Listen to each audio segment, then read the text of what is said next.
The epic battle at Tarawa in November 1943 brought home to the American public the cost of the war against Japan. Though Tarawa had been won at a great price, the lessons learned there were to prevent the loss of other thousands of American fighting men in battles on other Pacific islands.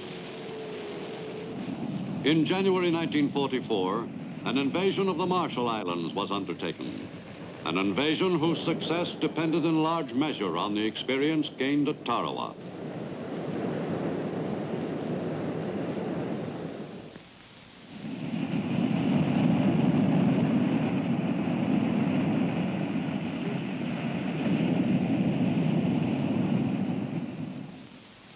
In the Central Pacific, the Marshall Islands constituted a block in the path of the U.S. drive westward. If that drive was to be successful, several strategically located islands in that group must be seized. In Hawaii, Admiral Chester Nimitz, Commander-in-Chief Pacific Fleet, and everyone in his command were vitally concerned with the preparations for the forthcoming assault on the Marshalls. For the Central Pacific Offensive, begun so auspiciously with the victories in the Gilbert Islands at Macon and Tarawa, depended for its success on a quick follow-up. The planned invasion of atolls in the next major island chain, the Marshalls, was to be followed by further assaults on islands still far to westward, in a giant island-hopping operation, which would take American fighting forces to the very doorstep of Japan itself.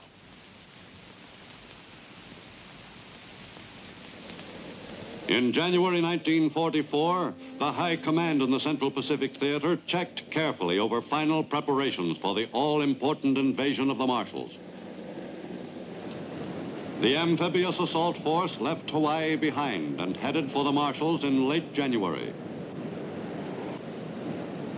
Stealthily, the fleet moved into enemy waters. Gunners in the mightiest invasion fleet yet mounted prepared to knock out enemy defenses on the target islands.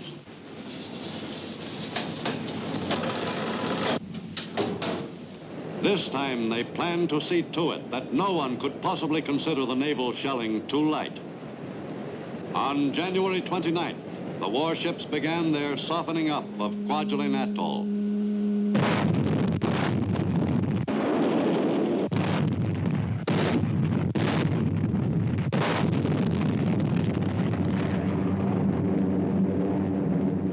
For weeks, liberators of the 7th Air Force pounded the atolls in the eastern and central Marshalls.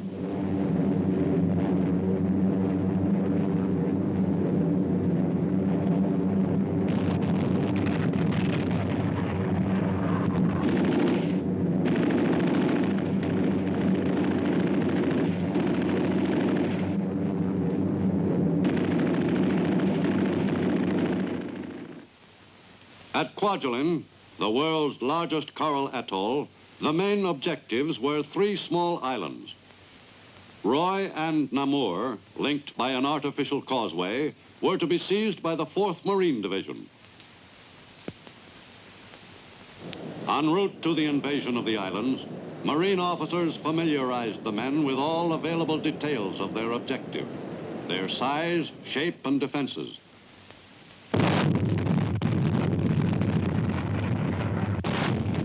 At Kwajalein Atoll, the 4th Marine Division went into action for the first time. Most of the men had arrived only recently from Marine training camps in the United States.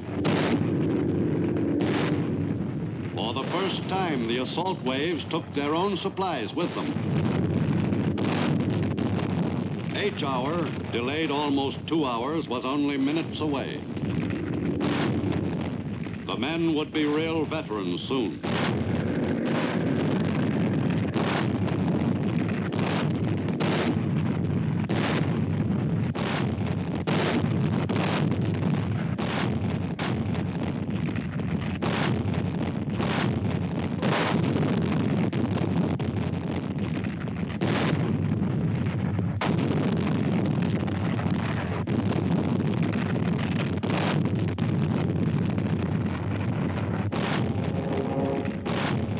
First waves of Marines neared the landing beaches, the carrier pilots gave the enemy a last-minute once-over.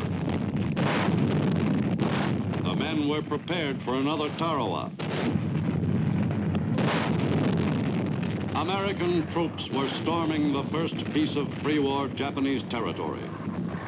And from all indications, the enemy planned to hold on to it.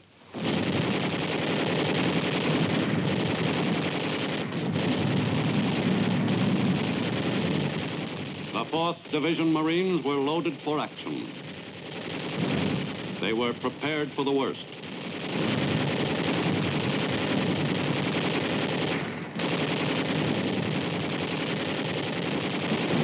It was tough on the beach, but it was no Tarawa. Although enemy resistance was lighter than expected, the battle was no pushover. The area was still far from secure.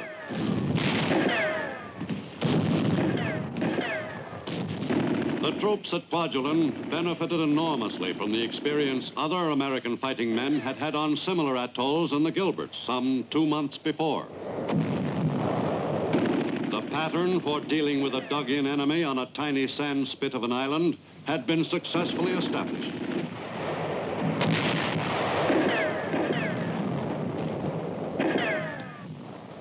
The Marines took every precaution in dealing with the fanatical defenders of Roy and Namur.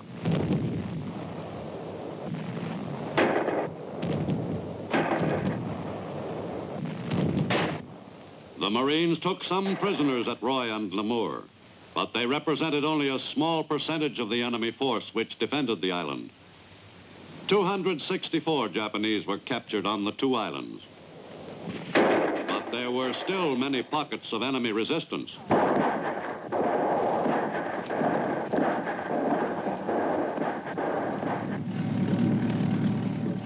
On Roy, the principal objective was the enemy airfield.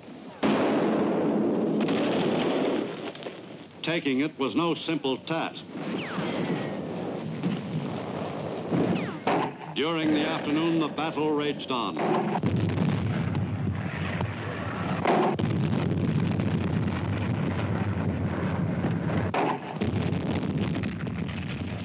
By late afternoon, the back of enemy resistance on Roy was broken.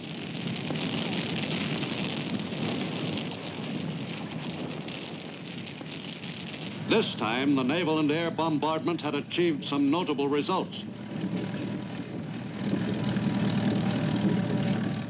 The airfield on Roy was seized on D-Day afternoon.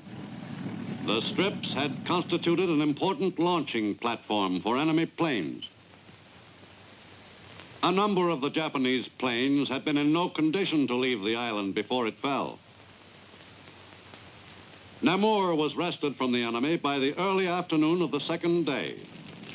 On that island, too, the sturdy Japanese blockhouses had proved unable to withstand the U.S. bombardment. The enemy defenses were a favorite subject for combat artists, who sometimes accompanied the assault troops on Pacific invasions. The blockhouses proved equally fascinating to every Marine on the island. The enemy high command had ordered Roy and Namur defended to the last man. Marine General Holland Smith, in command of the ground forces in the Marshalls, was well pleased with the performance of the untested 4th Marine Division. The general was favorably impressed, too, with the job the Navy warships had done. In other operations, he was not usually satisfied with the Navy's bombardment. But at Kwajalein, he felt they had done well by his amphibious forces.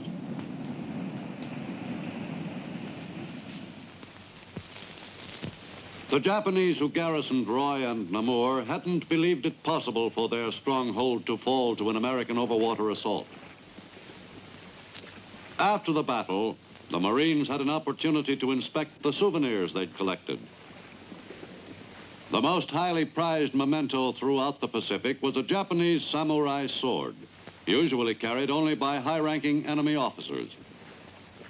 There was plenty of Japanese money for the invaders, but no place to spend it. The men who'd made the assault hadn't had a chance to take their shoes off since leaving the transports for the invasion. They almost felt civilized again. With the battle won, U.S. forces had reached another milestone on the road to Tokyo. Many of the men who had helped achieve that forward step had been cut down during the battle. In all cases possible, positive identification of the dead was sought by the Graves Registration Section of the 4th Marine Division.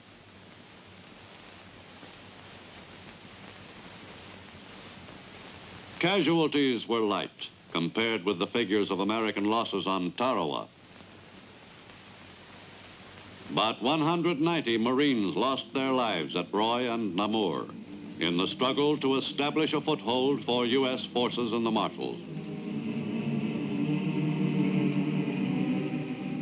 Each new victory in the drive across the Pacific was marked by still another burial service and the dedication of another square of hallowed ground, thousands of miles from home. The men who survived felt a very real sense of loss, for a strong feeling of kinship springs up between men in battle for a common cause. The dead would not be forgotten by the men who had fought with them side by side.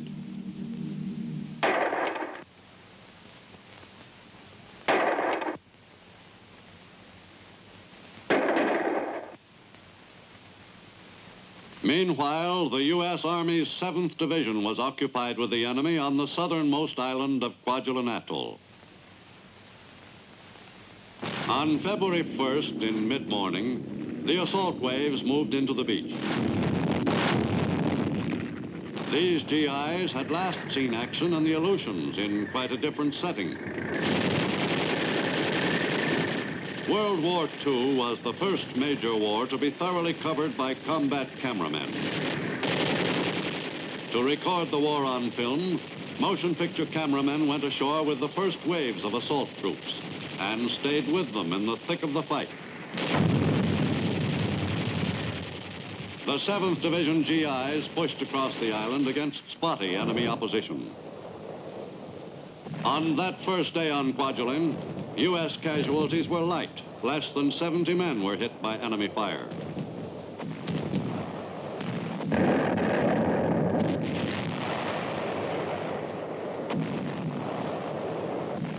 With the tanks pacing the advance, the GIs took the island yard by yard.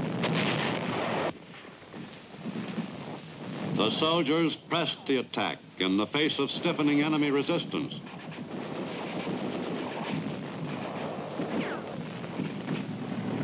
Tanks played a major role in the victories in the Marshalls, but it was still the men with the rifles who seized and held the territory.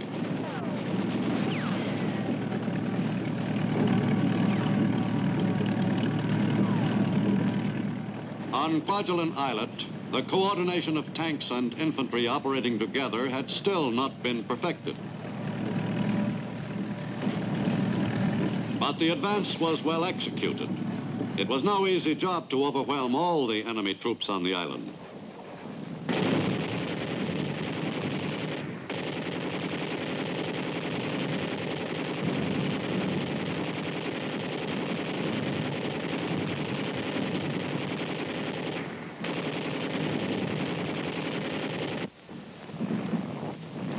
For 5 days, the 7th Division GIs battled the enemy on Kwajalein. And for 5 days, the enemy had to be located and blasted out of his holes.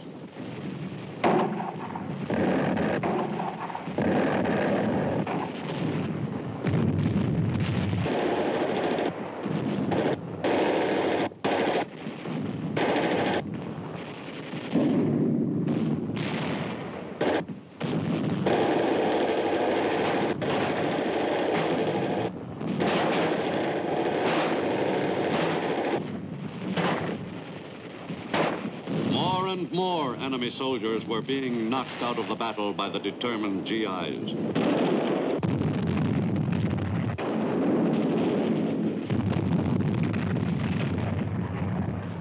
Enemy casualties mounted steadily.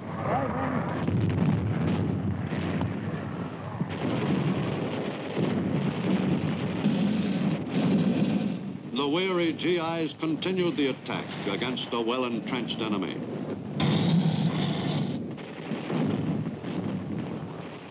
As on Roy and Namur to the north, the Japanese garrison on Kwajalein Islet had solid positions from which to carry on their stubborn defense of the island. In the process of seizing the islet from the enemy, 1,214 American soldiers were hit on Kwajalein. The lightness of American casualties could be traced to the more careful preparation on the part of both the Army and Navy. On February 5th, the battle on Kwajalein Islet had been won. After the spirited struggle, 170 enemy troops were taken prisoner, all that was left of a garrison force of some 4,000. The enemy had lost the 3 key islands of one of the most strategic atolls in the Central Pacific. The defeated troops were beginning to have a few doubts about the invincibility of the Japanese war machine. In February 1944, U.S. forces pushed deeper into enemy territory, to the extreme western end of the Marshall Islands chain. Eniwetok Atoll was invaded in mid-February by 2 regiments, 1 Marine, 1 Army. The 22nd Marine Regiment landed first on Njebe Islet, and in a furious day-long battle knocked out a strong enemy garrison. The Marines on Njebe were seeing action for the first time, and they acquitted themselves well.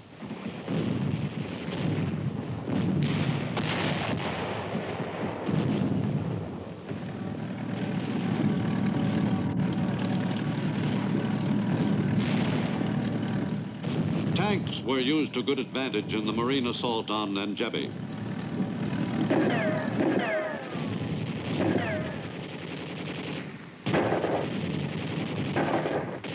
The 3 principal islets of Eniwetok Atoll were successfully seized by the 5 battalions of Marines and soldiers in 7 days.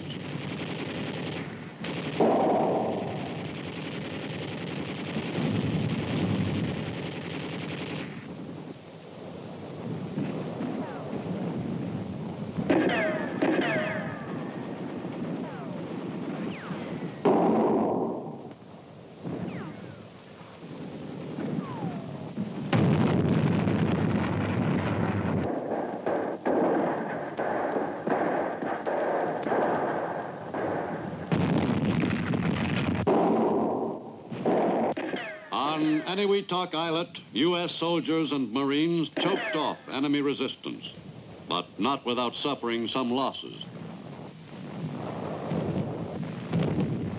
Many of the casualties among the riflemen were attributable to the light bombardment of this particular islet. On Parry Islet, 22nd Regiment Marines fought almost a duplicate of their earlier battle on Njebe, except that the enemy on Parry held out a bit more stubbornly. But the Marines mopped it up on the 2nd day. During the final stages of the fight to seize the major islands of Eniwetok Atoll, work on the airstrips was being carried forward, often under enemy fire, by the hard-working members of a Navy service known as the Seabees.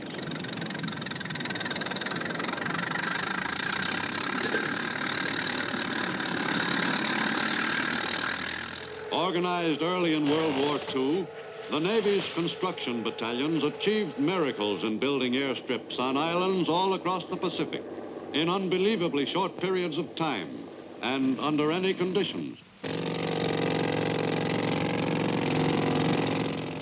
The Seabees never wasted any time.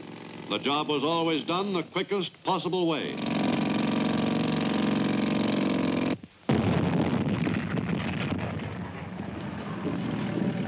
And the Seabees never lost an opportunity to take advantage of whatever came their way, including enemy equipment.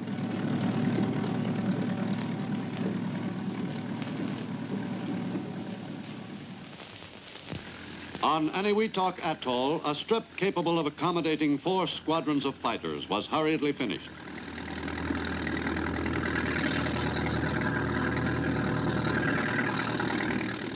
The speed with which the Seabees could build an airstrip on any kind of terrain was a constant source of wonder to the fighting men in the area.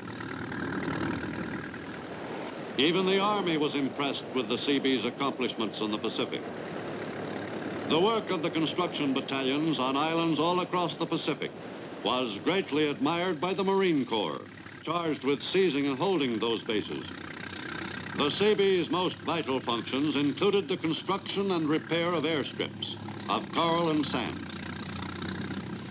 For on the speed with which those airstrips were put into operation depended the speed of the continuing advance toward Japan. The majority of the 250,000 men in the Seabees had had experience in some phase of construction work before entering the service. That experience proved invaluable to the U.S. fighting forces. But even the most knowledgeable construction men were faced with many completely new problems on the islands of the Pacific. Once their job was done, the Seabees never had long to wait to see the results of their work. Windmill washing machines became familiar sights on the islands where the Seabees were on the job. Just one evidence of the versatility of the Navy's newest branch. But aids to comfortable living in the tropics were only spare time projects. After the airstrips were built or repaired on an island base, the Seabees fell to work on the construction of the necessary buildings for the forces which would garrison the new base. The job of creating a camp the size of a small city was usually only a few weeks' work for a battalion of Seabees. Their favorite boast, "We do the difficult immediately, the impossible takes a little longer," was not considered an overstatement by the troops in the Pacific. The housing of the fighting men was only one of the Seabees' responsibilities. One of the impossible jobs they performed was providing ice at tropical Pacific bases. Whatever the need, the Seabees could be counted on to fill it, and without delay. Their philosophy was summed up in a standard two-word answer to any request: can do. The U.S. now had possession of two key atolls in the Marshalls Group. Those two quick victories on a few sandy islands made a considerable difference in the areas of control exercised by the two principal warring powers in the Pacific. For from the Marshalls, the U.S. Air Force was in excellent position to launch attacks against the Caroline Islands, and in particular the enemy's powerful base at Truk.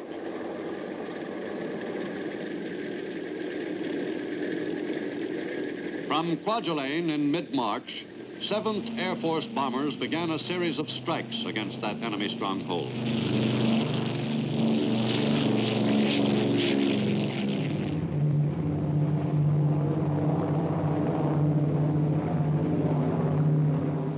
The Liberators could make the trip from Kwajalein to Truk and return in less than 9 hours, if the weather was favorable for that period. The 7th Air Force planes were reinforced by bombers of the 13th Air Force operating from South Pacific bases. The target, the group of islands called Truk, was the most important enemy staging area between Japan and the Southwest Pacific. The legend of Truk's invincibility was about to be punctured effectively.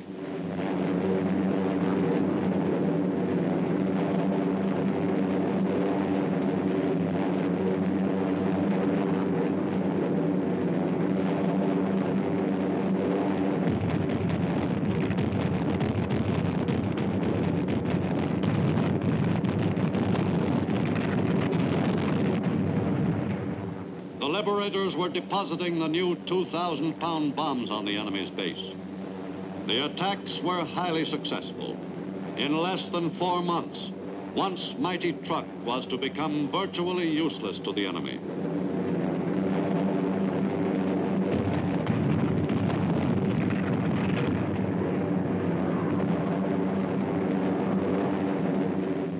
In a single month in early 1944, U.S. Air Force planes dropped a total of 1,813 tons of bombs on Truk. The enemy's stronghold was reduced to a mere shell.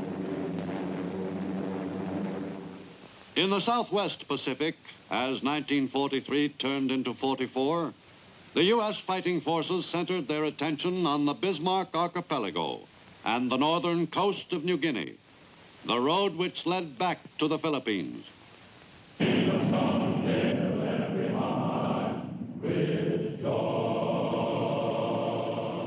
World War II in the Pacific was fought under the most trying conditions, difficult terrain and extremes of climate. There were few more miserable battlegrounds anywhere in the world than the steaming jungles of disease-ridden New Guinea. The men who fought across the 1,500-mile-long island experienced war at its worst. There was always a good chance that a sniper might be concealed only a few yards away.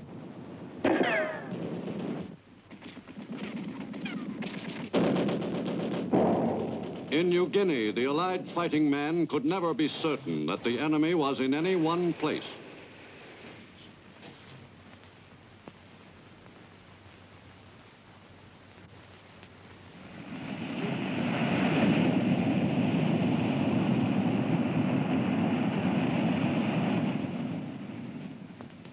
In Australia during 1942 and 43, the attention of everyone on that island continent was concentrated on the road back, a series of campaigns to be made by Allied forces under the overall command of General Douglas MacArthur.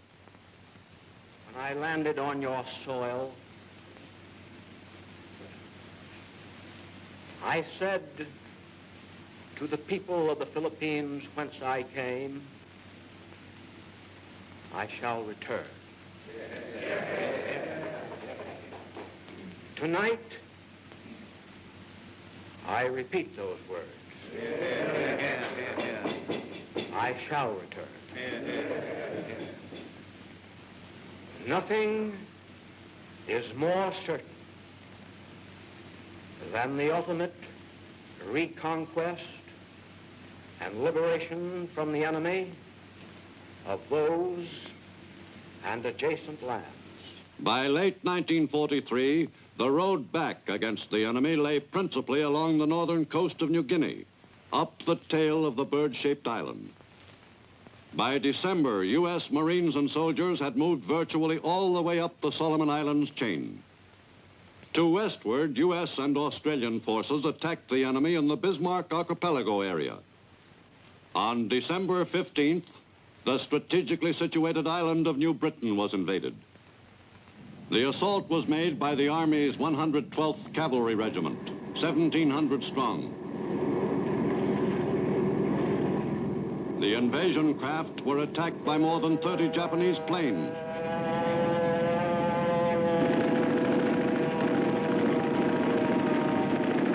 The invasion was carried out successfully, despite intense air activity over the landing beaches.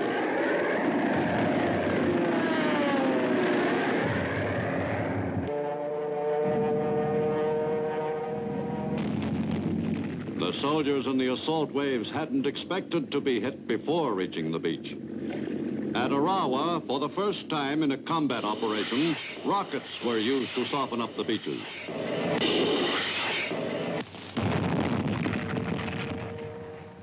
The landings were successfully achieved in spite of the heavy enemy air attack.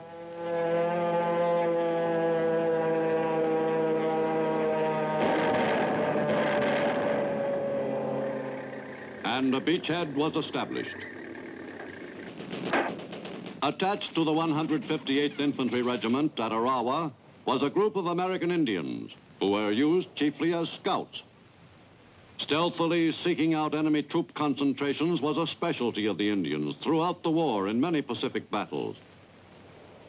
Ground forces officers came to appreciate how valuable the Indians were in their reconnaissance assignments. Silent and sure-footed, the Indian scouts went out on mission after mission behind the enemy lines.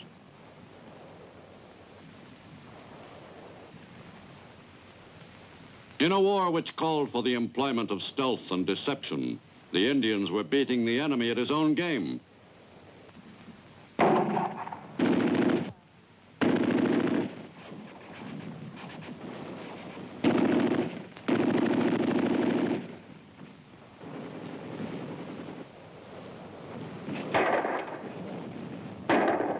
In addition to serving as scouts and snipers, the Indians often functioned as couriers.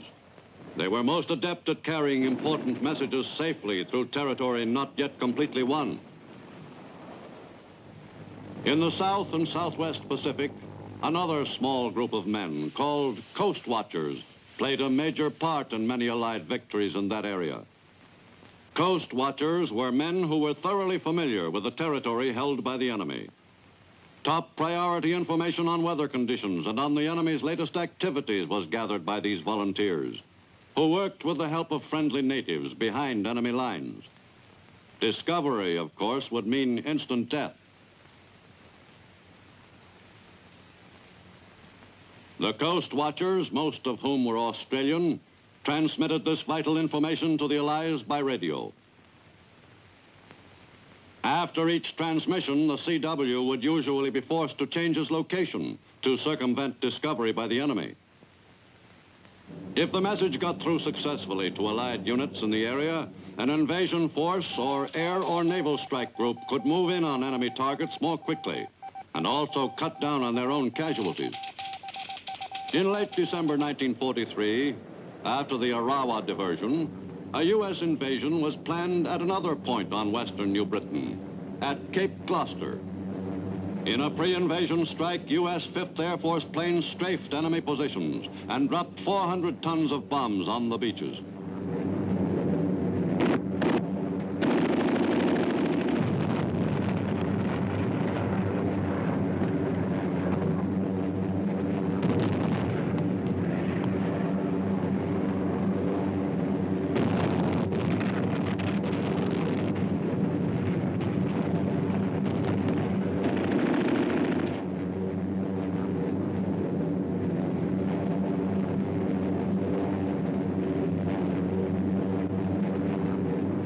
The invasion was begun on the day after Christmas, 1943. The assault troops were 1st Division Marines. Most of the men in the assault waves were veterans of the long, bloody campaign fought by the 1st Marine Division on Guadalcanal. Commanded by Marine General William Rupertus, the troops went quickly about the business of launching the invasion. The scheduled plan for the assault on Cape Gloucester was executed successfully by the invasion force of Marines. Resistance was not expected to be heavy, but then no one could be entirely certain.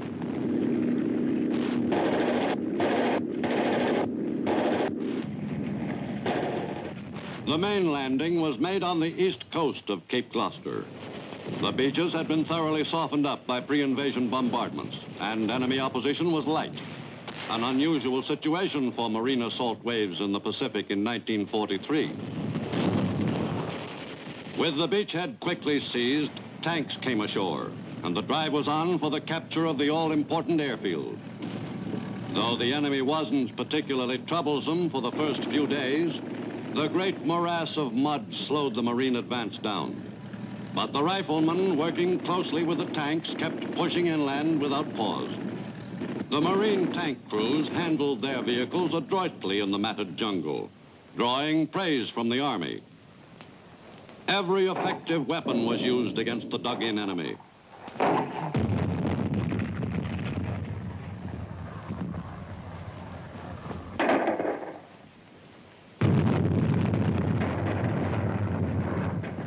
After 22 days, the enemy was largely put to rout.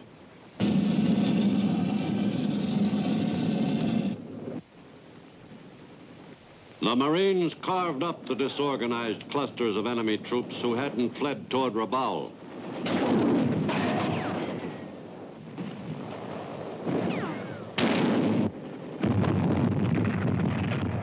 The U.S. had succeeded to complete control of western New Britain. The enemy was fast losing his South Seas empire. The attack on Rabaul on the far eastern tip of New Britain was stepped up in early 1944. Thousands of tons of bombs were dropped on the enemy's one-time stronghold. In a 6-month campaign, U.S. planes knocked out Japan's most powerful base in the Southwest Pacific. Rabaul was rendered completely useless to the enemy.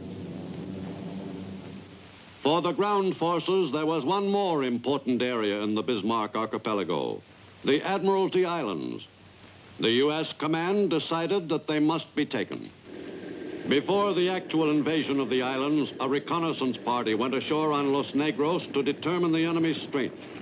For 24 hours, they took stock and discovered that the island, seemingly deserted though it looked, was actually heavily garrisoned. It had been decided to assault Los Negros first and then invade Manus, the larger island.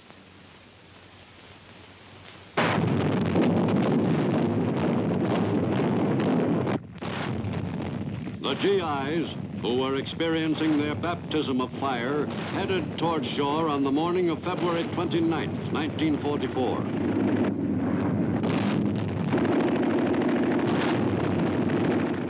Less than 24 U.S. planes appeared, owing to poor weather.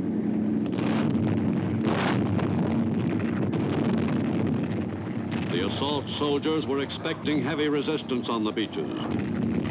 A good percentage of the GIs landed successfully, but once ashore, they found themselves in a furious battle against a determined enemy.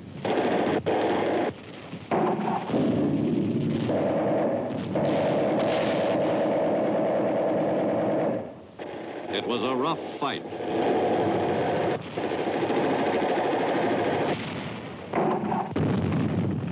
In the campaign on the Admiralties, U.S. ground forces suffered some 1,200 casualties.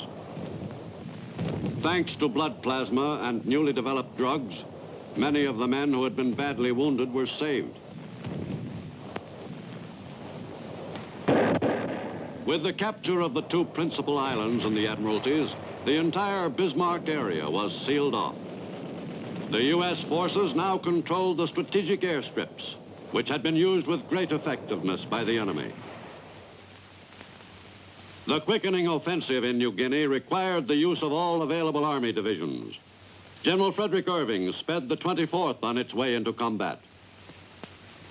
You're about to embark on your great adventure, probably the greatest adventure that has occurred to you during your lifetime. It is the operation we've been looking forward to for a long time. We're all ready. Now, there are a few miscellaneous things that I want to mention tonight. First is, I want to prepare you mentally for the confusion of combat. If you keep quiet, the Jap does not know anything about you, but as soon as you fire your rifle, it's the same as saying, "Here I am." At the same time, you have little chance of hitting anybody in the dark. You have a big chance of hitting your own men. So keep that in mind. Firing at night, spasmodically and so forth, is a mark of ill-disciplined and untrained troops. I don't expect any of that in this division. In conclusion, I want to wish you the best of luck in this operation. These organizations have a grand reputation. I know that when the story of this war is written, that you'll have more than your share of the decorations and honors, and that there'll be no units, no combat team that will acquit themselves any better than will this combat team here. The next jump in the leapfrog operation up the back of the New Guinea bird was to Aitape, some 400 miles westward. The offensive force was a powerful one, the largest fleet to support any landing in the Southwest Pacific Theater up to this point, accompanied an assault force of some 22,500 troops. A large proportion of the soldiers who were to make the invasion at Aitape were battle-wise veterans of earlier New Guinea engagements, like the men of the 163rd Infantry Regiment. We'd been in a few scraps with the enemy on New Guinea, but nothing this big. This time it looked as though we were really going to throw a punch.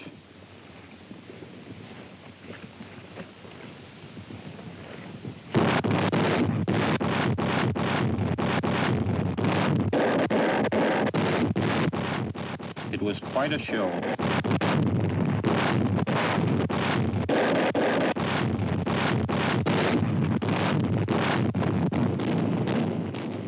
bombardment cheered us all up.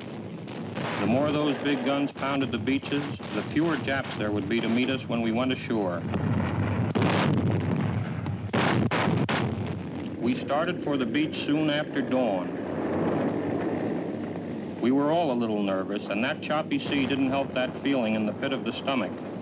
Funny thing, but no matter how many combat landings you made, you never completely got over that case of nerves just before the battle.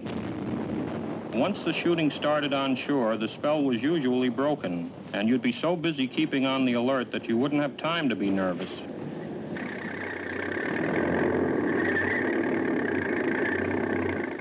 The initial resistance to the landing at Aitape was relatively light. But as the battle progressed, U.S. forces were subsequently to cut off and chop up the enemy's entire 18th Army. At the same time, a larger U.S. force was landing some 125 miles farther west at Hollandia in Dutch New Guinea. Invasions were made at 2 points along the coast. Opposition on both beaches was light. The first phase of the attack was carried out according to plan. The men of the Army's 41st and 24th Divisions executed the operation without a hitch. General, the first wave has landed on schedule and had no opposition. Swell. Couldn't be better. Thanks. The plan called for the troops to drive quickly inland toward the 3 airfields, which were the principal objectives. In the ooze of the northern New Guinea coastal area, the troops were faced with a serious transportation problem. Now and then, the GIs encountered the enemy. But they offered no serious problem. With the 2 invasion forces linked up, the sought-after airfields in the Santani area fell to the U.S. after only 5 days. But it soon became apparent that because of the swampy terrain, the strips could not be built into major bases.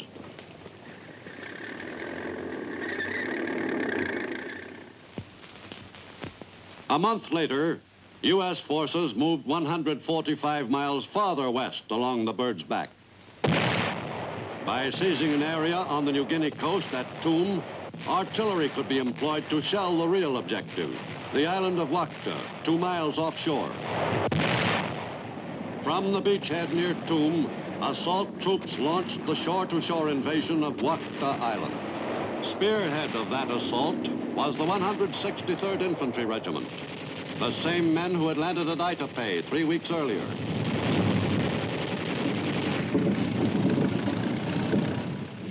For some reason, somebody decided that we had to have Wakta Island, probably because the airfield was a little better than the last ones we took.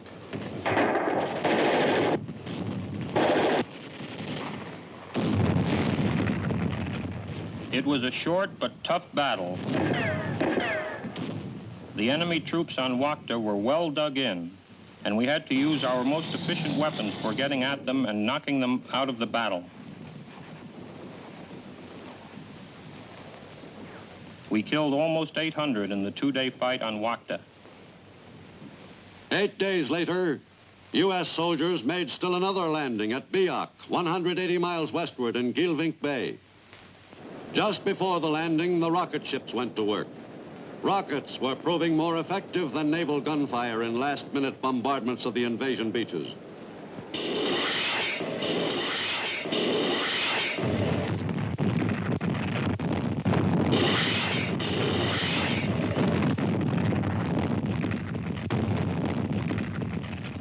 The GIs of the 41st Division who made the assault on Biak were expecting a rough time once they arrived on shore. 12,000 men went ashore on Biak on that first day. 12 medium tanks were landed during the first 10 hours. The battle at Biak didn't get started in earnest until the U.S. force was well established ashore. U.S. Shermans were to play a responsible part in the Allied victory in the pitched battle. Biak turned into one of the most hotly contested engagements in the Southwest Pacific Theater. The enemy refused to surrender the island. 2.5 weeks after the battle on Biak began, General Robert L. Eichelberger was placed in command of the ground forces. with orders to bring the bloody fight to a successful conclusion. For the second time in New Guinea, General Eichelberger cleaned up a messy operation. In early July, another hop to Numfor Island carried the U.S. drive 80 miles still farther west. The small island in Gilvink Bay was invaded by some 7,000 GIs of the 158th Regimental Combat Team. The assault force expected to encounter heavy opposition on the only beach where a landing was feasible. But the initial beachhead was established quickly and with comparative ease.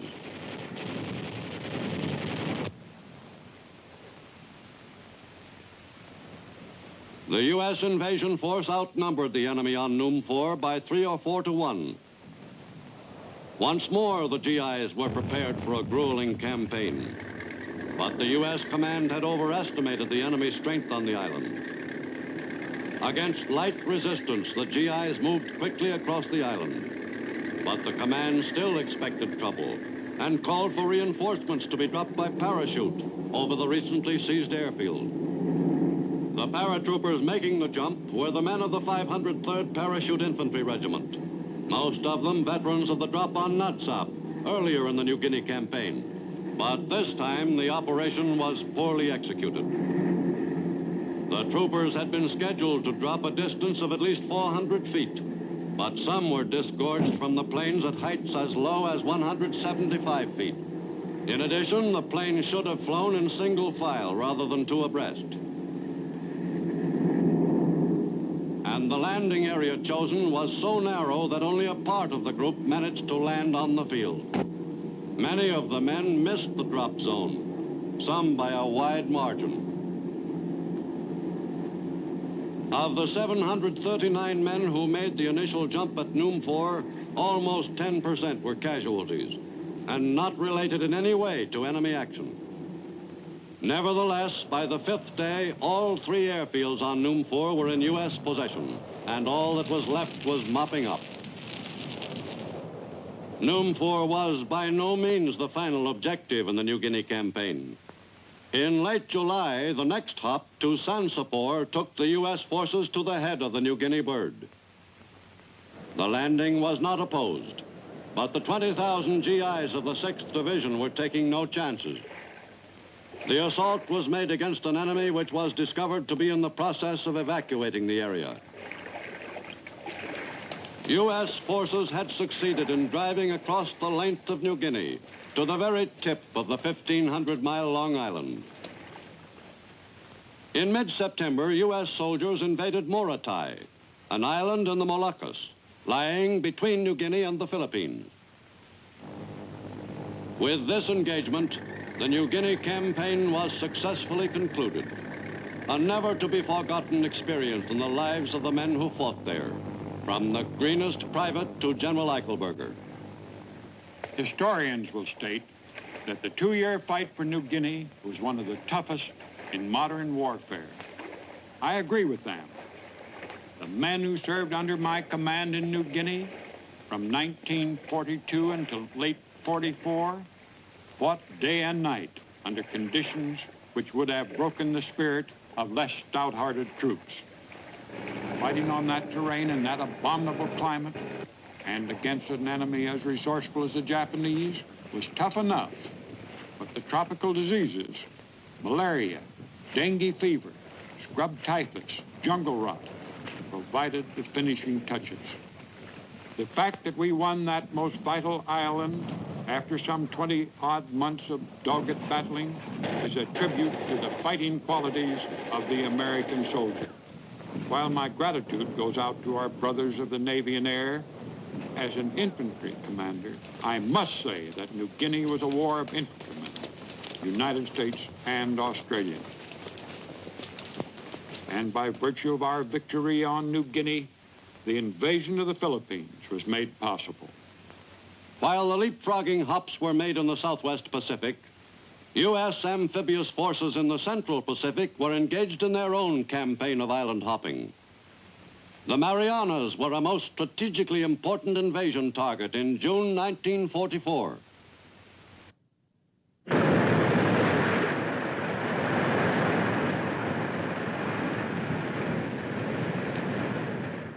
Prior to World War II, the U.S. area of control in the far Pacific was limited. The island of Guam in the Marianas Group had been under American rule since the U.S. victory in the Spanish-American War in 1898. For some 40 years, the Guamanians led relatively peaceful, uneventful lives as American subjects. But only 100 miles from Guam, the Japanese were conducting a different kind of administration. On Tinian and Saipan and the other Marianas, the islanders worked hard for their Asiatic masters.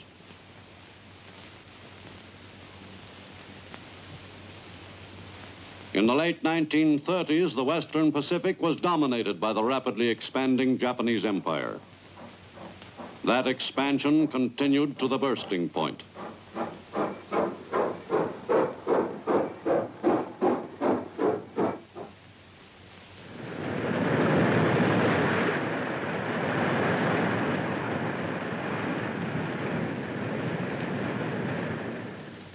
The war with Japan had several memorable turning points, all directly affecting the final outcome.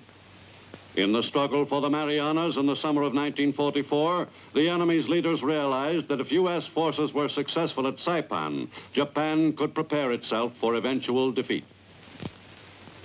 In Hawaii, the troops scheduled to see action in the Marianas prepared to embark on the journey to the target. General Ralph Smith commanded the Army's 27th Division, one of the 3 divisions earmarked for the campaign on Saipan. During the last days of May 1944, the men became part of the northern troops and landing force assigned to the Saipan operation. By the 1st of June, the last elements of the divisions which would oppose the enemy on Saipan were aboard ship, and Operation Forager was begun.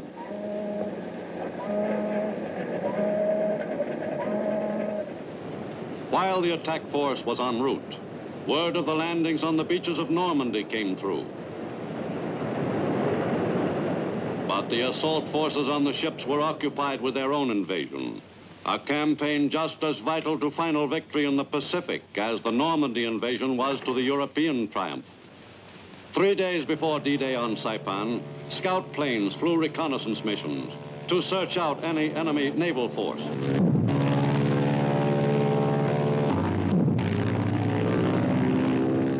The men were briefed thoroughly on the principal features of the landing area.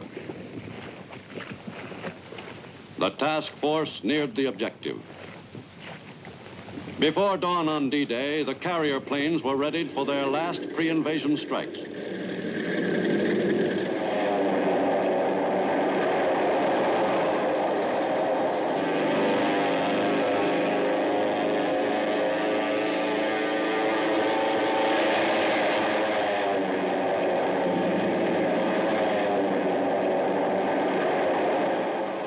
D-Day morning, June 15th, was bright, clear, and hot. U.S. planes continued to work over the target in the teeth of enemy flak.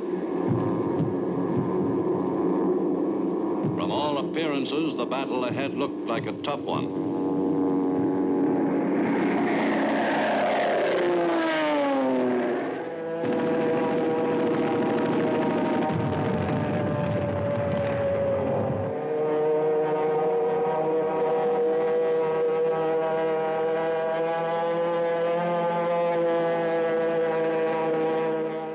At dawn, the warships provided a staccato introduction to the invasion.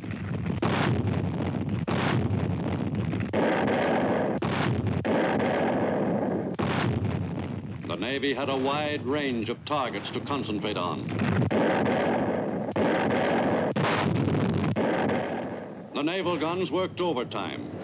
Now and then they had to be cooled off before going back into action.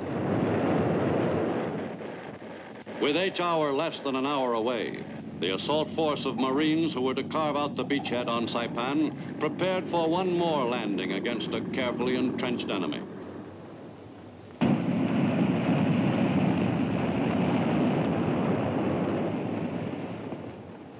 No matter how often a Marine went ashore against heavy enemy opposition, each new landing seemed just as tough or tougher than the last.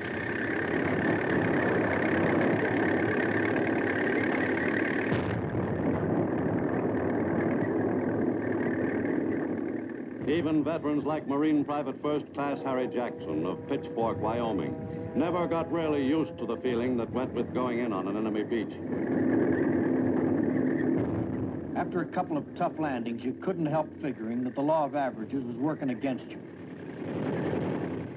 In a way, it was a good feeling to be on solid ground again, but that meant you were wide open. Even though your buddies were all around, you felt all alone on a beach like Saipan.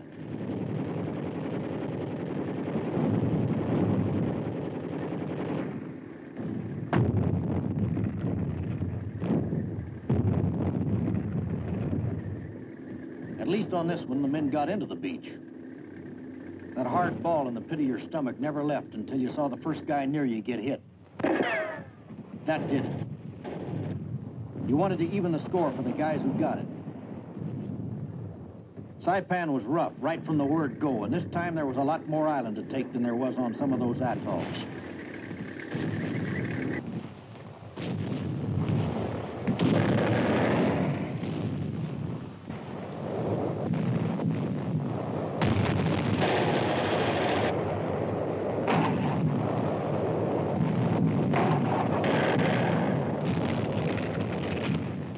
The first few hours on the island gave us a good idea of what the campaign was going to be like.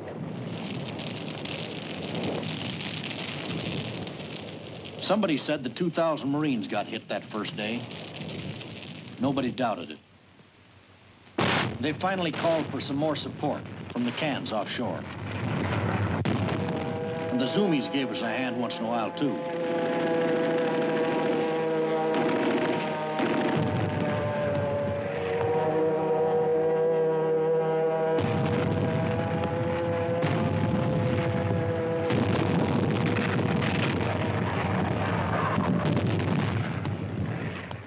After the first couple of days, we had a pretty good idea the place was ours, with no ifs, ands, or buts. Then we moved on in to take over a real chunk of the island. But it wasn't any cinch.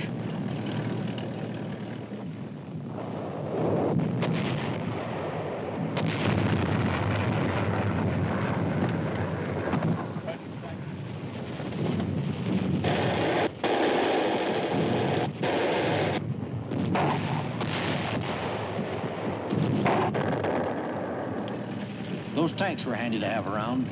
Sometimes you'd be able to save a guy who got hit bad using the tank as a shield. Speaking of things that were handy to have around, those rockets weren't just whistling Dixie.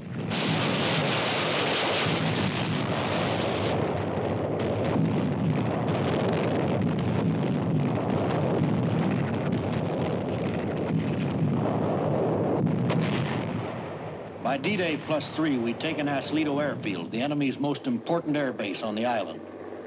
The Japs had really had it at Asleto. They pulled out awful fast. By June 18th, a sizable area had been seized by the assault Marines of the 2nd and 4th Divisions, assisted, beginning on the second day, by GIs of the Army's 27th Division. After Asleto Field had been taken by the soldiers, land-based planes in considerable numbers could be used in support of the drive north on the island.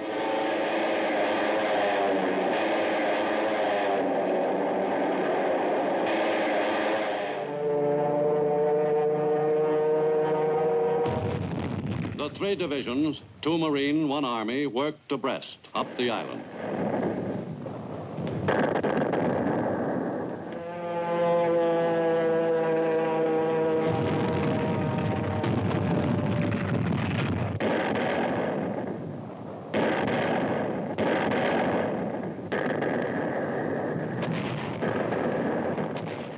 On Saipan, both sides used tanks. In general, American mediums proved superior to the Japanese variety.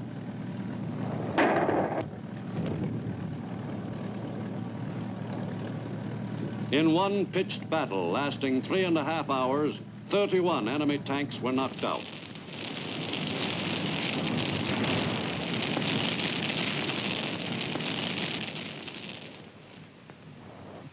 The enemy counterattack had been successfully beaten off. But the fight to gain control of the southern sector of Saipan had taken its toll of assault troops. During the first week of the campaign, the U.S. invasion force suffered some 6,000 casualties in the campaign to gain control of this valuable cornerstone of the enemy's defense perimeter. The day before D-Day, the U.S. naval force off Saipan learned that a Japanese fleet was moving into the Philippine Sea off Saipan's west coast to contest the invasion. The enemy naval force raced east from the Philippines, but was met by a strong U.S. armada in the Philippine Sea. U.S. carrier pilots could scarcely wait for this chance to close with the Japanese fleet.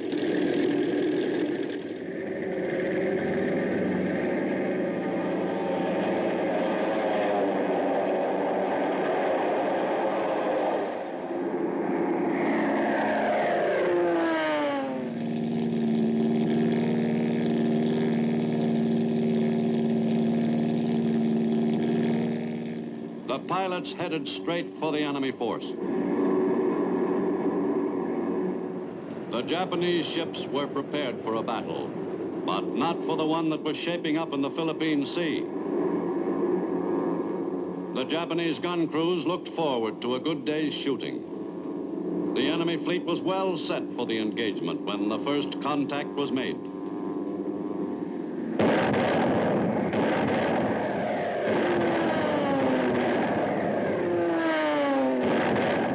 The U.S. planes swarmed all over the Japanese fleet.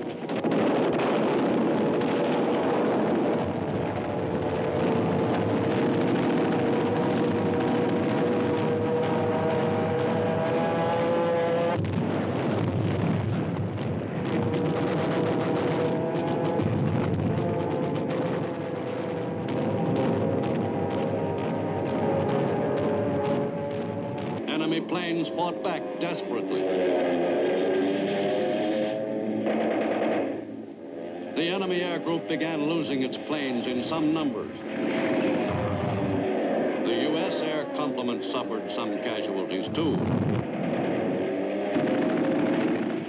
But the enemy was overwhelmingly beaten in the two-day battle in the Philippine Sea, which came to be known as the Marianas Turkey Shoot. The enemy threat to the beachhead on Saipan was completely dissipated. Of the 216 American planes which pursued the fleeing enemy ships, about half returned safely to their home carrier.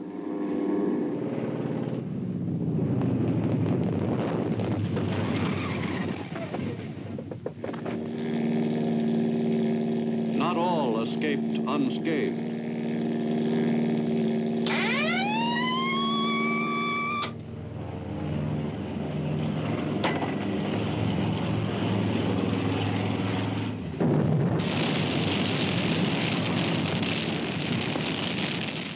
Some pilots were born lucky.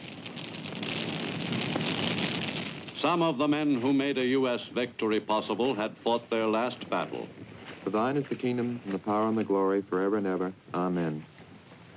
Unto Almighty God we commend the soul of our brother departed, and we commit his body to the deep. In sure and certain hope of the resurrection unto eternal life. Amen. Once more, the Pacific received its dead. In the battle off the Marianas, the enemy not only failed in its intended purpose, but suffered one of the most humiliating defeats it had ever experienced. On shore at Saipan, the campaign was gaining momentum. The toughest objective on the island was Tapachau, a 1,500-foot mountain whose crest dominated the whole of Saipan. That crest had to be seized from the enemy at any cost.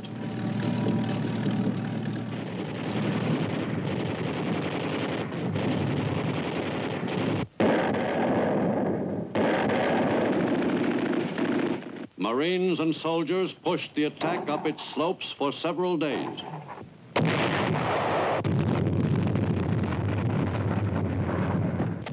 But the joint assault by the Marines and Army troops was not well synchronized. In overall command of the ground campaign on Saipan, Marine General Holland Smith was dissatisfied with the cautious forward advance of the Army troops. On June 24th, the general lived up to his nickname, Howlin' Mad, and fired the Army commander. The controversy over the Marine General's action raged as fiercely as the battle itself.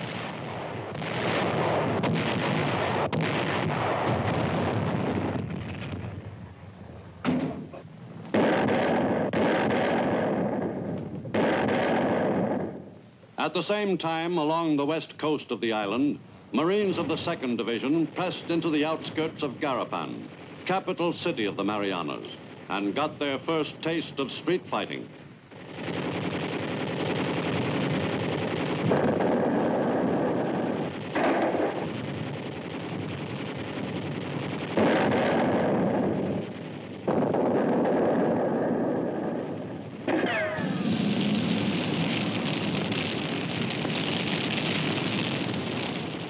Thousands of Chamorros, whose homes had been demolished, walked into the American lines at the first opportunity. U.S. fighting men made certain that the natives were out of harm's way. Many Chamorros had been hiding in caves for more than a week with little food and water. Some were on the edge of starvation when they came into American hands. Some Chamorros, no one knows how many, were killed in the violent battle for their island home. The natives of Saipan would not soon forget the summer of 1944.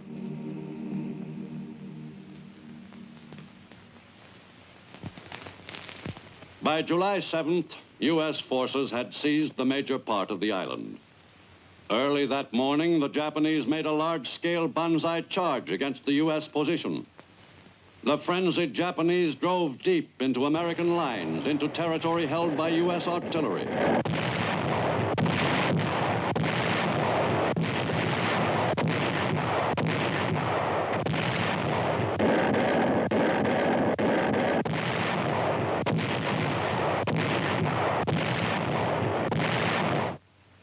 The charge was finally stopped in a bitter hand-to-hand struggle. More than 2,000 Japanese were killed. Faced with the loss of their island base, they had chosen to die as a tribute to their emperor, in the tradition of the Bushido Code. Enemy resistance on Saipan had been almost completely eliminated. Most of the 30,000 enemy troops had been killed or captured. Virtually all of Saipan, almost to the northern tip at Marpy Point, was now in U.S. possession. Before starting to clean out the remaining area, American forces waited while one last appeal was made to the enemy troops to surrender.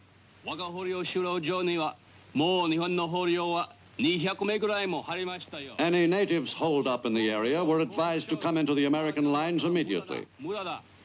Several dozen Chamorros were convinced that they would not be tortured and killed as the enemy had told them, and took advantage of the last opportunity to move into the U.S.-held territory.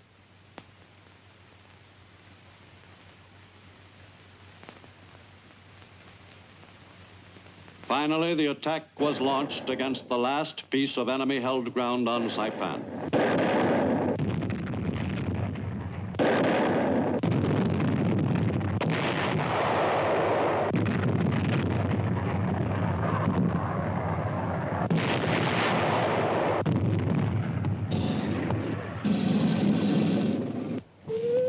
A few more enemy soldiers joined their ancestors. In the closing days of the battle, the number of enemy prisoners was swelled to more than 1,000. But for every Japanese soldier who surrendered, there were many more who refused to give up.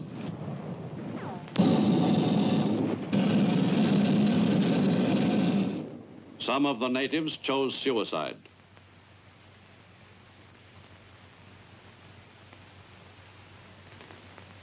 On July 9th, the U.S. controlled all of Saipan. On the southern tip of the island, U.S. artillery pounded Tinian, 3 miles distant. After 2 weeks' breather, the 2 Marine divisions assaulted Tinian. The 2nd Marine Division, in an effective feint, drew the enemy's attention to the southern beaches, while 4th Division Marines went ashore to the north and drove down the island against scattered resistance. Back from their fake landing, 2nd Division Marines followed the 4th Division Marines ashore on the northwest coast.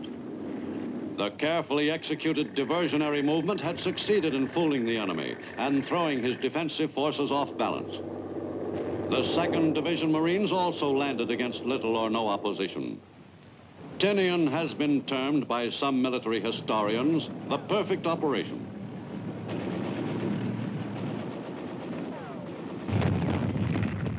The drive south by the 2 Marine divisions was as well coordinated as the invasion maneuver.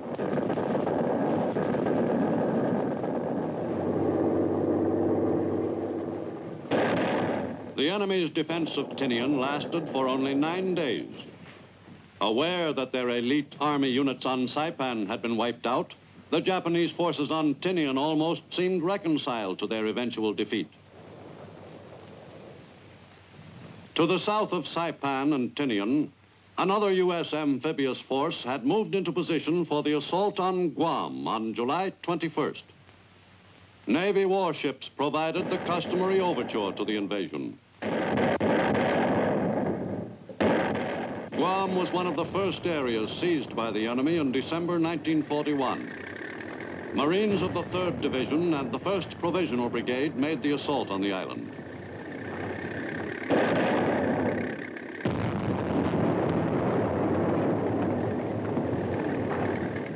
Opposition to the landing was moderate to heavy.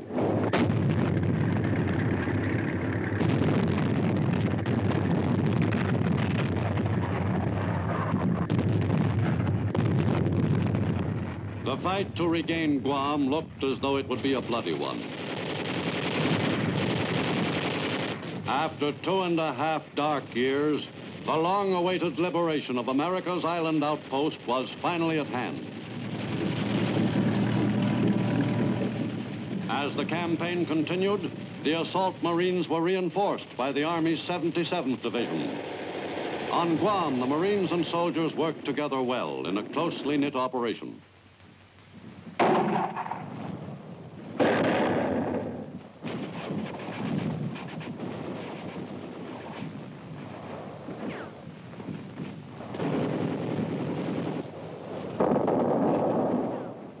The battle against the stubborn enemy on Guam lasted for 21 days. The 3 major islands in the Marianas had been successfully seized. The Marines were especially gratified at retaking the old Marine Corps base on the island. The natives, Chamorros, who had grown up under American rule until 1941, were again safely in U.S. hands. By late September, Guam had been pretty thoroughly cleaned out. The capital city, Agana, had been hit hard during the bitter struggle for the island. Guam's recent history had been superimposed on the evidences of its Spanish heritage. On Guam, as at Saipan and Tinian, the battle for the island was concluded with a familiar ceremony. On all 3 islands in the Marianas, some 5,000 Marines and soldiers lost their lives in the campaign designed to hasten materially the end of the war with Japan. But for these thousands, the war was already at an end.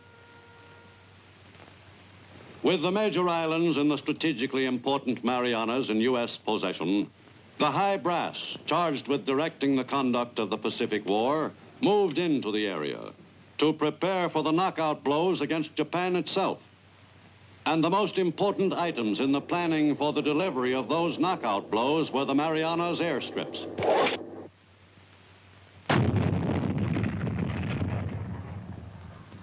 On every newly won island in the Pacific, readying the airstrip was always a top priority assignment. But in the Marianas, that job had a special urgency. For from the improved airfields on Saipan, Tinian, and Guam, America's new super fortresses, the powerful B-29s, would soon take off on missions against the enemy's home islands. On the Asiatic mainland, The conduct of the war against Japan was complicated by quite different problems. China, Burma, and India comprised one of the forgotten areas of the war.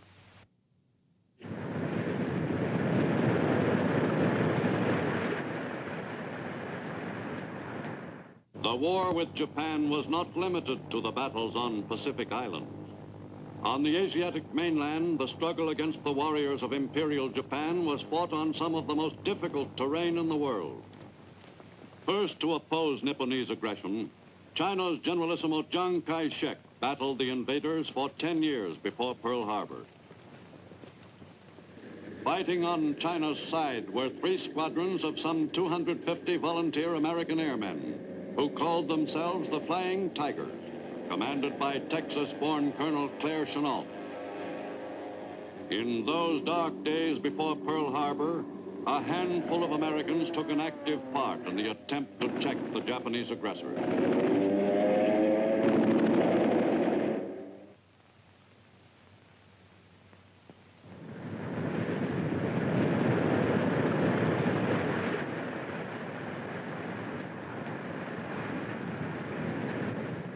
In the late 1930s, Japan extended its area of control on the Asian continent.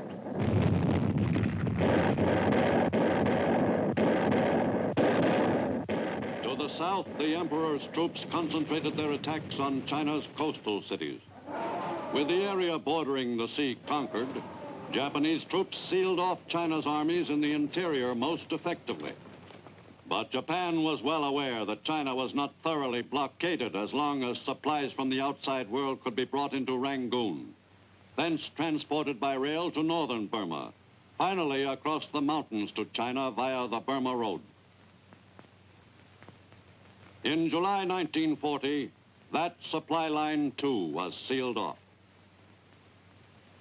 In Tokyo, the British ambassador, Sir Robert Craigie, advised Japanese Foreign Minister Arita that Great Britain was closing the Burma Road, a move intended to appease Japan, while Britain was engaged in a life-or-death struggle in Europe and Africa.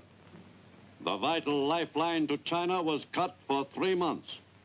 In October, the road was reopened by the British, whose policy in Asia was stiffening, and supplies were again unloaded in Burma for the long overland journey to central China. On that tortuous route depended China's hope for survival in the desperate struggle against the aggressors. By December 7th, 1941, the Japanese had succeeded in winning control of great areas of the Asian continent. On December 8th, Japanese troops in Asia went to work in earnest. One of their main objectives was Burma.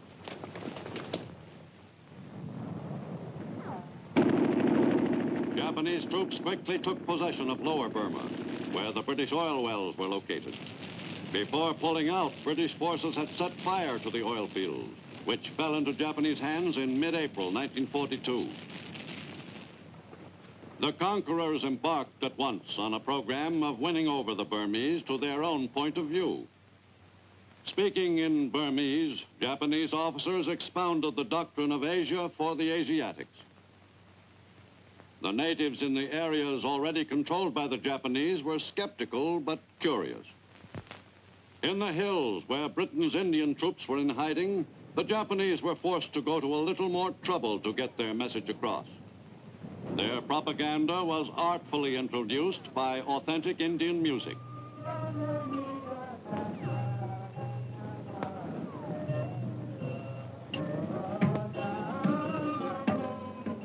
But the invaders weren't relying wholly on propaganda to achieve their objectives. The Burma Road was one of their most important targets in those early months of 1942.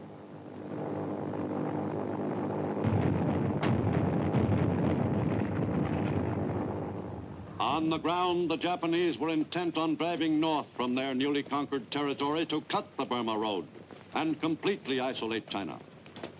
That ambitious plan called for Japanese troops to advance more than 500 miles over difficult terrain against an Allied delaying action. The Emperor's troops attacked with great determination. In late March, the invaders had seized Toungoo, routing Chinese forces commanded by U.S. General Vinegar Joe Stilwell. Thoroughly overpowered, the Allied forces retreated, followed closely by the Japanese, and finally reached Imphal in India just as the monsoon season began. Thus ended one of the most remarkable retreats in military history. Quantities of American munitions and equipment were seized by the enemy during the chase. In their conquest of Burma, the Japanese took a considerable number of British prisoners of war. British resistance in all of Southeast Asia was ended by May 1942. Throughout Asia, British prestige had dropped to a new low. With the Burma lifeline cut, a new route to China was devised, by way of India, thence by air across the towering Himalayas to beleaguered central China.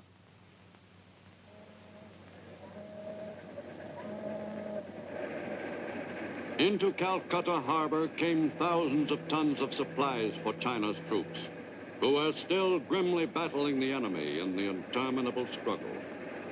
Plus the invaluable vehicles so necessary in mobile 20th century warfare. At airfields in India's province of Assam, great quantities of American material were loaded aboard transport planes for the most difficult leg of the trip.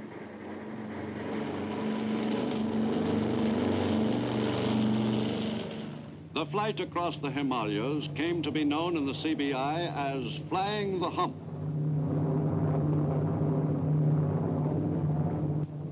Crossing the top of the world was a stirring experience for the airmen assigned to the run.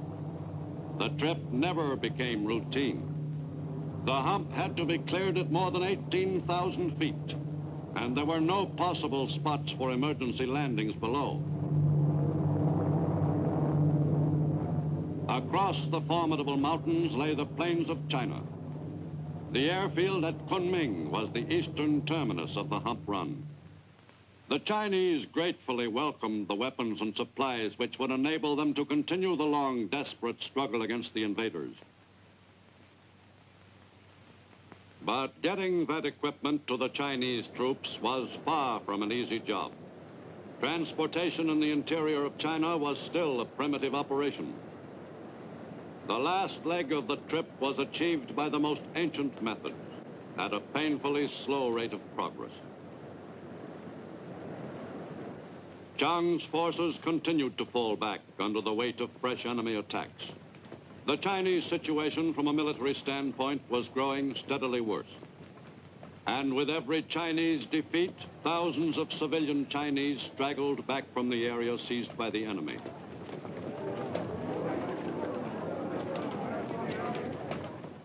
Headquarters of the Chinese government had been moved to Chongqing as long ago as November 1937. Here, more than 1,000 miles inland, Free China dug in, determined to fight the enemy to the last. Air raid shelters were built out of the solid rock. The inhabitants of Chongqing grew accustomed to sudden raids by enemy planes. China's new capital was a high-priority target for Japanese bombers. As soon as the enemy planes were spotted far out of town, the alarm would be turned in without a moment's delay.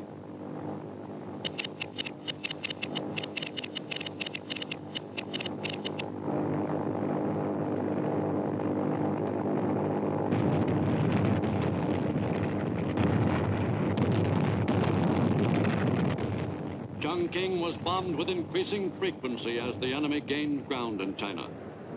For the Chinese, 1943 was a most critical year in the long war against the Nipponese invaders. Chongqing was also a nerve center for the Chinese communists, who early in the war had agreed to cooperate with the nationalists in the fight against the common enemy. But in practice, the communists rarely cooperated with the Chinese nationalists. Throughout World War II, the nationalists were forced to cope with two enemies. The plight of the Chinese nationalist forces and the Chinese government grew more desperate. Politically as well as militarily, Free China was being backed into a corner. At the Quadrant Conference of Allied Powers in Quebec, the critical problems of Eastern and Southeastern Asia were explored in some detail. It was felt that the confusion of Allied commands in that theater was contributing to the enemy's successes. To help simplify the tangled situation, the Southeast Asia Command was created, to be headed by Admiral Lord Louis Mountbatten. The new commander took over his post with a great feeling of optimism. I feel very honored to have been appointed to the Southeast Asia Command. As you know, it is an Allied command, and I'm particularly proud to think that there will be United States forces and British forces fighting side by side in the Southeast Asia Command with our Chinese allies until we've finally thrown the Japs out and final victory is won. China's Generalissimo, unfortunately, did not agree on the conduct of the war with Lord Mountbatten, nor with his deputy, U.S. General Joe Stilwell. But on lower levels, the mixture of Allied forces worked more smoothly. Chinese troops were instructed in the techniques of modern warfare by American soldiers.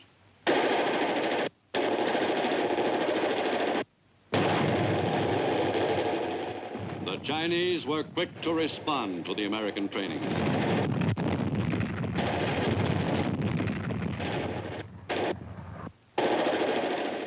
From airfields in Chinese territory, U.S. planes of the 14th Air Force flew countless missions against the enemy, which was pressing the attack against the Chinese.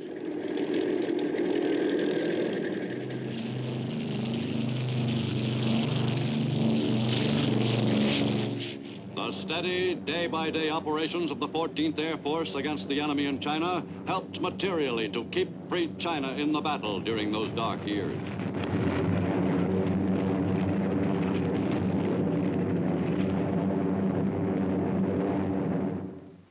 In Burma in late 1943, Allied troops were set to embark on the road back to eventual final victory. In late December, at a small clearing in northern Burma, General Vinegar Joe Stilwell returned to lead the forces back to the territory from which he had retreated a year and a half earlier. In this drive, Stilwell had under his command 2 American-trained Chinese divisions, the 22nd and the 38th. The campaign to take Myitkyina was waged by a force of men fighting against overpowering odds. The Chief of Staff of the U.S. Army at the time, General George Marshall, summed it up in his war reports. The mission that the Joint Chiefs of Staff had given General Stilwell in Asia was one of the most difficult of the war. He was out at the end of the thinnest supply line of all. He could have only what was left.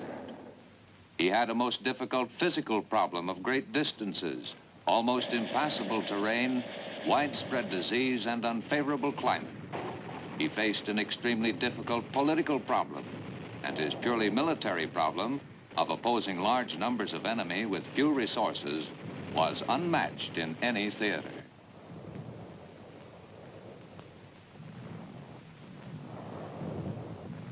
In his drive back, General Stilwell was accompanied by another celebrated figure, one of the small force of men who had made the memorable retreat, Dr. Gordon Seagrave, the famed Burma surgeon.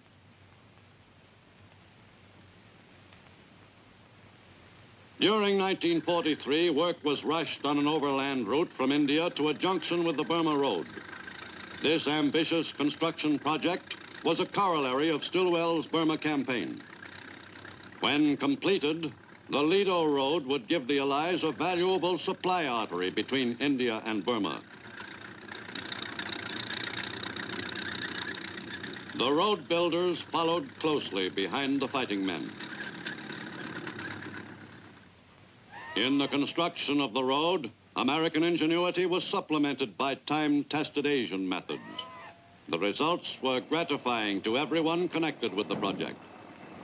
But all this effort on the part of more than 20,000 engineers and laborers was to prove eminently worthwhile, for the flow of desperately needed supplies for the Chinese troops could be increased. The enemy still held much of the area through which the road would pass.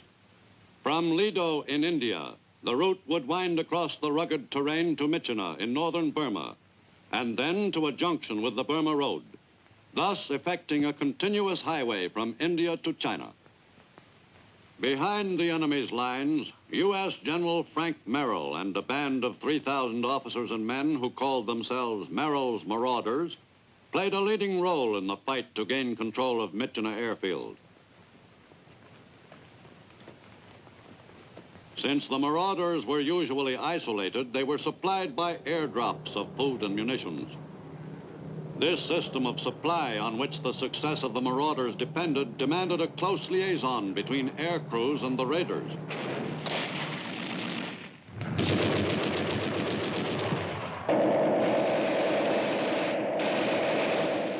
In their perilous operations, Merrill's men suffered heavy casualties. Using the same tactics employed to good advantage in Burma a year earlier by Wingate's raiders, the Marauders fought 5 major and 30 minor engagements against a stronger enemy force and achieved their objective.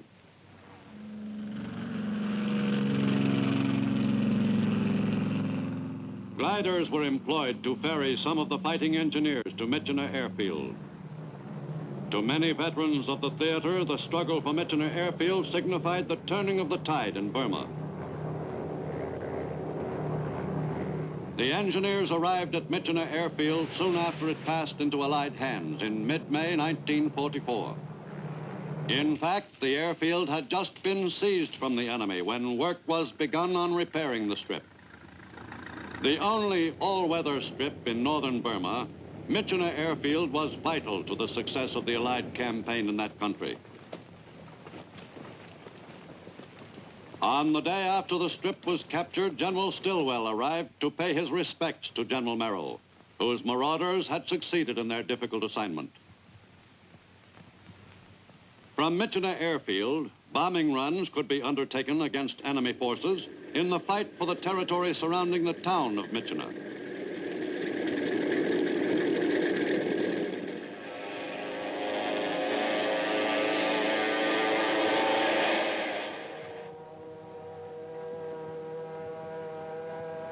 On the ground, forward observers called for more air support.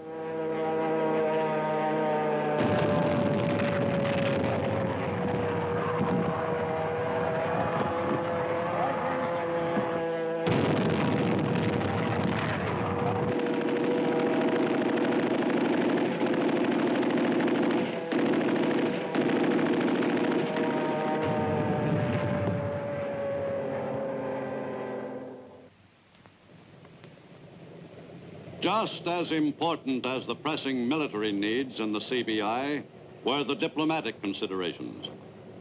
In an effort to keep peace among the Allied forces in the Orient, the U.S. sent several emissaries to Chongqing, among them Vice President Henry Wallace. Mr. Wallace recommended to Washington that China be separated from the command of Zhang's bitter opponent, U.S. General Stilwell, a proposal seconded by the Generalissimo. But U.S. policy in China in 1944 was as variable as the spring breezes which played among the reeds. China's Generalissimo was often toasted one day and scorned the next.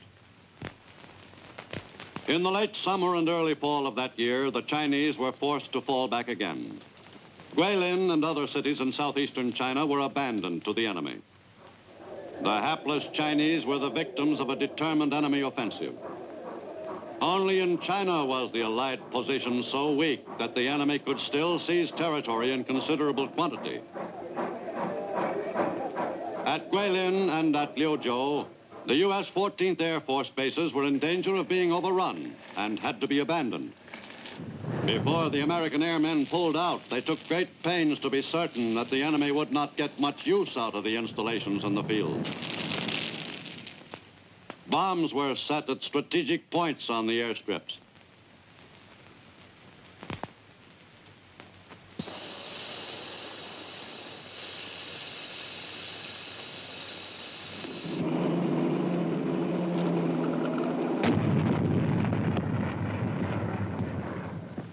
The major air bases at Guilin and Liuzhou were evacuated in the autumn of 1944.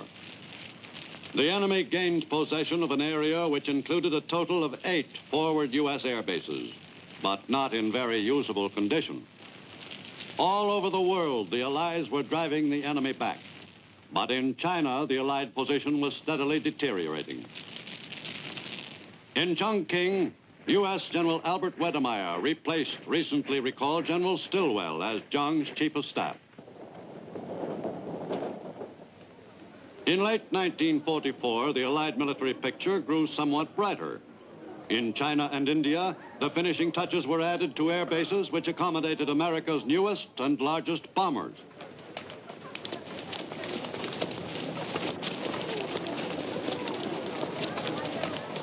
From these bases, it was confidently felt, the enemy's offensives could be effectively dispersed by America's newest air weapon. The new B-29s, operating in the CBI as the 20th Air Force, were capable of covering a range of targets which stretched from Rangoon to Japan itself.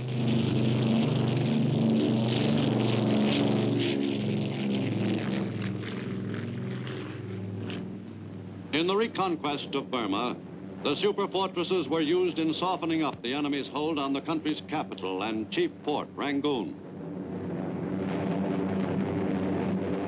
In one raid on Rangoon, 56 B-29s participated.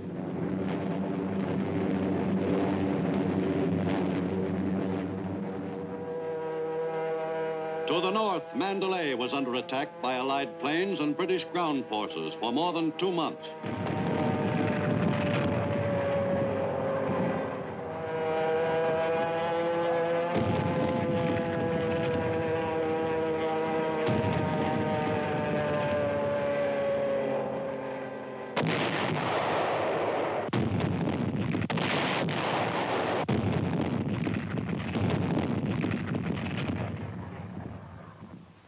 The Southeast Asia commander, Lord Mountbatten, inspected Mandalay soon after its capture by British forces.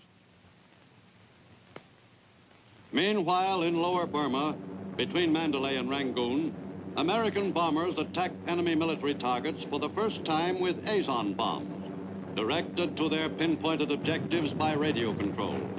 The results were most successful. The capture of Rangoon was speeded up by an invasion from the air. A force of Gurkha paratroopers jumped in an assault on a strong point which dominated the approach to Rangoon. The operation went off smoothly, but it developed that the air invasion had not been necessary after all. British ground forces entering Rangoon via landings along the coast found that the enemy had abandoned the city. 38 months after Rangoon had been forfeited to the aggressors, Burma's capital was once again in British hands. The reconquest of Burma had required the services of more than 1 million men. But final victory always made the long, bitter campaign seem worthwhile. In the retaking of Burma, a considerable number of British prisoners were liberated. Some had been taken captive by the enemy 3 years before, but throughout their long internment, they never gave up hope. In early 1945, the first truck convoy left from Lido, India, bound for China via the Lido and Burma roads, now linked. This invaluable artery across the rugged mountains helped materially to speed up the flow of supplies to China. But even in full operation, the overland route, christened the Stilwell Road, accounted for only 1/3 as much tonnage as was flown across the hump in the waning months of the war. To facilitate the flow of fuel from India to northern Burma and China, several pipelines were constructed. From India, the fuel was pumped via pipe as far as Kunming, more than 900 miles away. Thus, one more lifeline was established with beleaguered China. In early 1945, the Chinese mounted an offensive and succeeded in forcing the enemy back somewhat in certain areas. But though the Chinese scored limited gains, the Japanese were by no means in retreat throughout China. By the closing months of World War II, the Chinese gained some ground, but also lost much valuable territory.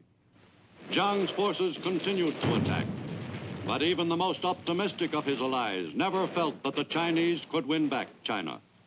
In other parts of the Pacific theater, the Allied situation was brighter. In September 1944, a group of islands in the Carolines was vital to U.S. success in the Western Pacific.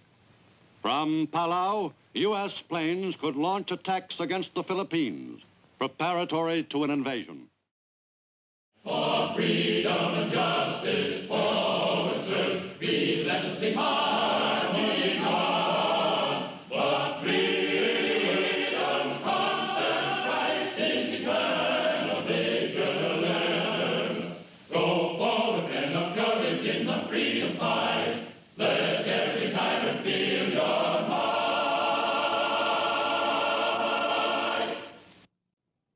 But freedom's constant fight is eternal vigilance. Go forward, men of courage, in the freedom fight. Let justice reign, let freedom song.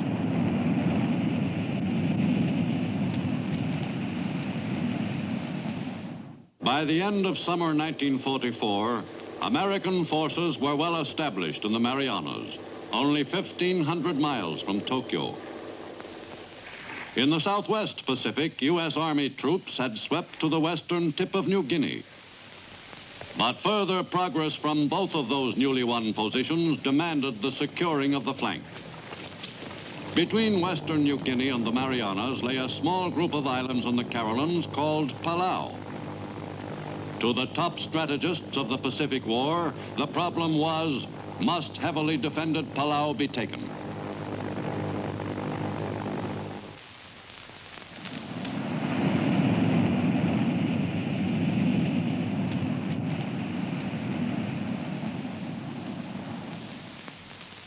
In the late summer of 1944, the Allied advance in the Western Pacific pointed to a quickening schedule of invasions. Morotai and the Halmahera group was an obvious target on the drive from New Guinea.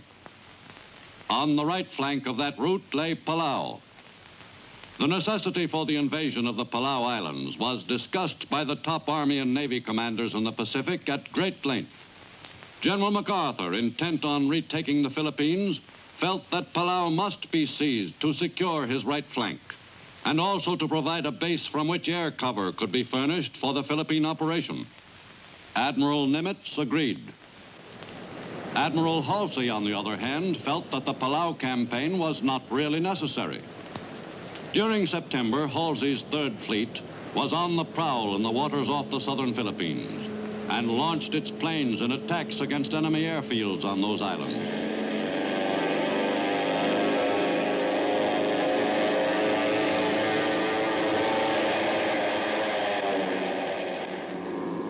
The carrier planes' attacks were highly successful.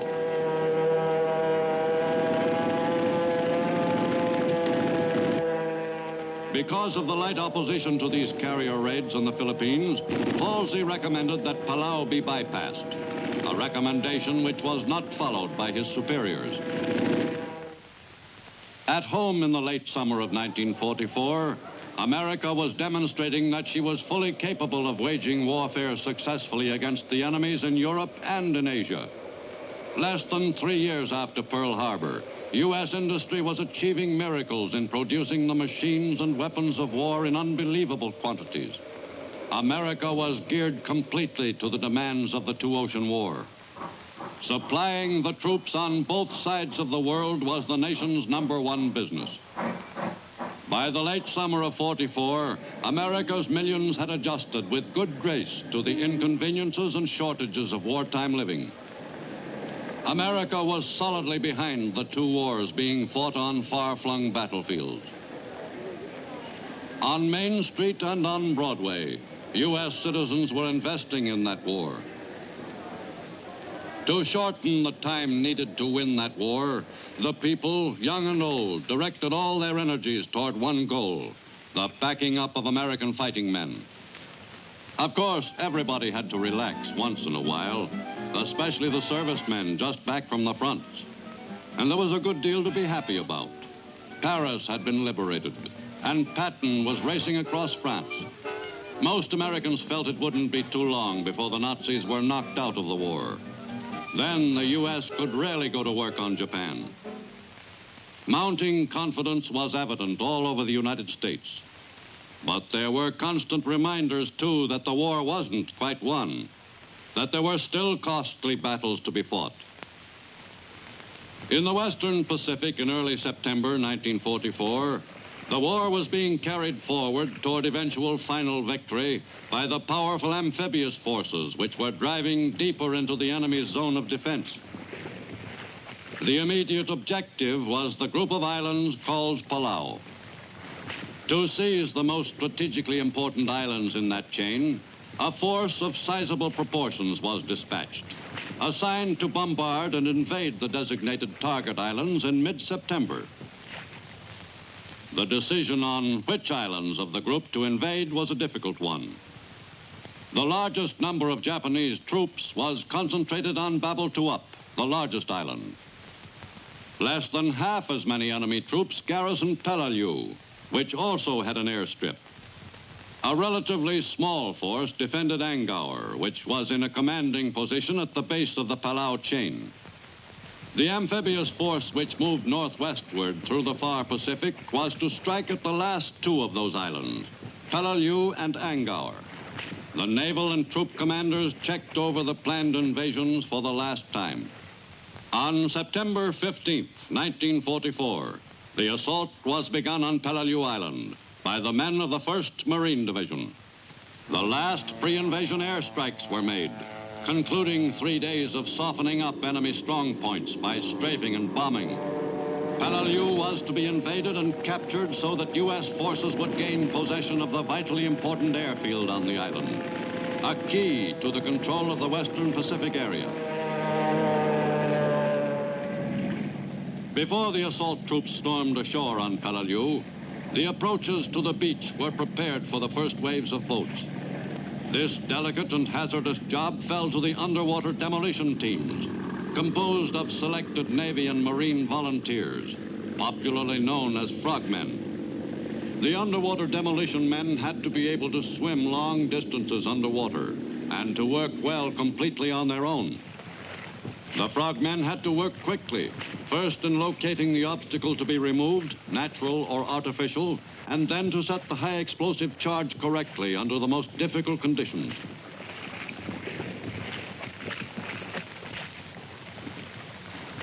Then the trick was to get back to the pickup boat without being spotted by the enemy. Once safely out of the immediate area, the job was completed.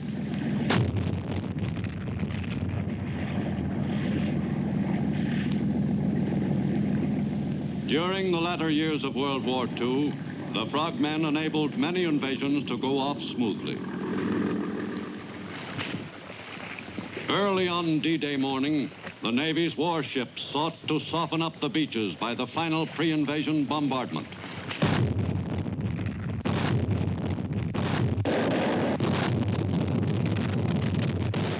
Though the battle on shore was expected to be another Tarawa, the Navy complained that they had run out of targets. But there were many installations which the Navy's guns did not even touch.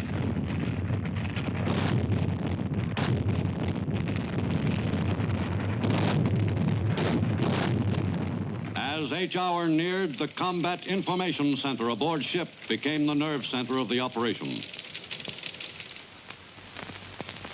At 6:30 on D-Day morning, the amphibian tractors carrying their complement of assault troops started for the line of departure, the area from which the final dash to the beach would be begun.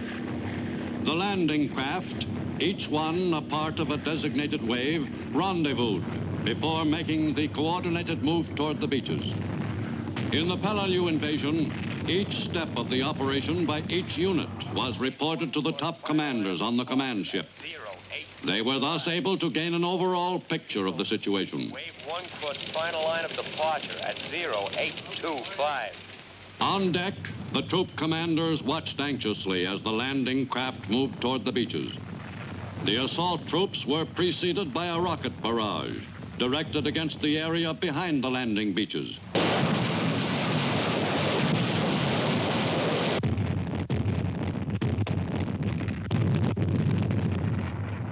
Resistance on Peleliu was expected to be heavy.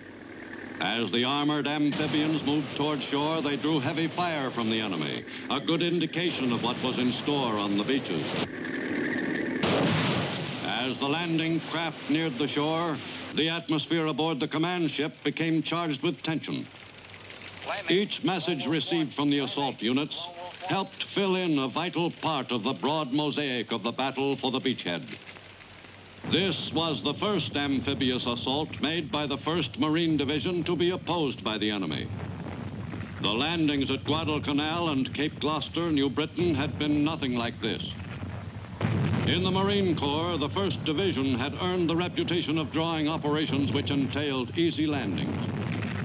But at Peleliu, this tradition of good luck was dissipated. The first waves hit the beach to the accompaniment of intense enemy mortar and artillery fire. The prediction that it would be rough turned out to be an understatement.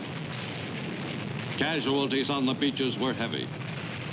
The 1st Marine Division was paying dearly for the small strip of coral and sand along Peleliu's western shore.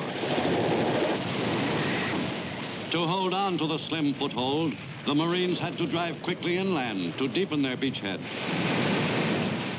In the face of withering enemy fire, they pushed ahead.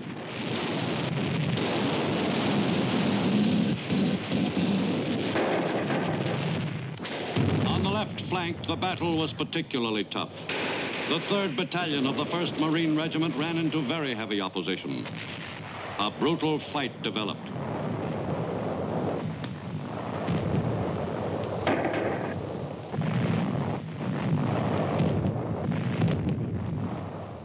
On D-Day on Peleliu, the situation reports on the fierce and confused fighting were relayed regularly to the top command. The line against the enemy was broken by 2 major gaps, so serious that the position of the entire U.S. force on the island was endangered. Spitfire 1, we are under heavy enfilade fire. The critical situation was followed with careful attention to every minute detail by the commanders of the operation on the command ship offshore. On the afternoon of D-Day on Peleliu, the Marines found themselves faced with the necessity of stopping a strong enemy counterattack. The men of the 1st Battalion, 5th Marine Regiment, braced themselves for the attack. At 4:50 o'clock, the Marines opened up with everything they had.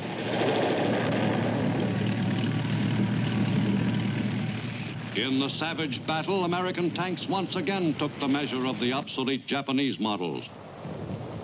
The enemy counterattack failed completely and ended in a familiar way. The first objective for which the Marines were fighting so bitterly was the airfield on Peleliu. To seize that airstrip, the exhausted Marines pushed on in a determined effort to gain that prize before nightfall. By the late afternoon, the Marines had possession of part of that objective.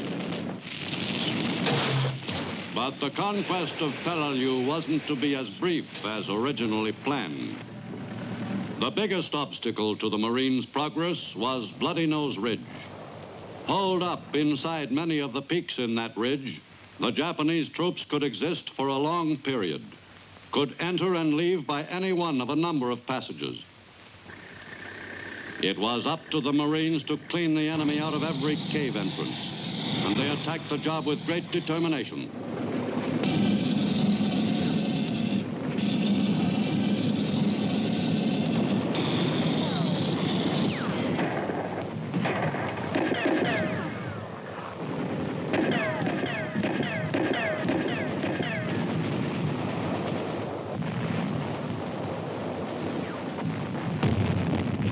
The fight to take Bloody Nose Ridge on Peleliu was one of the toughest spot actions of the entire Pacific War. Casualties in the lines were taken back to a more protected area, but sometimes that job was almost impossible.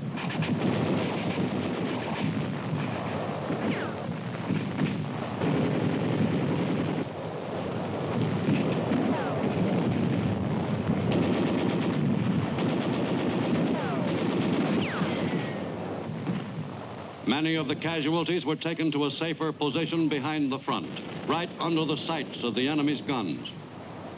During the first 2 days, one company alone suffered 67% casualties. It became apparent that this was to be no quick operation. As often as possible, badly wounded Marines were taken off the island entirely, out of range of the enemy's fire. During many of the Pacific campaigns, the wounded American serviceman was transferred quickly to a waiting hospital ship standing by offshore. Often, the entire trip from the front lines to the sanctuary of the ship's hospital took less than an hour. Many of the difficult surgical cases would not have been saved in former wars. Indeed, the advances made in medical science during World War II helped keep U.S. casualties at a minimum. Thanks directly to the efficient work of the Army and Navy doctors and the Nurse Corps, the lives of thousands of American fighting men were saved. The invasion of Angkor was made by the Army's 81st Division on September 17th, 2 days after the assault on Peleliu. The 81st, nicknamed the Wildcat Division, was commanded by General Paul Mueller, who led his troops into combat for the first time on Angkor. After the customary softening up of the beaches, the men of the 81st landed against light resistance and went about the job of seizing the island from the enemy garrison force.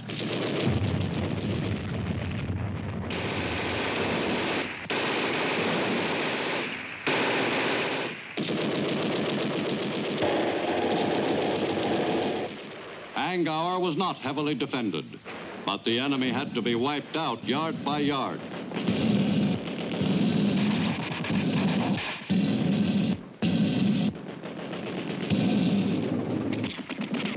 The GIs on Angkor suffered some casualties too, but fortunately not a high percentage of the troops committed. The frontline work of the Army medics under fire was notable. For 4 days, the GIs pressed the attack on Angkor. On September 20th, all organized resistance ceased. The enemy's defense of Angkor had crumbled. The island was declared officially secure on that 4th day. Without any loss of time, Army engineers went to work on the construction of an airstrip on the island. The work of clearing the area was carried forward under enemy sniper fire. The field on Angkor would provide a second bomber strip in the Palaus and would lessen the amount of traffic on the Peleliu Strip. Construction was continued even after dark. The GI in charge of the lights which flooded the area was ready to pull the switch in a second if an alert was sounded. On Peleliu, the Marines were having a tougher time dealing with the enemy in the caves of Bloody Nose Ridge, a fortress which was proving virtually impregnable to the Marines' continuing attacks. Progress was slow. The Marines advanced slightly, only to be stopped after each small gain.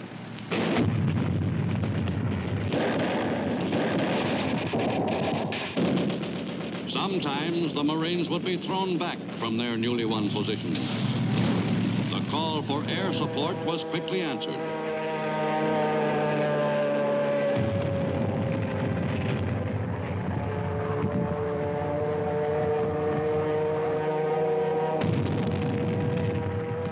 The men on the ground took a short breather while Marine pilots went to work on the enemy.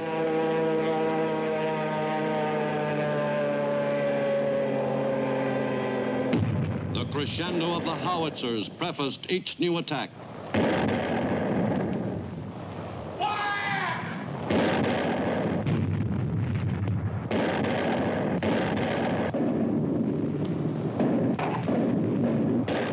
Some areas of Bloody Nose Ridge were fought for several times. On Peleliu, advances were often measured in terms of a few yards.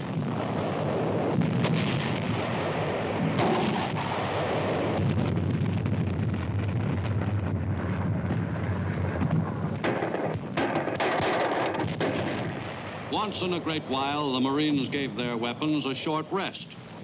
The Navy hospital corpsmen had plenty to do. Casualties were mounting at an alarming rate. General William Rupertus felt that his 1st Marine Division could carry on without help.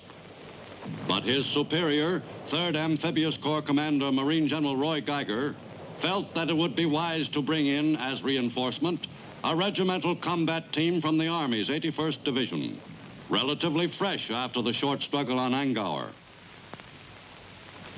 The GIs of the 321st Infantry Regiment were to relieve a badly chewed-up Marine Regiment, the 1st, which had been clawing at the enemy at Bloody Nose Ridge for 8 straight days. The soldiers were to work with elements of the 7th Marine Regiment in the drive north to secure the northern section of Peleliu. The Army troops edged around the ridge and approached it from the north, in a move coordinated with Marine attacks from the sides of the ridge. Some of the Marines were assisted by war dogs, who were trained to detect the enemy's presence. The fight for Bloody Nose raged on. From the airfield on Peleliu, Marine pilots took off on the shortest bomb run in World War II in the Pacific, 1,000 yards to the target, Bloody Nose Ridge, more formally called Umabrokel Mountain. Sometimes the planes dropped napalm-filled belly tanks with instantaneous fuse mechanisms.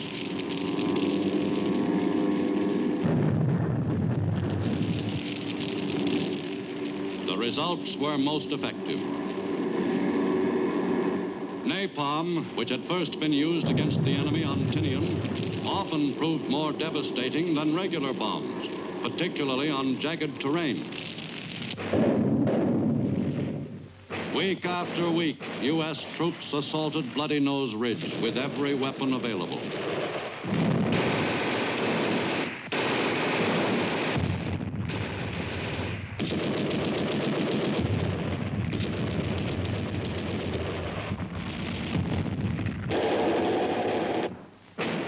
A favorite weapon of Japanese soldiers on suicide missions was the Bangalore torpedo. While the campaign on Peleliu was continuing, it became apparent that a supplementary operation would have to be conducted against an adjoining island, Ngaysobus, which was given a once-over by the Marine pilots. On September 28th, Marines of the 3rd Battalion, 5th Marine Regiment, conducted a well-executed shore-to-shore operation from Peleliu to Ngaysobus. This small-scale invasion was necessary to deny the enemy the use of a base for his artillery, which was being directed against U.S. troops on Peleliu. Ngaysobus was seized without too much difficulty by the 1,000 Marines.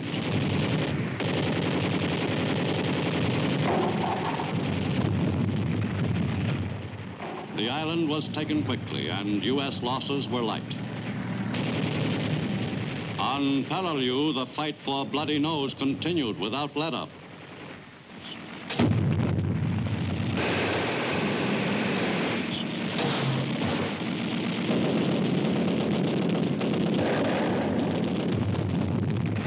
By the end of September, the enemy was losing control of the island. A number of Japanese soldiers surrendered, but they represented only a part of the force still alive on Peleliu. For every enemy soldier who gave himself up, there were many more still holed up in the caves of Bloody Nose Ridge.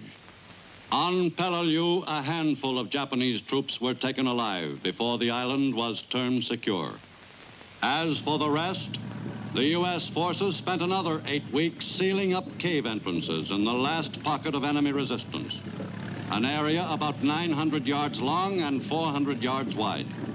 By late November, the enemy was all finished on Peleliu. In taking 2 key islands in the Palaus, U.S. fighting men had seized a valuable area in the far reaches of the western Pacific. The Stars and Stripes flew over the most westerly of the Caroline Islands after a campaign which ranked with the most bitterly fought of the war in the Pacific. From that territory, won at a cost of more than 1,600 American lives, U.S. forces were in position for their next move. In October, A sizable airstrip capable of accommodating heavy bombers was in operation on Angkor. From that field, U.S. bomber pilots made periodic runs over some of the islands in the Palau group which had not been invaded by American amphibious forces. The pilots concentrated on enemy positions on Babaltuap and Koror. Occasionally, these routine missions proved fatal.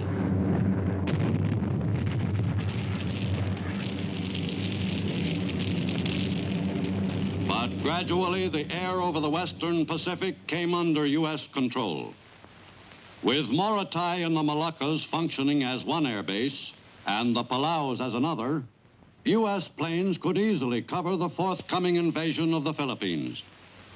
Starting in October, U.S. bombers operating from Palau attacked Japanese fields and installations in the Philippines.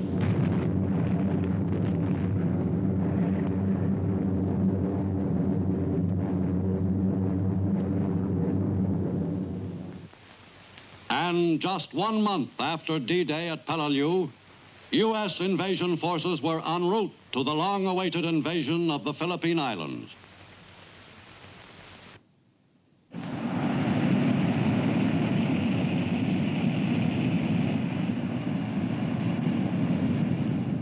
In Washington in March 1935, President Roosevelt approved the constitution of the new Philippine Commonwealth, another step toward Philippine independence. But in the islands themselves, the preparation for that long-sought freedom was interrupted in December 1941 and the months that followed by Japanese assault troops. In May 1942, the Japanese won Corregidor, and General Jonathan Wainwright was forced to surrender all his forces in the Philippines. The United States suffered a humiliating defeat.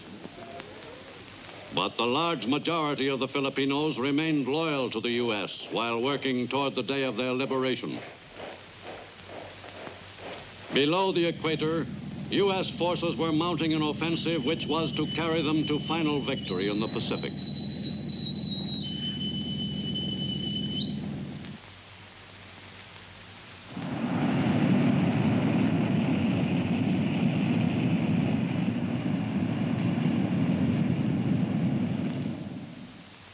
In mid-1944, U.S. forces seized the Marianas.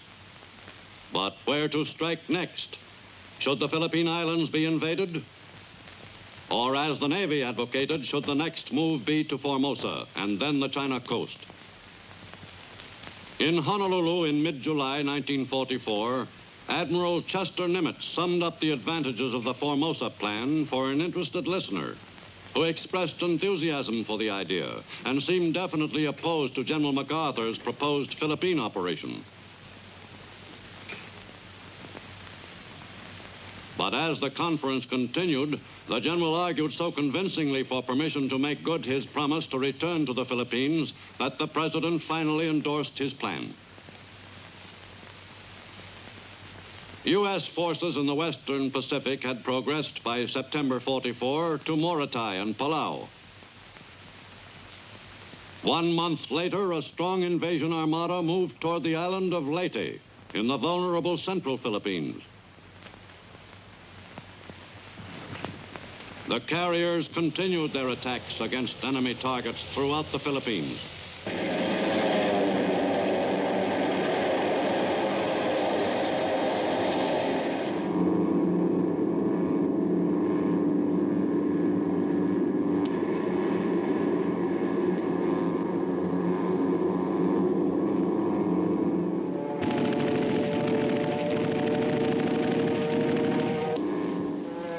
Planes hit a great variety of targets.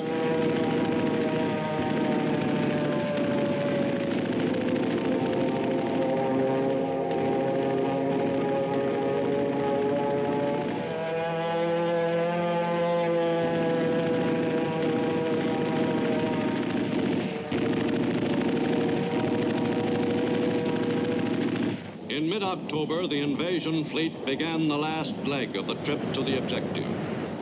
The mighty armada included combat and assault vessels of all types, escorted by 6 battleships. Aboard the cruiser Nashville, General MacArthur was confident of the success of his mission as he surveyed the powerful fleet. This impressive convoy was transporting some 170,000 American soldiers to the invasion beaches on Leyte. GIs from Oregon and Ohio, Mississippi and Montana, all intent on paying the Japanese back for Bataan and Corregidor.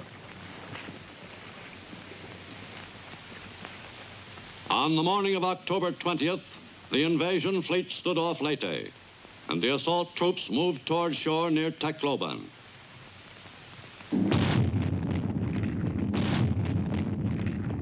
The first wave was scheduled to hit the beach at 10 o'clock.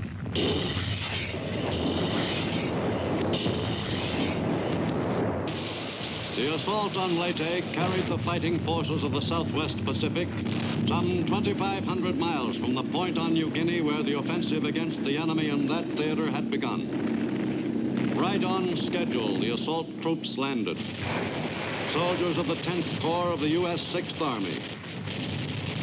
The landing near Tacloban went off smoothly, and U.S. forces quickly set about securing a position of sufficient area to facilitate a successful defense.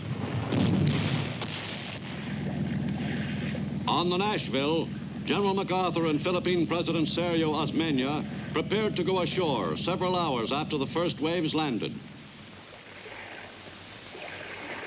Osmeña was returning to his native land after an absence of some 2.5 years. The general set foot on Philippine soil for the first time since his departure from Corregidor in March 1942. About 20 miles to the south at Dulag, GIs of the 24th Corps made a second landing, coordinated with the invasion near Tacloban. By the end of D-Day, the beaches were secure, and the area was given a careful going over for enemy mines. While the beachhead was being cleared, the 96th Division advanced along the flank. At Dulag, too, the invasion was a complete success. But the U.S. advantage was not to go unchallenged. 2 American submarines, the Darter and the Dace, proceeding through a narrow channel off Palawan in the western Philippines in the early morning of October 23rd, spotted a strong enemy naval force and promptly attacked. Torpedo attacks were made on 3 enemy cruisers. 2 of the cruisers were sunk, 1 damaged. This engagement was the prelude to one of the most memorable battles in naval history. The U.S. Third Fleet lay in wait for a possible attack by enemy naval units in the Philippine Sea to the east of the central Philippines. The U.S. Seventh Fleet protected the entrance to Leyte Gulf and the beachhead. On October 23rd and 24th, 2 Japanese naval forces proceeded eastward toward the U.S. position on Leyte. At 9:10 a.m. on the 24th, Halsey's carriers launched their planes in an attack on the enemy's central force. At 10:20, the enemy fleet was spotted entering the Sibuyan Sea. The U.S. planes attacked immediately. Some 250 U.S. planes hit the enemy fleet.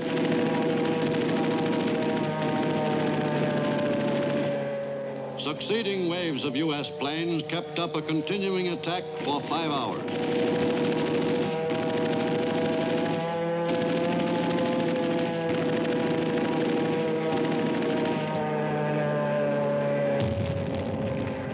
At 3:30, the Japanese force turned and withdrew after hits had been scored on several of its warships. Survivors of the super battleship Musashi, sunk by U.S. air action, were picked up by other enemy ships.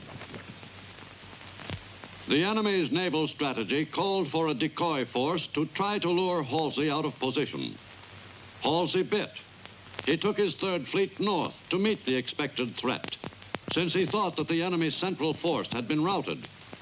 But that force had reversed itself again. 7th Fleet escort carriers were all that stood between the Leyte beachhead and the Japanese central force, which slipped through San Bernardino Strait at midnight. Meanwhile, the main strength of the 7th Fleet was concentrated on Surigao Strait, as the enemy's southern force approached it from the other side. A division of PT boats, commanded by Lieutenant Weston Pullen, spotted the vanguard of the enemy's southern force. All during that night, we were under heavy attack from the enemy's warships, but some of our boats managed to get close enough to do some damage.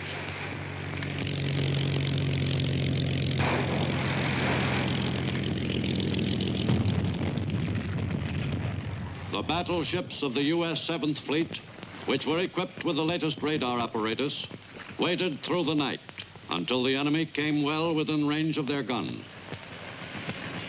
The enemy force was moving right into the trap.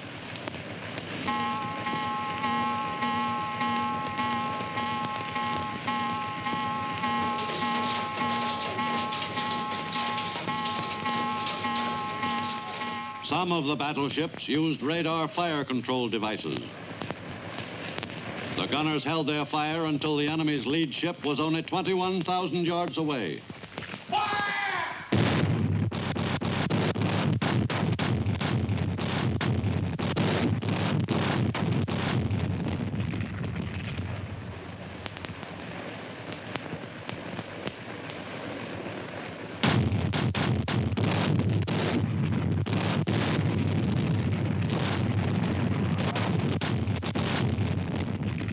In the Battle of Surigao Strait, the enemy's naval force was overwhelmingly defeated.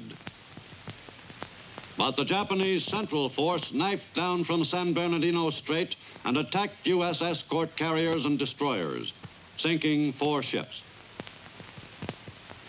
Meanwhile, to the north, the powerful U.S. Third Fleet, commanded by Admiral Halsey, was pursuing the enemy's decoy fleet, which the Admiral was convinced constituted the main enemy striking force. On the morning of October 25th, the Third Fleet was hundreds of miles from the battle off Samar. Word of the engagement came through, but Halsey's force continued chasing the enemy's suicide fleet. At 8:10 that morning, Halsey's planes spotted the enemy, and within 10 hours, his task force sank 4 Japanese carriers. The remnants of the decoy force turned and fled. Halsey sped south, but too late. The Japanese Central Force unaccountably left the area. Confusion and uncertainty characterized the actions of commanders on both sides during the battle for Leyte Gulf. This epic naval battle marked the end of the Japanese fleet as an active surface force. In spite of faulty coordination between top U.S. commanders, the battle for Leyte Gulf was a resounding U.S. victory. A victory which ensured the success of the Philippine campaign, since no further large-scale naval attacks could be made by the enemy on the Philippine beachheads. The battle for Leyte Gulf was a notable milestone on the road to the final defeat of Japan. During the last days of October and throughout November, the battle for Leyte Island continued. The enemy strengthened his force on Leyte by sending reinforcements from Luzon as soon as Japan's Show Plan No. 1 for the defense of the Philippines was put into effect. Some 40 to 45,000 Japanese troops were moved from Luzon and other islands to Leyte. But these reinforcements were usually dispatched in oddly assorted lots. Thus, the Japanese on Leyte were never able to function as a single coordinated fighting force. And the movement of troops to Leyte was draining the strength of the elite Japanese 14th Area Army, whose men had been prepared to fight a carefully planned defense of Luzon. On Leyte, the soldiers who arrived safely were simply added to units which were fighting a losing action against the American GIs. The fight for Leyte finally resolved itself into a series of small unit actions.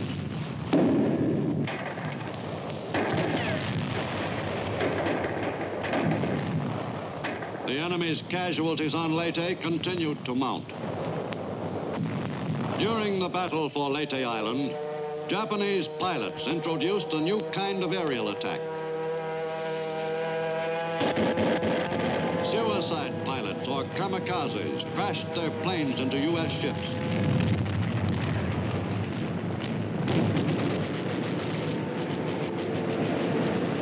number of American ships of all types were rammed in these desperate attacks.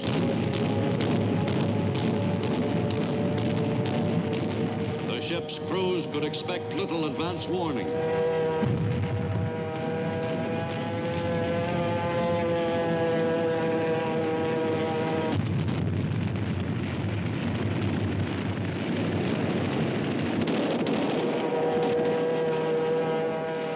Some of the kamikazes were more successful in their farewell dives.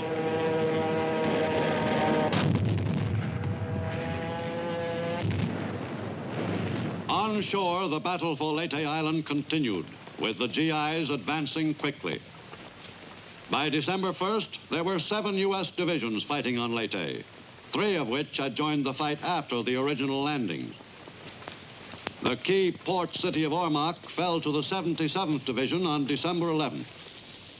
By the end of the year, all organized resistance on Leyte had ended, and the island was once more in American possession after 3 years of enemy occupation. Meanwhile, U.S. troops went ashore unopposed on Mindoro on December 15th and quickly established a beachhead as a base for subsequent operations. Then, on January 9th, 1945, 4 U.S. Army divisions invaded Luzon, focal point of the Philippine campaign. The GIs landed at Lingayen Gulf. Early that afternoon, General MacArthur went ashore to inspect the rapidly expanding U.S. beachhead. The general was jubilant. The lack of opposition confirmed his conviction that the enemy would be taken by surprise. He considered the Lingayen operation an unqualified success. The 68,000 GIs who landed on that first day were given a warm welcome by the overjoyed Filipinos, who had been dreaming of this moment for 3 years.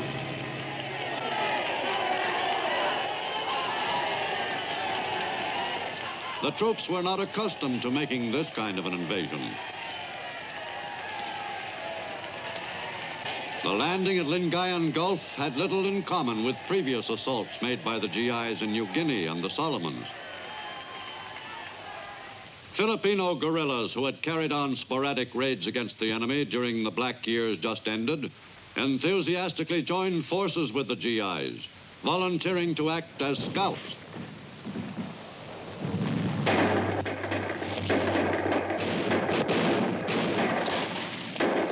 Guided by the Filipinos, the American drive southward toward Manila gathered momentum. The GIs passed numerous dugouts where enemy soldiers met their death along the 117-mile route. The American advance moved swiftly through the remnants of the enemy's elite Luzon force. Heavy U.S. air attacks were made daily on airfields near Manila.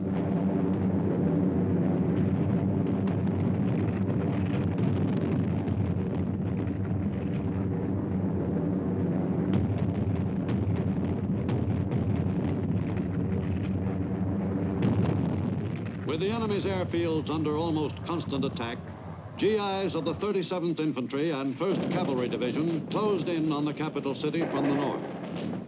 By February 4th, both divisions were moving through the suburbs and were ready for the crucial battle for Manila itself.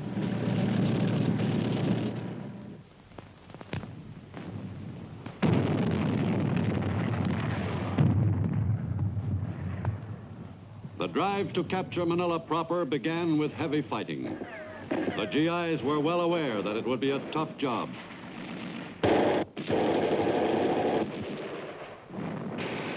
The enemy was prepared to defend every building and took a heavy toll of U.S. fighting men. The streets of Manila turned quickly into a battleground. In the bitter fight for the Philippines' capital city, the GIs of the 1st Cavalry Division made their first objective the camp where many Americans were held prisoner. Among them, Army Nurse Lieutenant Eula Fales of Houston, Texas. It's hard to describe how I felt when the first American soldiers reached us at Santa Tomas. The great surge of joy on being free again is almost too much to bear after 32 months being prisoners. without any question, it was the happiest moment of our lives.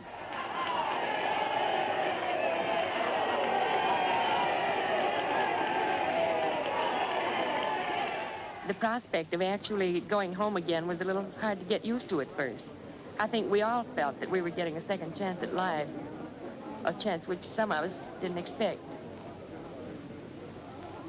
Outside Manila at Cabanatuan prison camp, American fighting men who had fought the desperate defense of Corregidor during the early months of the war were liberated on January 30th, 1945. At Bilibid, another camp in the Manila area, more Americans were freed after 3 years of imprisonment. Some had managed to survive the ordeal. Others had not been so fortunate. One American prisoner had died the day before the camp was liberated. The fight for Manila continued unabated.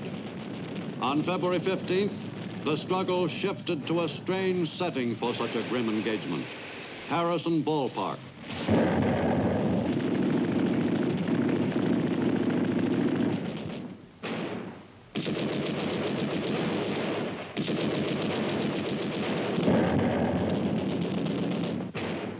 General Mudge himself helped a private who had been wounded remove a casualty to safety. The ballpark was finally taken. By February 23rd, the fight for Manila was centered in the Intramuros, the old walled city.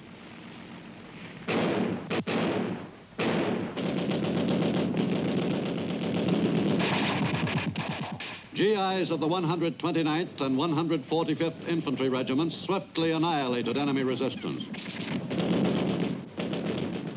For 4 weeks, Manila existed in a state of complete chaos. To the residents of Manila, February 1945 was a month of horror.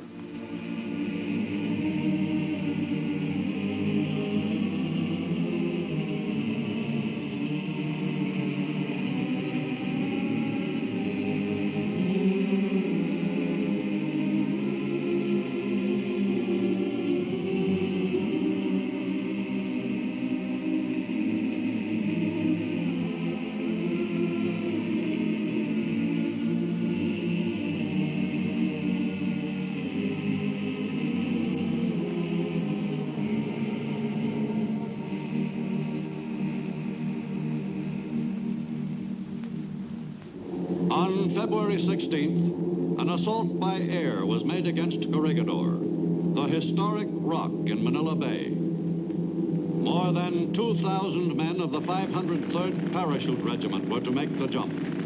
The C-47s flew over the 1/2 square mile head of Corregidor at low level and prepared to eject their cargo of experienced assault troops over the target area, 2 small patches of clearing. The men jumped from a height of only 400 feet.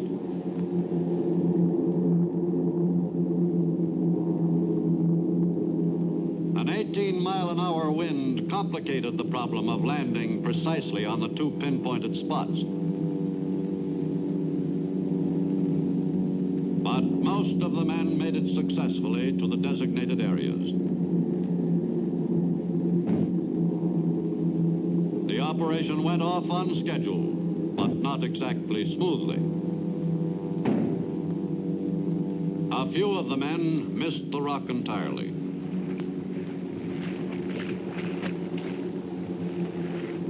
The operation was considered eminently worthwhile since the enemy had not prepared for an attack from the skies.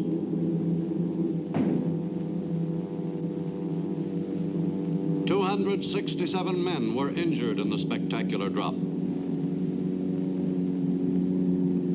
Once on the rock, the paratroopers went right to work on fulfilling their assignment, to rout the enemy out of his last-ditch defenses on the island where American fighting men had made their unforgettable stand in 1942. To reinforce the air assault, the 3rd Battalion of the 34th Infantry Regiment landed on the south shore of Corregidor. The troops pushed ahead quickly to take Malinta Hill.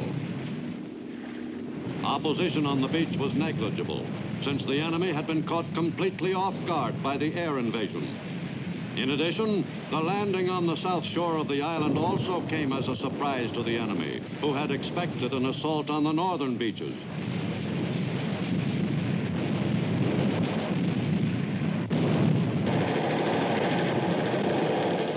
The fight for Corregidor lasted for almost 2 weeks.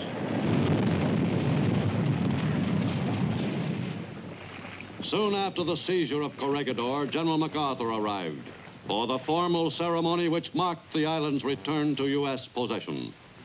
He ordered the assembled troops, hoist the colors, and let no enemy ever haul them down.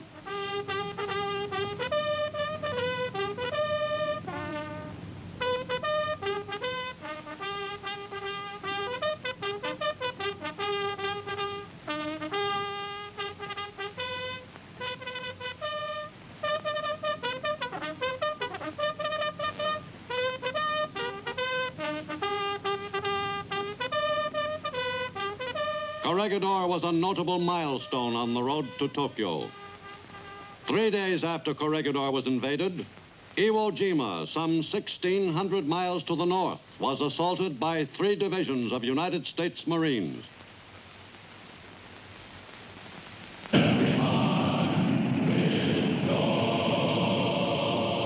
In the autumn of 1944, America's newest air weapon, the powerful Super Fortress, was used with great effect in raids over Japan.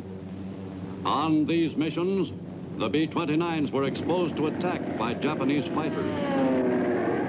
Without fighter cover, the huge bombers were vulnerable to these persistent attacks by the Japanese fighters. Just halfway between the B-29 bases in the Marianas and the target, Japan, the island called Iwo Jima was in an ideal position for use by the U.S. as a base from which to launch fighters to accompany the B-29s on their missions.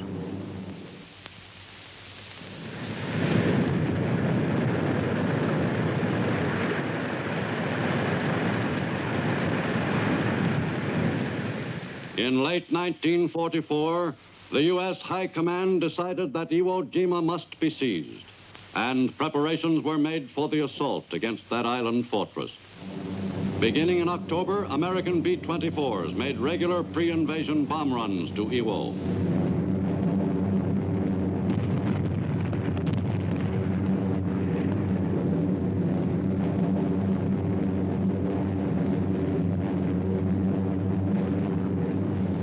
The U.S. 7th Air Force bombed Iwo Jima almost daily for 72 days in late 1944 and early 45. At U.S. bases in the Pacific, Marines of the 3rd, 4th, and 5th Divisions prepared for the assault. The invasion troops were accompanied on the trip to the objective by great quantities of materiel, the machines of 20th century war. With the assault forces aboard ship, the task force moved northward toward the island target in mid-February. In waters so close to the enemy's homeland, it was no longer possible to capitalize on the element of surprise. The Marines who were to make the assault were briefed on the enemy and his defenses. No punches were pulled. The men were told that Iwo was the closest thing to a fortress in the Pacific Ocean. At least they knew what to expect. There was nothing further the commanders could do to change the complexion of the head-on assault. Before the men stormed ashore to seize the island fortress, a last blessing was given by the troop chaplains. The final divine services on shipboard were attended by many of the assault Marines, who welcomed the opportunity to rededicate their efforts to God.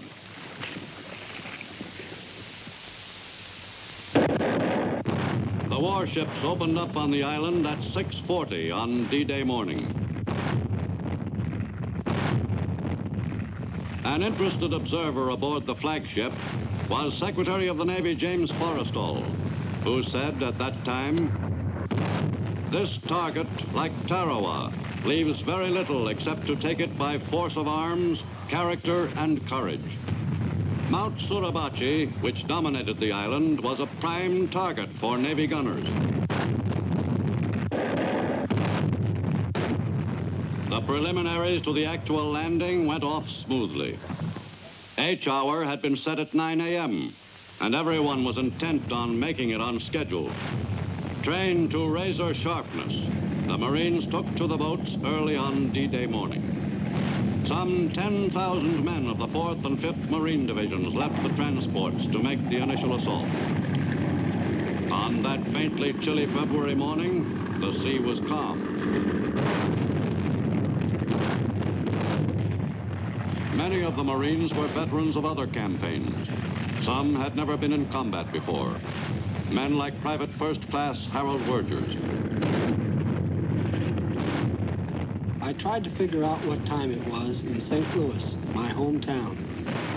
This operation had all the earmarks of being a real fight. At a time like this, you felt all keyed up inside, the blood coursing through your veins so fast your fingertips tingled.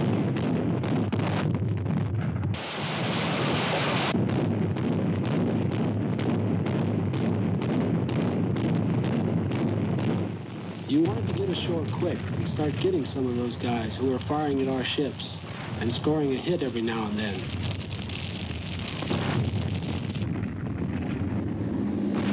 It seemed like hours getting to the beach. It began to get rougher, but my outfit, the 1st Battalion, 28th Marine Regiment, made it okay.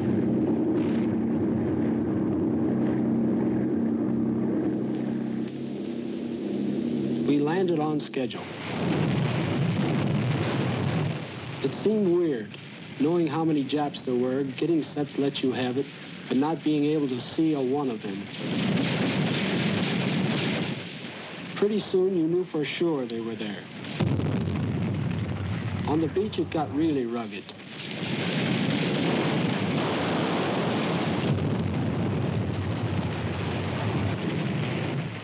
I never expected it to be this rough. Some companies were cut down to half strength that first morning, half their men knocked out.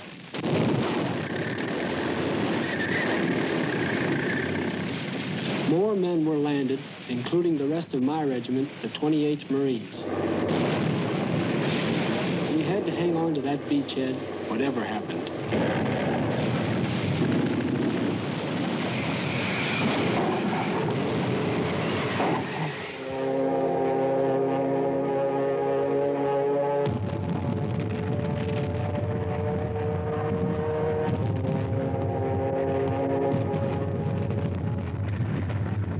What made it even tougher was the slow going in that volcanic sand. It slowed us down, and it slowed the equipment down. The fight for the beachhead at Iwo was a real nightmare. I don't think any of us will ever forget it. That first morning, about a third of the men in our company got hit.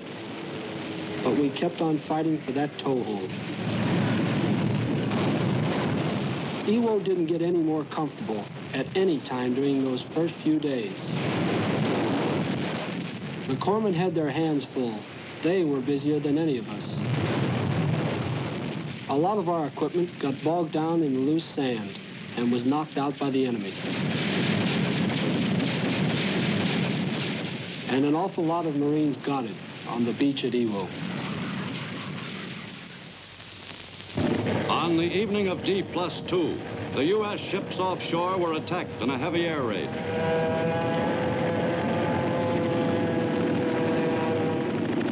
The gunners scored hits on some of the Japanese suicide planes. In the furious 3-hour-long battle, the U.S. lost one carrier and had another damaged. 15 of the kamikazes were knocked down.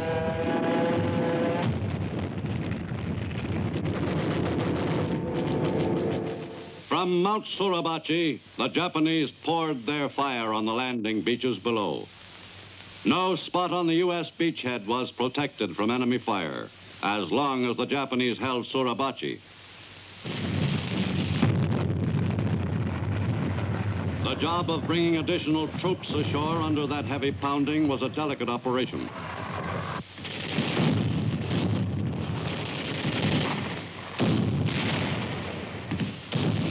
And just as important as the added manpower was the materiel, which was so necessary in the drive to reduce the enemy's fortress.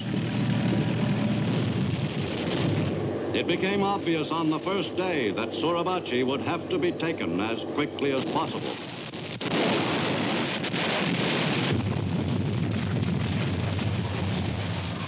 Elements of the 28th Marine Regiment were assigned the job of seizing Suribachi, including Private First Class Werger's unit. We gave the Hot Rock everything we had.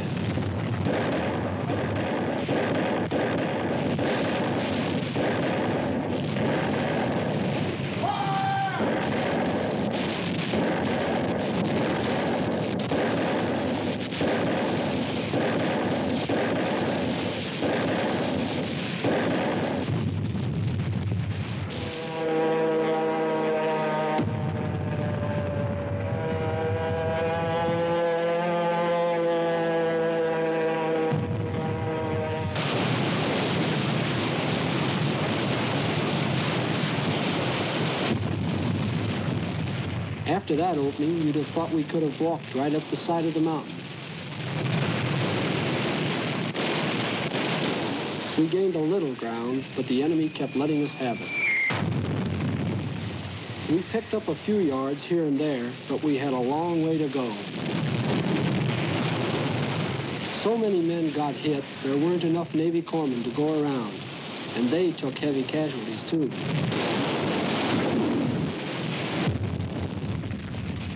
We kept pushing ahead, making every clip count. But it was tough going. They kept pouring it down on top of us.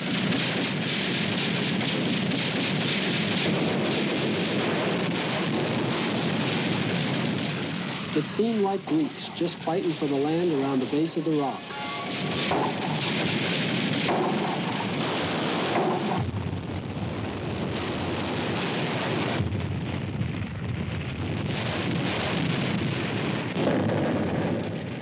Finally, on what they tell me was the 4th day on Iwo, we began to pick our way up the slope. On the way up, we ran into some Japs, but they didn't give us too much trouble. This was no place for anybody with a weak stomach.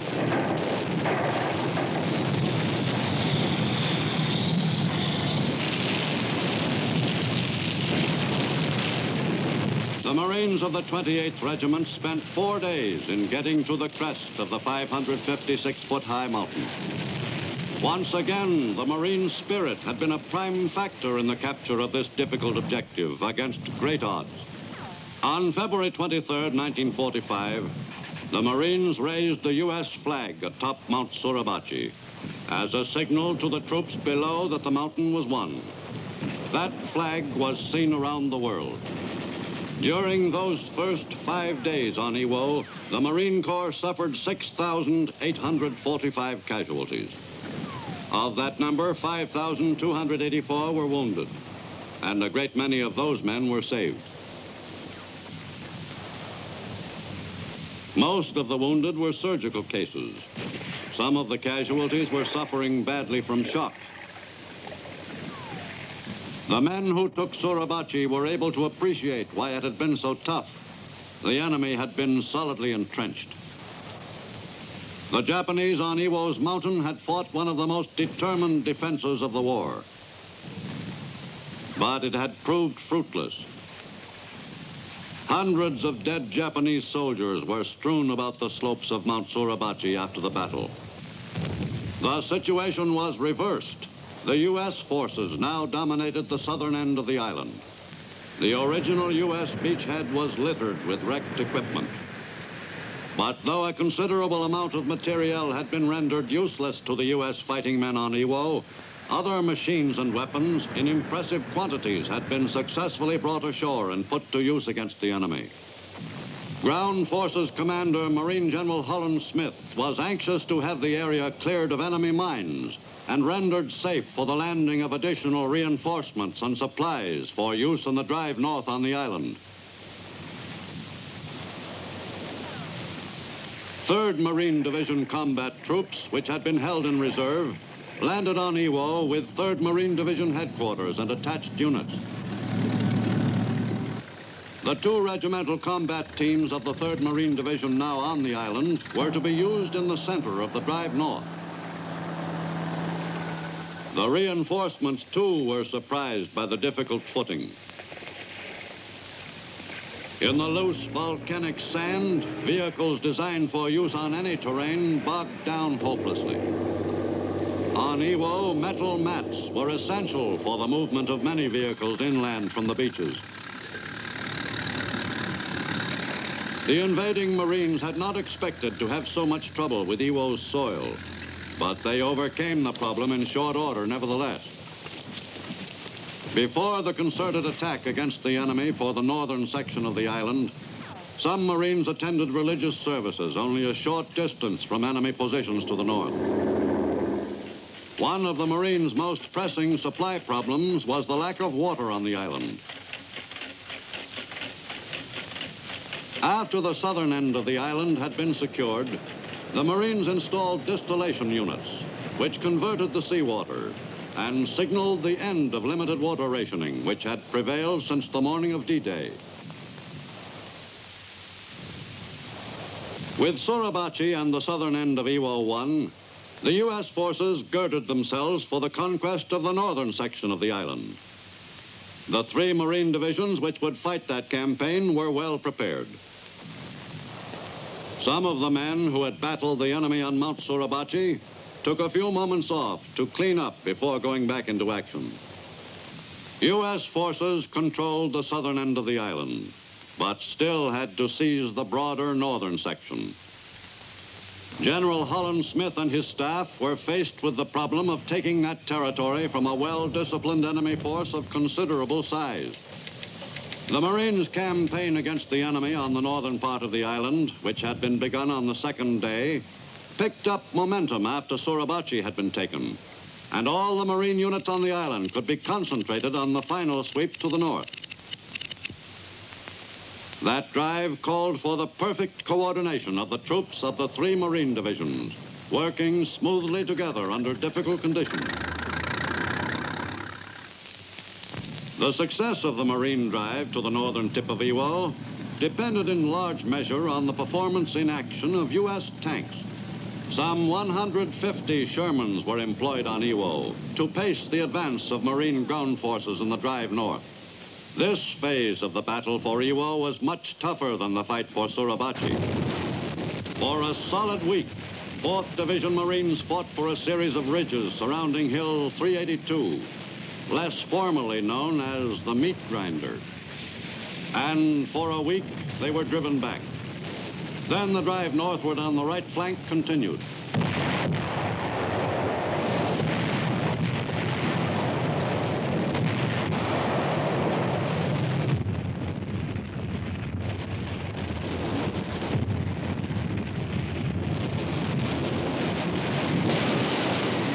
Once its rockets were fired, the vulnerable rocket launchers quickly left the area. Casualties grew heavier as the Marines pushed the frantic enemy into a smaller and smaller corner of the island.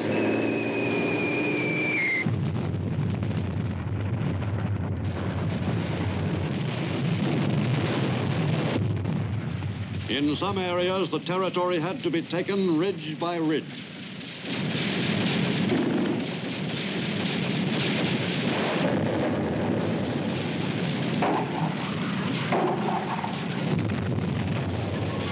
The drive for the capture of the 3rd Airfield on Iwo was executed by 3rd Division Marines, who led the advance up the island at the point of the wedge-shaped offensive. In crashing through the enemy's strong defensive line, the men of the 3rd Division took quite a beating.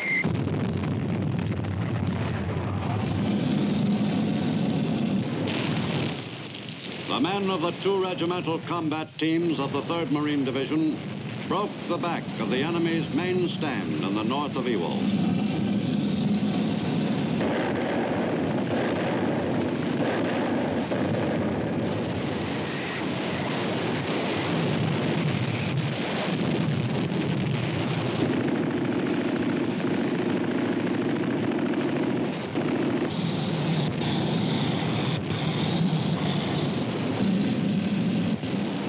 the enemy force on the island was rapidly being whittled down.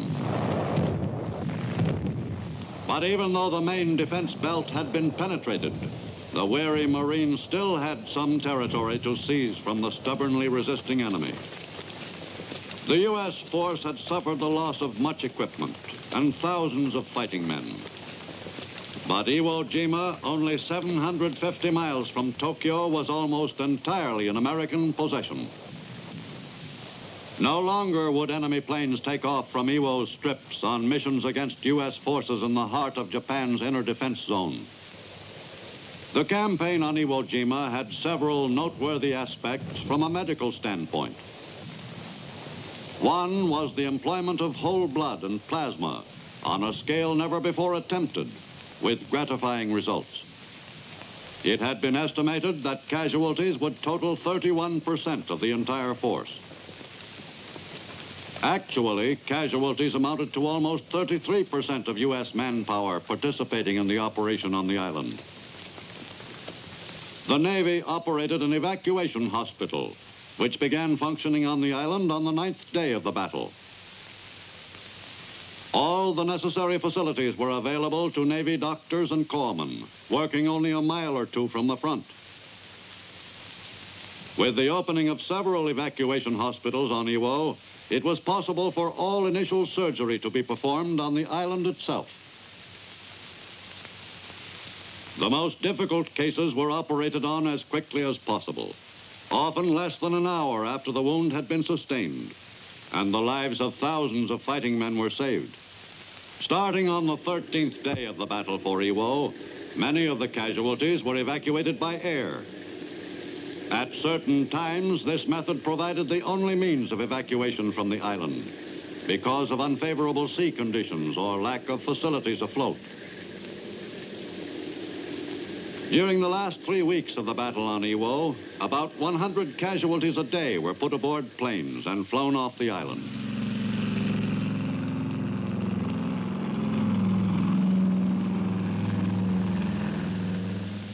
By March 16th, the Marines had won all of Iwo, except for a small area near the northern tip of the island.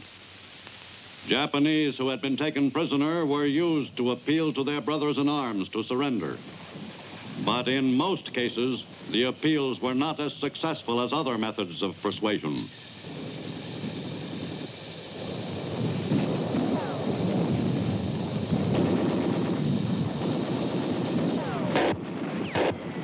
Some prisoners were taken on Iwo, but they represented only a handful of the 22,000 troops who had fought the carefully executed defense of the island.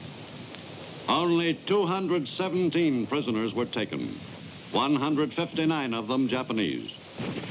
As on other Pacific battlegrounds, the soldiers who surrendered spoke readily about the location of their positions. The Marines were eager to clean out the last enemy pocket.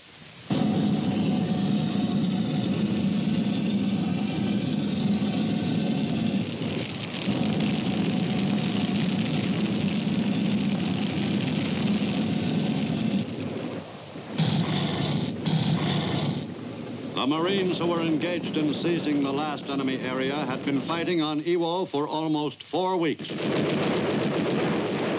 It was slow, exacting work.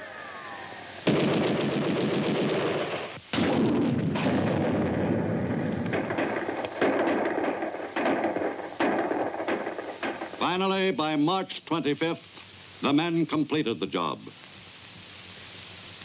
In the battle for the last pocket, some of the enemy soldiers had held out until the very end. In Iwo Jima, the enemy lost one of its most vital defensive bastions. After 36 days of the most bitter fighting American forces had ever known, the U.S. had all of Iwo. For that 8-square-mile heap of volcanic ash jutting out of the Pacific, the U.S. had paid an exorbitant price. The lives of 5,563 Marines and 982 sailors. In addition to the dead, the casualty figure showed some 19,000 men wounded in the battle for Iwo Jima. Tons of shell cases gave evidence of the important role played by artillery in the 5-week-long campaign. U.S. forces in the Pacific had decided that Iwo must be taken at any cost, and they had thrown themselves into the struggle with all the power available.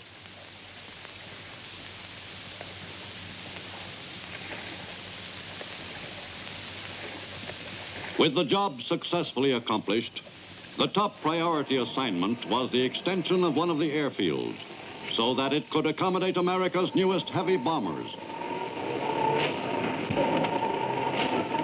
Marine engineering units and Navy construction battalions accomplished their job in miraculously short order. The field's great value to the U.S. lay in its use as an emergency base for crippled B-29s, unable to return all the way to their Marianas bases. More than 850 damaged B-29s landed safely at Iwo during the following 3 months. In addition, Iwo's strips provided a perfect base for U.S. fighter planes, now capable of making it to Japan and return. With fighter cover, the raids on Japan were less hazardous. After the victory at Iwo, Okinawa was the next major enemy island on the U.S. schedule. An assault force of soldiers and Marines made the invasion on Easter Sunday, 1945.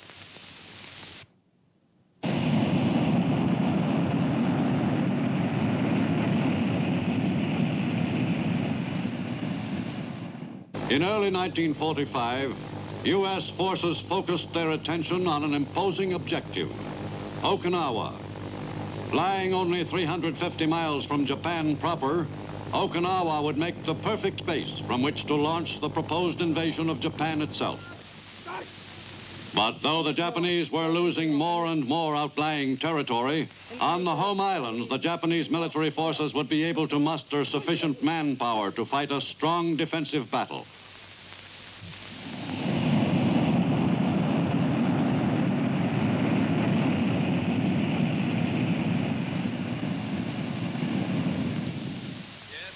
In early 1945, President Roosevelt returned from Yalta and reported on the most significant developments of that important conference with Great Britain and Russia.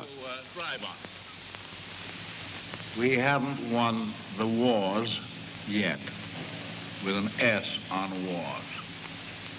It's a long, tough road to Tokyo. It's longer to go to Tokyo than it is to Berlin, in every sense of the word. The defeat of Germany will not mean the end of the war against Japan. On the contrary, we must be prepared for a long and costly struggle in the Pacific. But the unconditional surrender of Japan is as essential as the defeat of Germany. In the far Pacific, 3 divisions of U.S. Marines were engaged in wiping out the enemy on a small strategic volcanic island named Iwo Jima. Japan still managed to supply its troops on the Asiatic mainland, where the Emperor's forces were firmly entrenched. If Okinawa were taken by the U.S., Japan's supply line to those forces would be effectively severed. In March 1945, at Ulithi in the Caroline Group, the U.S. Navy amassed an amphibious force of unprecedented proportions. That force moved north, directed by one of the Navy's top amphibious fleet commanders, Vice Admiral Richmond Kelly Turner. Carrier planes of Admiral Spruance's 5th Fleet hit the home islands of Japan and then softened up the target island of Okinawa.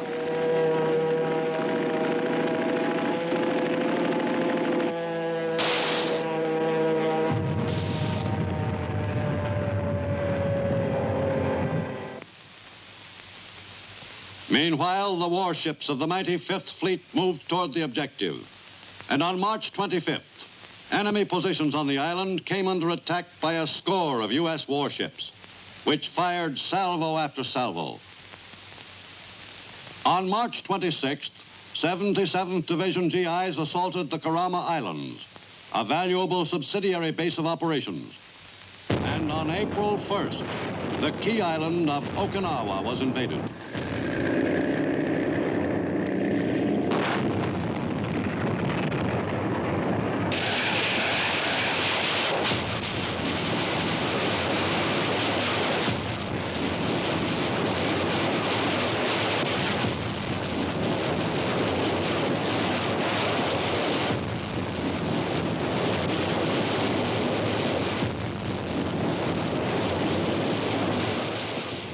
assault was made by the U.S. 10th Army, which was composed of GIs of the Army's 24th Corps and Marines of the 3rd Amphibious Corps. 16,000 men were in the first wave to land on Japan's doorstep on the western coast of Okinawa. It seemed hard to believe, but there was no opposition. Most of the veterans in the invasion force, old campaigners who had fought at Saipan, Peleliu, and Leyte, suspected that this was an April Fool's Day trick on the enemy's part.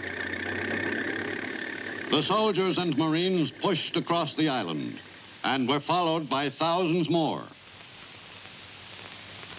The men advanced quickly across the neck of the island toward the east coast against very light resistance. Only scattered enemy troops fired on the invaders.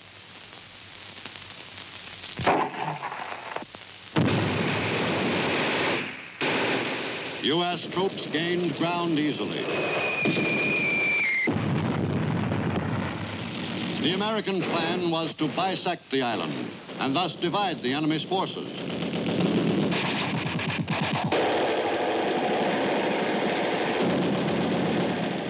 During those first few days on Okinawa, U.S. soldiers and Marines encountered only feeble resistance. It was difficult for the men to understand. Only 350 miles from Japan and no heavy opposition by the enemy. In the advance across the island's neck, the American fighting men did meet some enemy patrols, but no opposition strong enough to impede the 10th Army's progress. The island was cut in two by April 4th, when U.S. troops reached the east coast. During the next 3 days, a considerable amount of territory was seized in the northern section. The beachhead was firmly established, and supplies were being brought ashore in impressive quantities. To keep the men of the 10th Army fed and equipped put a heavy burden on the Navy, which employed more than 1,000 ships of all types during the Okinawa campaign. At sea, the men of the vast fleet standing off the island were growing concerned about the enemy's heavy air attacks.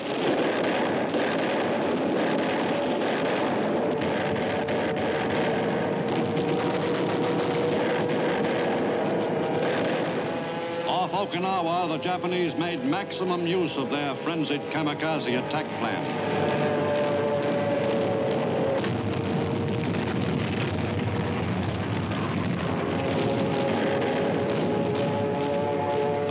Took heavy losses as further waves of suicide planes dove into U.S. ships.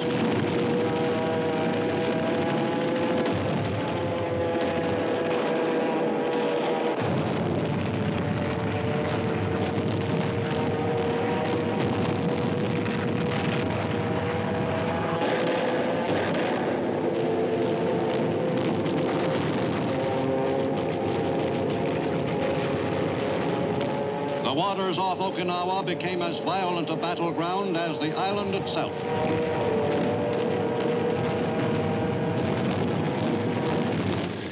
At airfields on Kyushu, southernmost island of Japan proper, more and more hastily trained pilots were inducted into kamikaze service.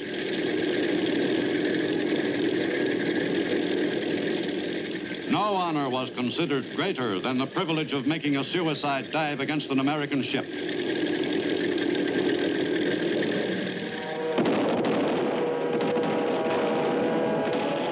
Fortunately, not all the kamikaze missions were successful.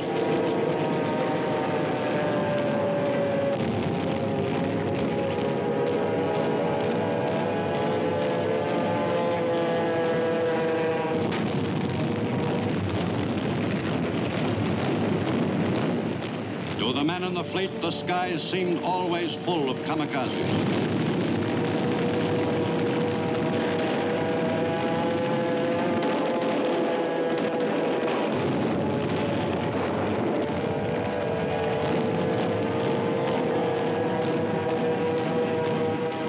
In the waters between Okinawa and the Japanese home islands, some U.S. ships were hit in enemy bombing attacks. On the U.S. carrier Franklin, casualties were very heavy.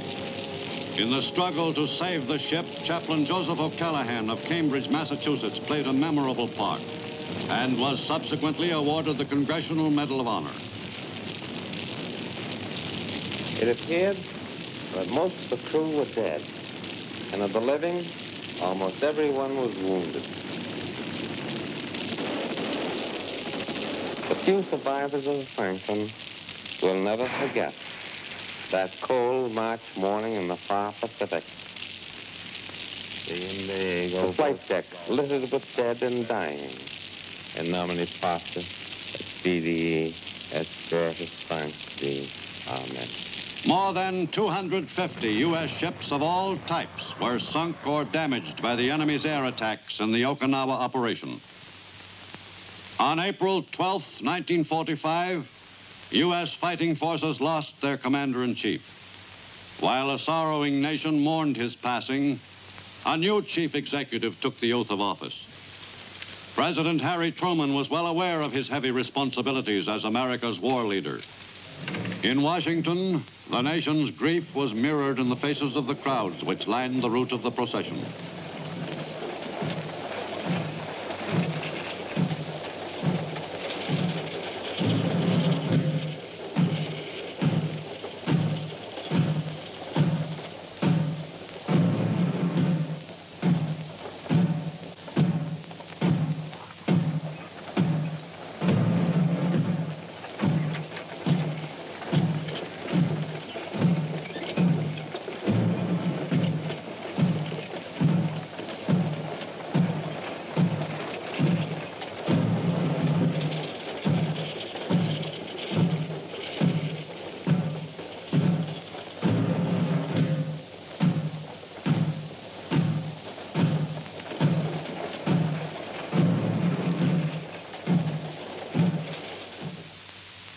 Halfway around the world on Okinawa, many of the combat troops paused to attend a memorial service not far from the front. President Roosevelt's death at this critical point was a real blow to the servicemen, who had felt a close bond with their late commander-in-chief. Some officers worried about a drop in morale, but most of the men resolved to fight with even greater determination to help achieve the final victory as quickly as possible. On Okinawa, the battle was far from won. Cleaning out the long section of the island north of the beachhead was the job of the 6th Marine Division. They moved quickly against an enemy force which was fighting from ideal natural defensive positions. On Motobu Peninsula, the Marines ran into sudden stiff resistance near Mount Yaitaki.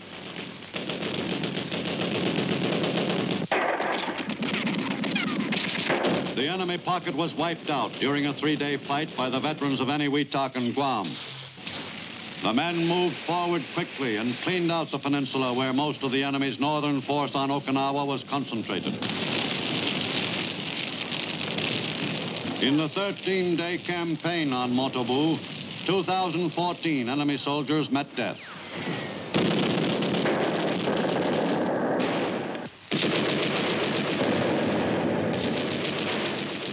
The Marines mopped up the rugged northern area of Okinawa against sporadic resistance.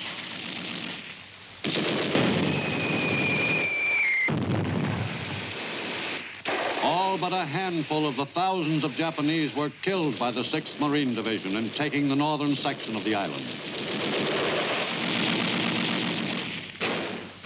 On April 20th, the Marines of the 6th Division secured the northern section of Okinawa.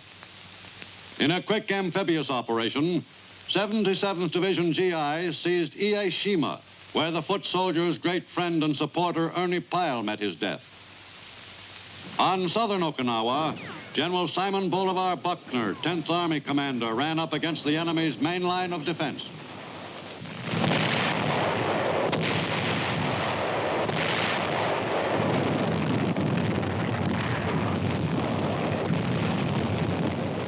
Artillery, supported by tanks, went to work on the enemy's defensive line.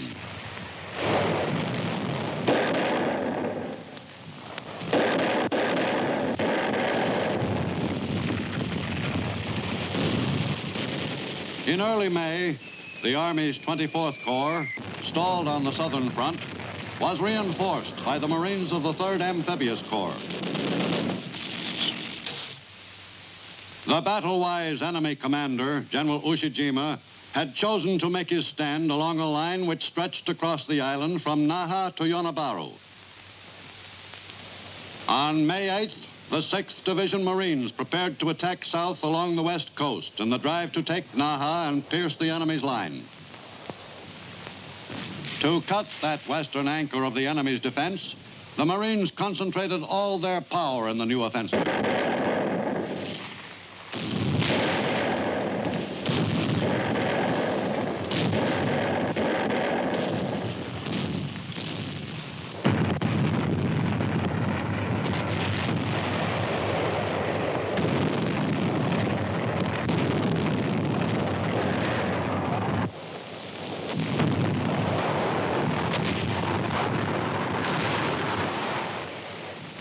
The battle remained a stalemate, partly attributable to the heavy rains which turned the countryside into a morass of mud.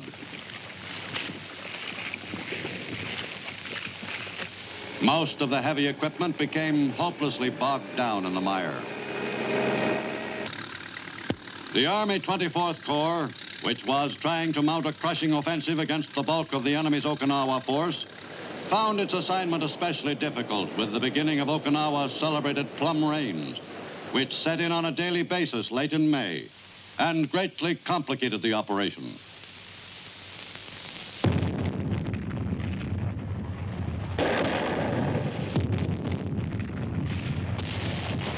The struggle to reduce the enemy's positions in the Naha area continued for several weeks. Dislodging the enemy from his carefully prepared defenses was a demanding assignment and a costly one.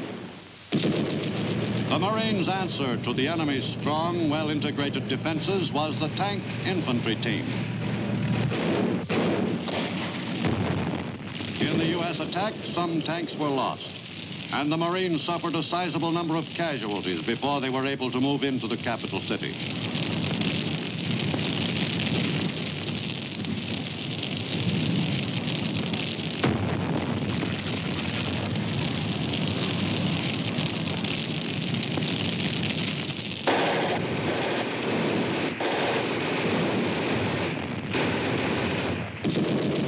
After a bitter campaign, the Marines completed the capture of Naha by May 28th.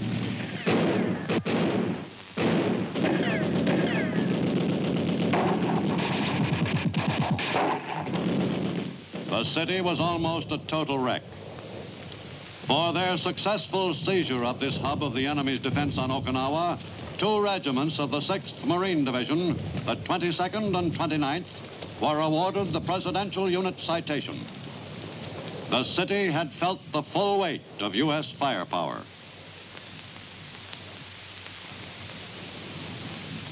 The fall of the capital city signaled the beginning of the last major phase of the battle for Okinawa. With Naha in American possession, the offensive picked up speed all along the line. 3 Army and 2 Marine divisions pressed the attack with renewed spirit from one coast of Okinawa to the other, from the Pacific Ocean to the East China Sea. Marines of the 1st Division pierced the enemy's salient at Shuri in the island's rugged interior.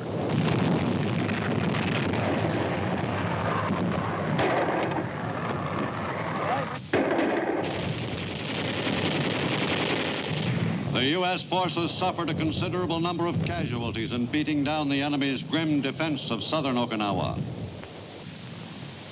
The news from the European theater gave the men a lift. But on Okinawa, there was still a war to be fought. The seizure of the Yonabaru area by soldiers of the 24th Corps marked the collapse of the enemy's defense line on Okinawa's east coast. Across the island, 6th Division Marines encountered stiff resistance on Oroku Peninsula.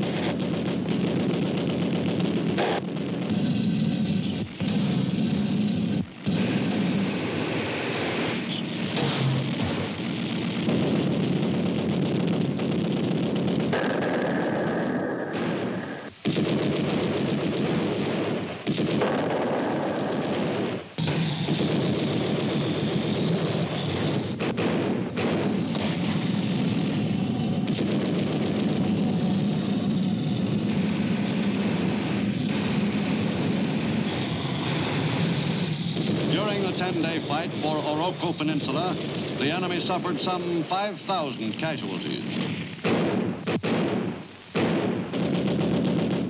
The Marines worked hard to annihilate the enemy's last-ditch defense.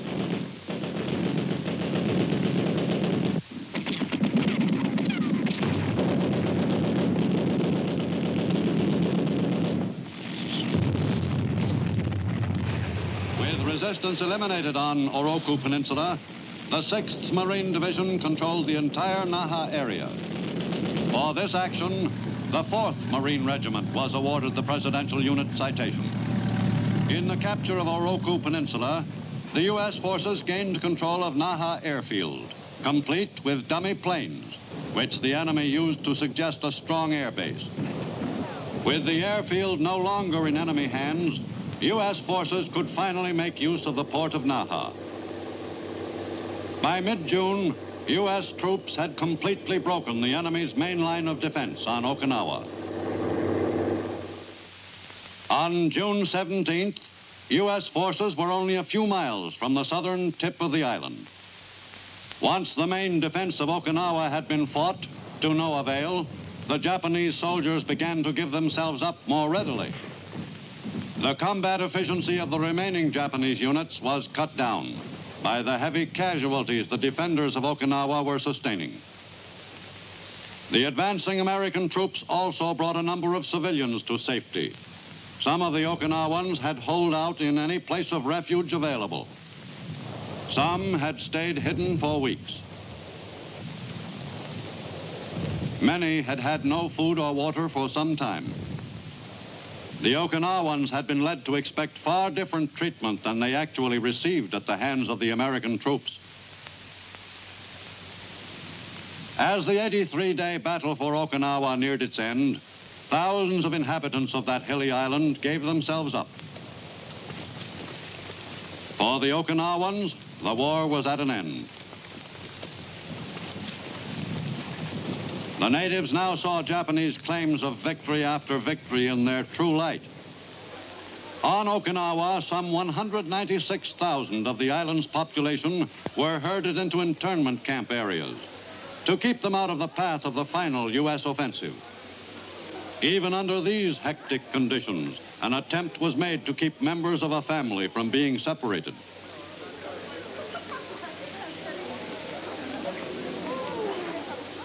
The prisoner of war camps were crowded with the largest concentration of Japanese troops ever taken prisoner in any campaign during World War II in the Pacific.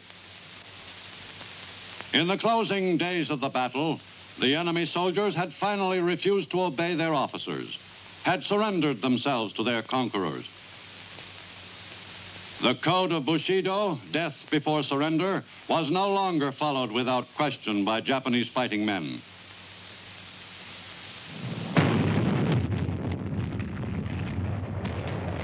At the southern front, 10th Army Commander General Buckner had final victory in his grasp when his life was cut short by an enemy shell.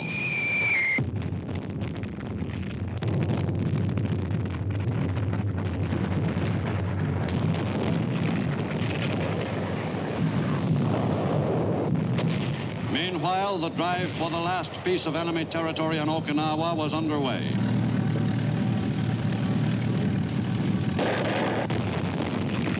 A new weapon, the recoilless rifle, was used for the first time in combat during the campaign's final days.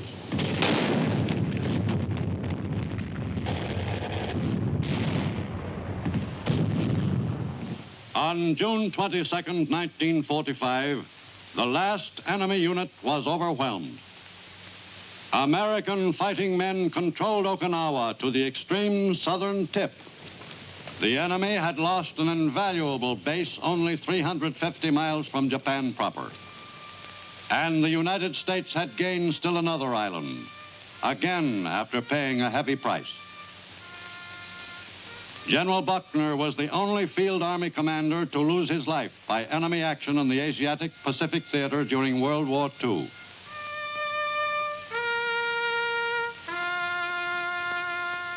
And thousands of men in his command also gave their lives on Okinawa. The battle for this strategically important island near Japan proved a most costly one for both warring nations. The loss of the machines and weapons of war was also seriously felt by both sides. The heavy destruction of aircraft was another crippling blow, particularly to the Japanese. Top U.S. commanders like Admiral Nimitz remained firm in their determination to carry the fight to Japan itself. American forces fighting in the Pacific have brought the war to the home islands of Japan. We have sunk the larger part of the Japanese fleet, and in the next few months, we will exploit every opportunity to finish that particular job. Army and Navy aircraft bombed large areas of Japan's principal cities into rubble. And unless Japan surrenders soon, we intend to complete that destruction. For freedom and justice, forward search, relentlessly marching on. For freedom's constant price is eternal vigilance. Go forward, men of courage in the freedom fight. Let every tyrant feel your might.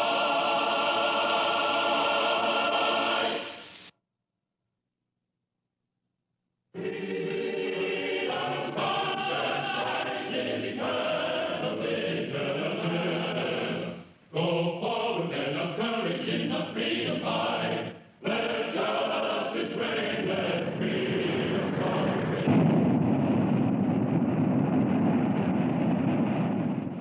The airplane, as a military weapon, was employed to a limited extent in World War I.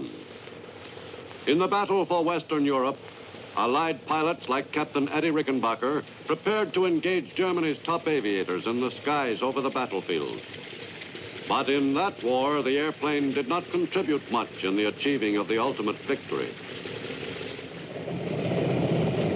25 years later, the airplane had come of age.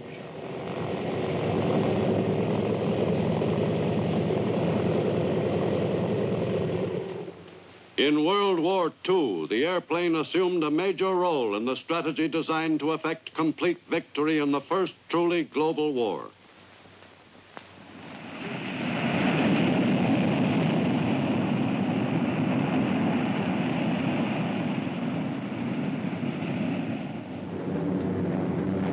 The final knockout punch in the war against Japan was delivered from the air. For almost 4 years of war in the far-flung Pacific, this was the objective of every soldier, sailor, marine, and airman serving in the Asiatic Pacific Theater of Operations. The first attack on Japan was launched early in the war. In April 1942, the U.S. carrier Hornet moved deep into enemy waters to a position only 600 miles from the Japanese coast. The Hornet's daring raid caught the enemy off guard.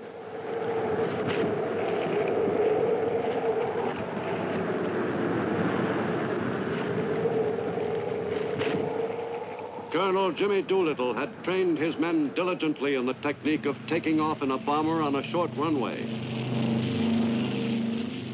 But this was the first real test. The attention of every man above decks was focused on that first takeoff.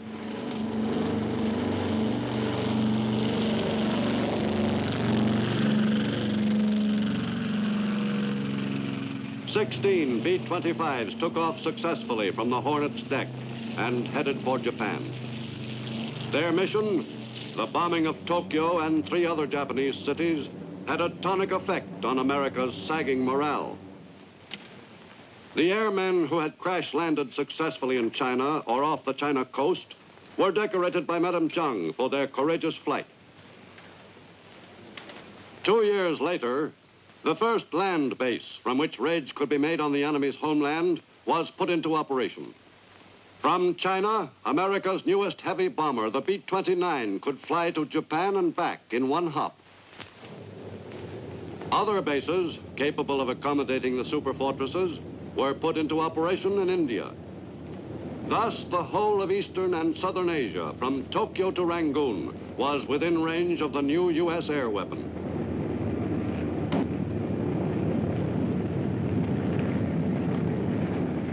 In mid-1944, the air attacks on the Japanese homeland were not undertaken for the psychological effect alone. From this point on, the air war was designed to blast Japan into total defeat. From Mariana's bases, B-29s would soon be able to attack Japan in some numbers, and the air war on the enemy's home islands could be greatly accelerated. But the building of those bases was a job of far greater proportions than the customary airstrips hurriedly built on newly won islands. On terrain so rugged that the enemy considered the building of a large air base impossible, U.S. engineers went to work on the construction of 3 huge airfields, which were to have a direct bearing on the time needed for achieving the final victory. By November, the first of the massive runways was almost ready to be put into operation. The engineers worked around the clock, putting the finishing touches on the fields. In October 1944, the first B-29s touched down at their new home bases in the Marianas.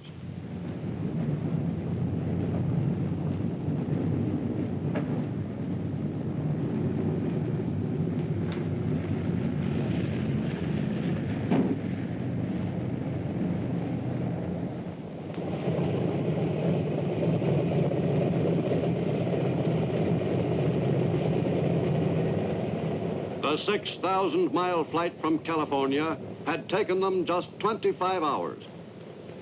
For the all-important missions which lay ahead, the crews had trained in Kansas, Colorado, and in the Caribbean.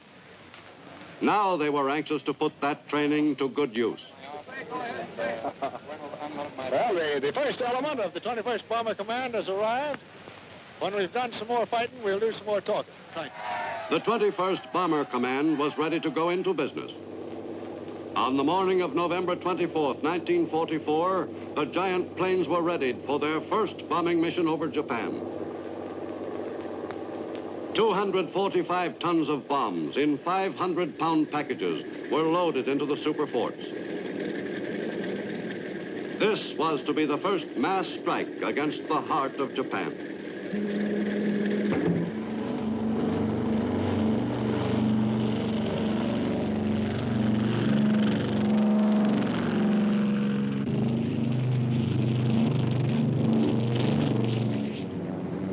Several hours and 1,500 miles later, the B-29s were over the enemy's homeland.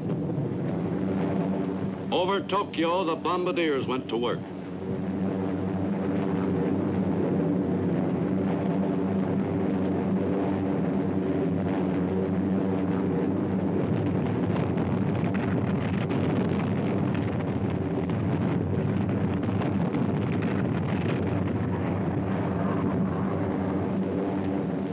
At 30,000 feet, the superforts were reasonably safe from enemy anti-aircraft fire, but not entirely.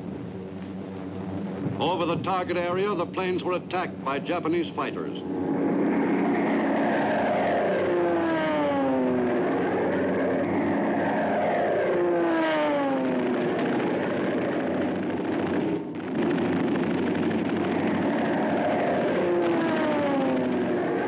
The enemy's fighters were knocked out of the sky by the superfort's crews, but more kept pouring in on the big bomber.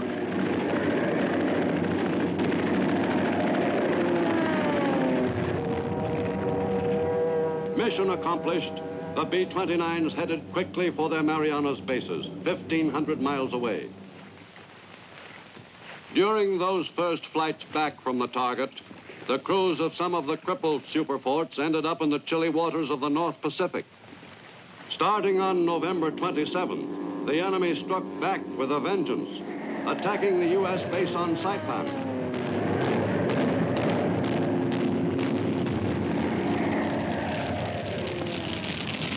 The raiders did a fair amount of damage. Some B-29s were total casualties.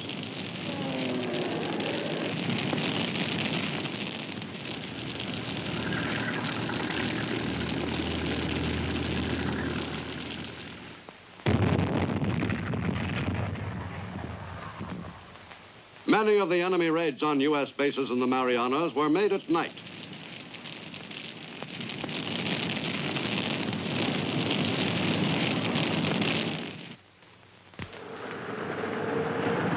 Meanwhile, on the decks of U.S. carriers in northern Pacific waters, additional raids on the enemy's homeland were prepared by the Navy. The carrier-based pilots of the Navy's fast striking force were assigned targets in the heart of the enemy's industrial areas. I want to assign specific targets on that factory area.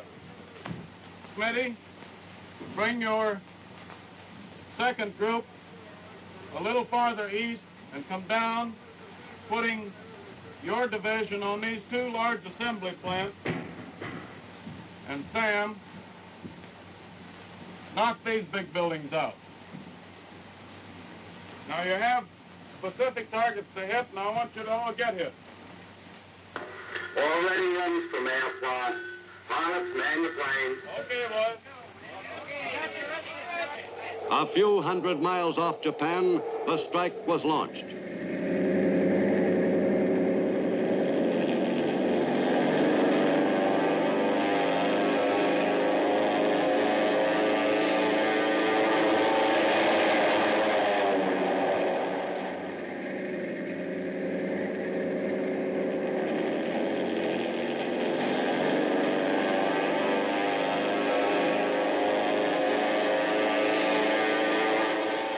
In no time at all, the planes were over the first of their targets and peeling off for the dive.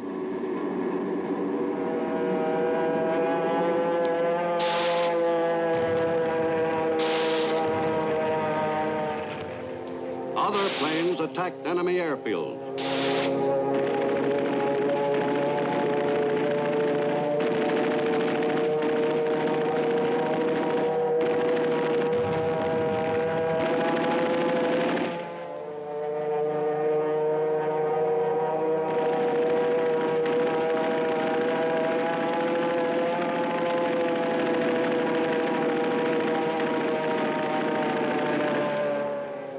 Before heading back, some of the planes went to work on enemy harbor installations and shipping.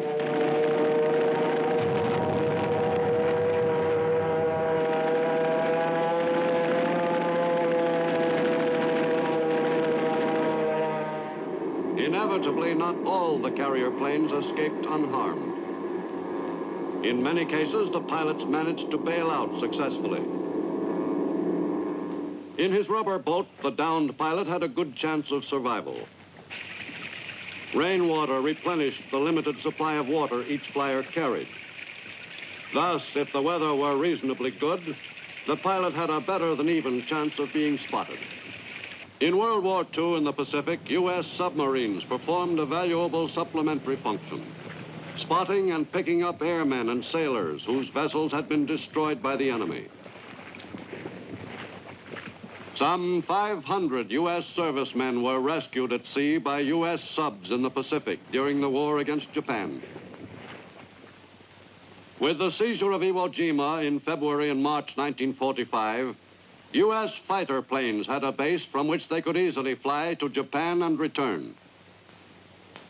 At the Marianas B-29 bases, preparations were made for heavier attacks against the enemy's home islands, now that the big bombers would have fighter cover over the target area. The operation of the bases from which the raids against Japan were launched became a larger and more complex problem during the early months of 1945. The mapping out of routes to specific targets in Japan for some 1,000 B-29s was only one of the exacting jobs which added to the traffic problem for the operations center of the 21st Bomber Command. This office was a highly geared nerve center in the preparation of the raids over Japan. Shortly before takeoff time, the crews had their targets spotted for them on the radar scope. Here's how the scope should look when you've located the target and have gain and tilt properly adjusted. Here's your target today. The arsenal is located to the left side of the town. However, since the 3 degrees beam width tends to spread a town out along an axis perpendicular to the airplane, do not aim at the edge of the town, but a little inside the left edge. You can see then that it's important that you hit your initial point on the money and make an accurate turn to the target heading. Otherwise, you may not be able to find your target. Final preparations for the flight were made in an atmosphere which was always charged with excitement. For the crew members, no mission over the heart of the enemy's homeland ever became routine.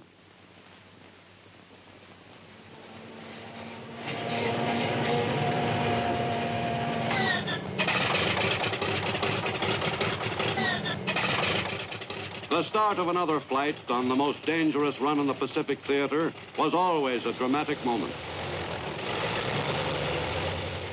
300 superforts were ready for the takeoff.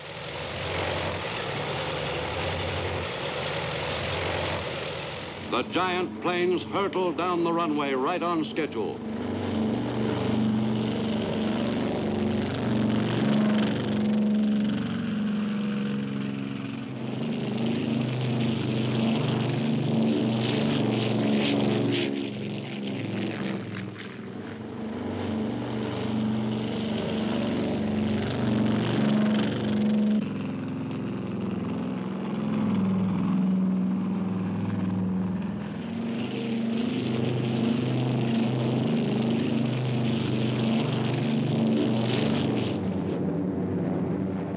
Some 1,500 miles from this island base lay the heart of Japan, the objective of the 300 B-29s in this early April raid. Over Iwo Jima, halfway to the target, the superforts were joined by Mustangs of the 7th Fighter Command, based on that island, recently seized by U.S. Marines. The P-51s embarked eagerly on their first mission to Japan.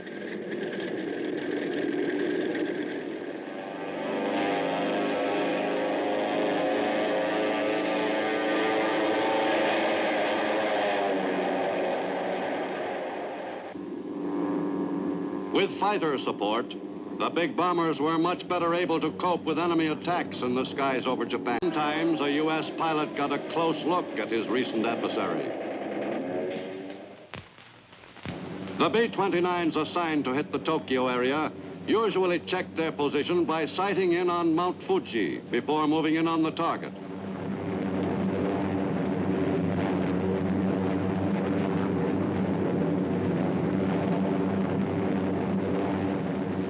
Radar operator, this is Bombardier. Over. Go ahead, Bombardier. The site's set up. We're ready to bomb. Roger, out.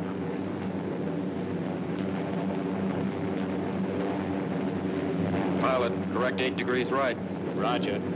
Bombardier, open bomb bay doors after turn. Roger.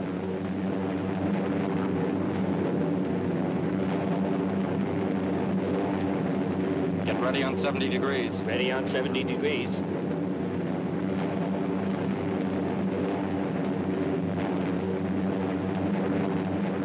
Ready on 60 degrees.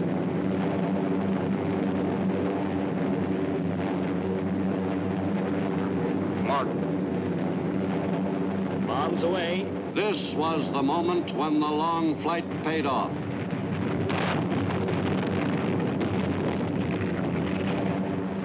The superforts dropped their bombs right on the target.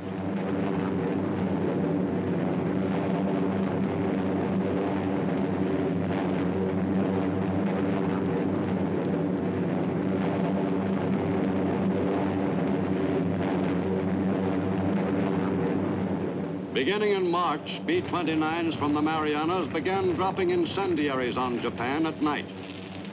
But these night attacks were discontinued, since the results were not particularly impressive from the standpoint of damage done to military targets.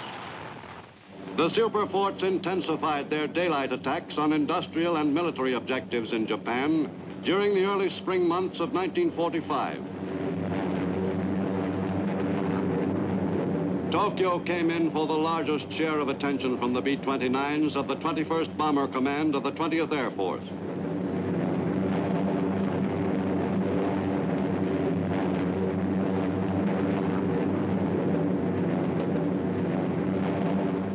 These mass mass attacks had a shattering effect on Japan's capital city.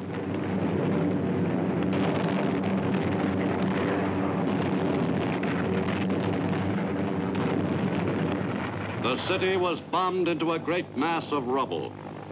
Most of Tokyo's fragile buildings had simply disappeared under the heavy pounding from the skies. A few, like the Diet Building, where the legislature met, had survived. Tokyo's inhabitants were thoroughly broken in spirit. In March, the B-29s had an emergency base on Iwo Jima, located midway between Japan and the Marianas Fields.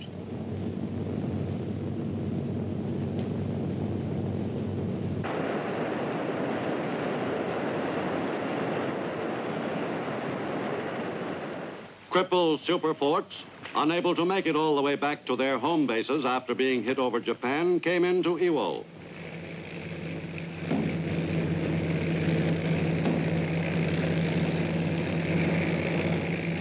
Some 2,000 B-29s landed at Iwo, some not too successfully.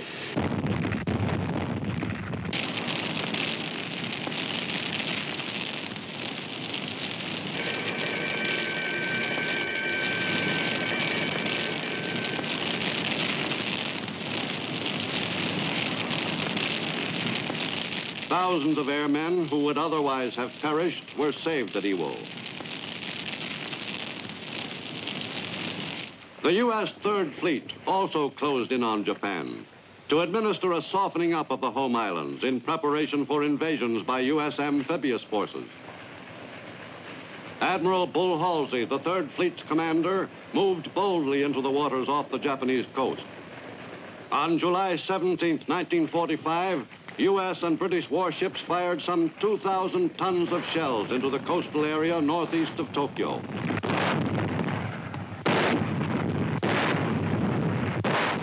The fleet units encountered no opposition during this daring attack on the enemy's homeland.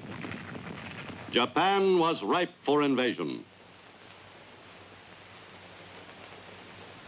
In the United States, before the war, Albert Einstein did extensive research in the field of nuclear fission. Dr. Einstein's findings were developed still further at the University of Chicago's Metallurgical Laboratory by Dr. Enrico Fermi and his associates, who worked out the process for making plutonium and produced the first atomic pile. In July 1945, near Alamogordo, New Mexico, Dr. Robert Oppenheimer and his fellow scientists, who had worked on the development of the new secret weapon, prepared themselves for the critical first test. The area was heavily guarded. Doctors Vannevar Bush and James Bryant Conant were among the few spectators. 10 seconds to go. 5, 4, 3, 2, 1, now!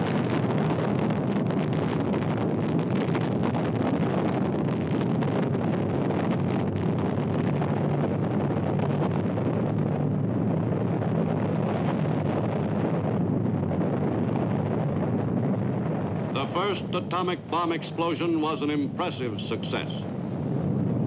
In the Marianas, at 20th Air Force Headquarters, General Curtis LeMay and his staff worked at feverish speed on the planning for the use of the new top-secret weapon against the enemy. If the atom bomb could be safely transported by air to a point over Japan, its use could well have such a devastating effect that the war might be materially shortened. The target was finally selected. The Japanese city of Hiroshima had escaped damage in U.S. bombing raids on the home islands. On that sunny August morning, Hiroshima had no premonition of its fate. On Tinian Island in the Marianas, a B-29 named the Enola Gay prepared to make the first atomic bomb run. Over Hiroshima and Nagasaki, the course of world history took a new turn.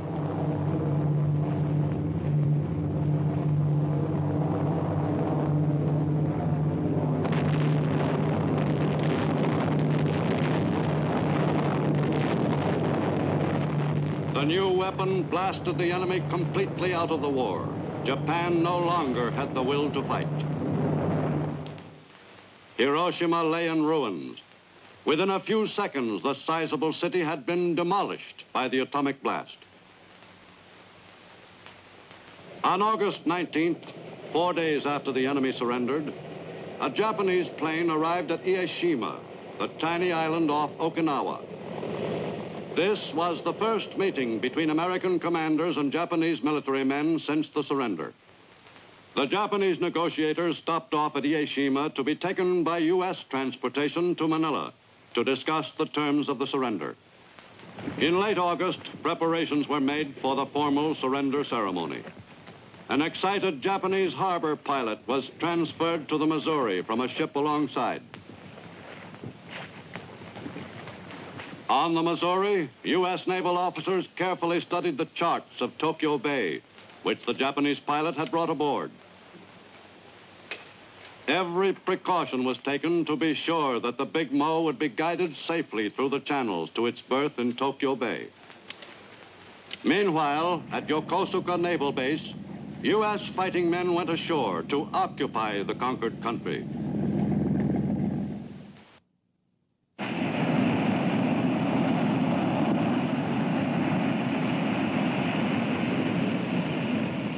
For 4 years, from 1941 to 1945, the United States concentrated its energies on the conduct of a demanding global war. The American people turned their full attention to the job of winning that war. In the Pacific Asiatic theater, U.S. fighting men pushed the enemy back to the shores of Japan itself by the summer of 1945.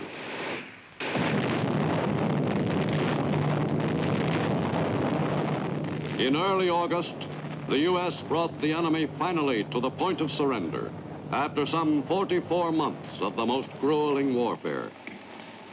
A number of Japan's largest cities lay in ruins.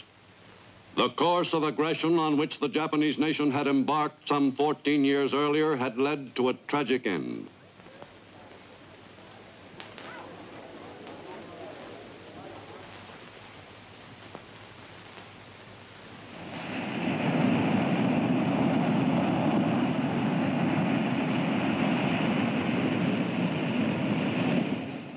On a day most Americans will never forget, August 15th, 1945, the Third Fleet was in waters near Japan. Its commander, Admiral Bull Halsey, was impatiently waiting for the news which all the world was anxious to hear. I have received this afternoon a message from the Japanese government in reply to the message forwarded to that government by the Secretary of State on August 11th. I deem this reply a full acceptance of the Potsdam Declaration, which specifies the unconditional surrender of Japan. In the reply, there is no qualification. Finally, the all-important message came through by wireless. The enemy had surrendered. The war was over. Every man in the fleet, from admiral to able-bodied seaman, felt an immense surge of relief. After nearly 4 years, U.S. fighting forces had won the victory.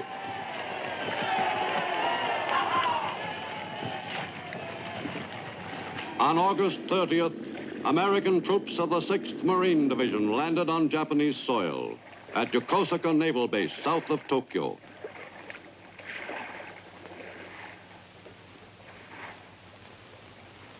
U.S. officers quickly assumed control of the installation and issued orders on procedure to the Japanese officers who had been in charge.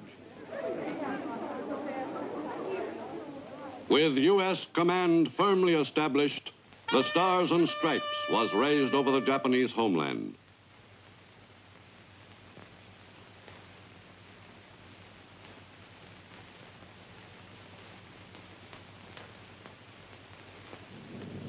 Later that same day, a silver C-54 bearing an important passenger came into Atsugi Airfield near Tokyo.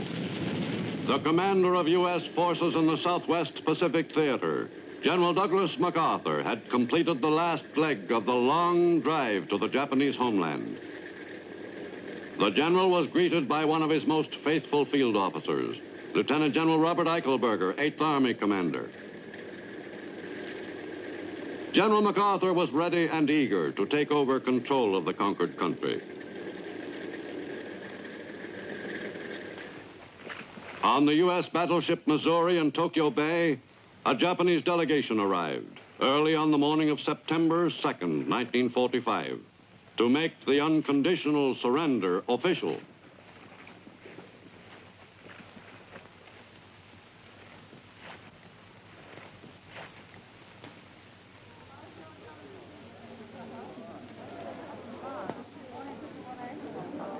The Japanese contingent faced an impressive array of Allied officers. The ceremonies were directed by the new Supreme Commander of the Allied forces in Japan, General MacArthur, who took a firm attitude toward the conquered people. We are gathered here, representatives of the major warring powers, to conclude a solemn agreement whereby peace may be restored. It is my earnest hope, and indeed the hope of all mankind, that from this solemn occasion, a better world shall emerge out of the blood and carnage of the past. A world founded upon faith and understanding. A world dedicated to the dignity of man and the fulfillment of his most cherished wish for freedom, tolerance, and justice. I now invite the representatives of the Emperor of Japan and the Japanese government and the Japanese Imperial General Headquarters to sign the instrument of surrender at the places indicated. Representing the Emperor at the proceedings which concluded the costliest war in world history was Japanese Foreign Minister Mamoru Shigemitsu, who formally surrendered for his country, thus committing Japan to accept the Potsdam Declaration, calling for the complete disarmament and surrender of all military forces.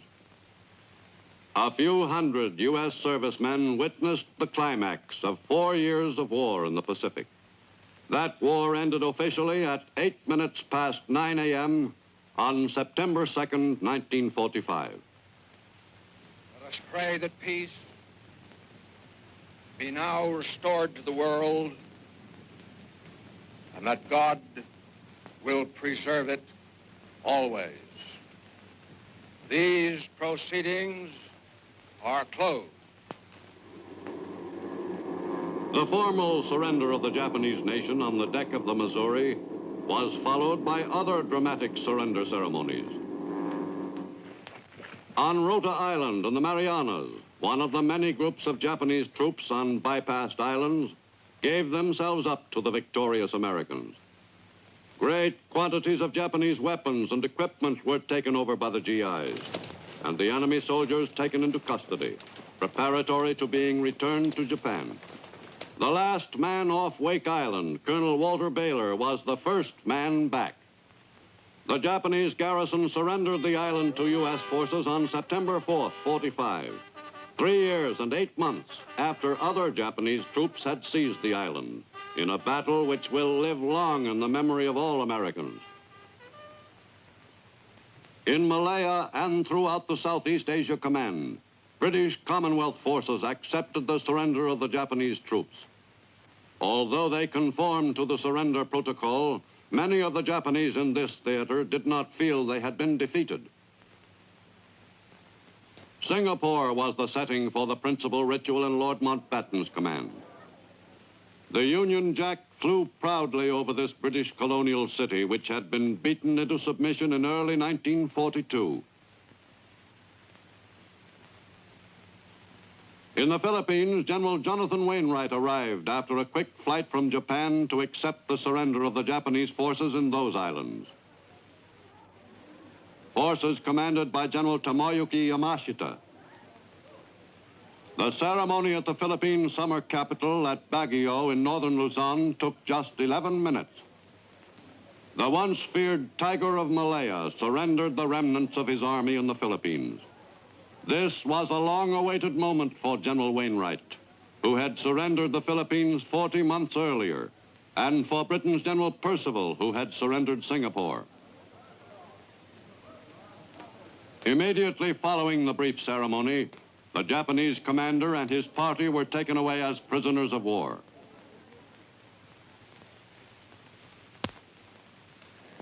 Japan wore the face of a conquered nation. The country's traditional way of life, which had prevailed for centuries, was altered overnight. General of the Army Douglas MacArthur became the new ruler of a people who were accustomed to swearing allegiance to one person, whom they considered supreme. The general was well suited to his role, supreme commander of an occupation charged with exacting complete obedience from 80 million subjects of a nation which had until recently been a fanatical enemy. Technically, the Supreme Commander was to be advised by a council of representatives of the four allied powers which had waged war against Japan. But actually, this body was impotent from the start. The delegates were constantly at odds, and any recommendations they made were given scant attention. The deposed ruler of the Japanese people, Emperor Hirohito and the Empress Nagako, were stripped of their divinity by the occupation. But it was decided not to try the emperor as a war criminal. With the royal authority curtailed, the emperor had more time for his study of marine biology. The sparing of the emperor, still revered by his people, proved a good political move by the occupation. But Japan's top war leaders received far different treatment. The men charged with the responsibility for guiding Japan onto the road of aggression were taken in hand promptly by the occupation. The number one war criminal was General Hideki Tojo, wartime premier. On November 12, 1948, after hearings which lasted 2.5 years, the International Military Tribunal convened to pass sentence on some of the top Japanese war leaders.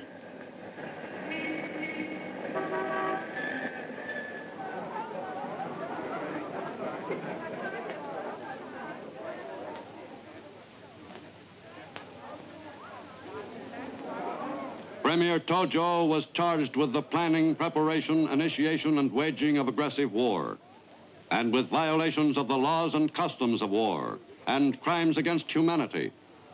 But by assuming full responsibility for the war, as charged, Tojo reestablished his reputation for loyalty and courage. Finally, after the great mass of evidence had been sifted, the court pronounced sentence on the accused. Accused Tojo Hideki, on the counts of the indictment on which you have been convicted, the International Military Tribunal for the Far East sentences you to death by hanging.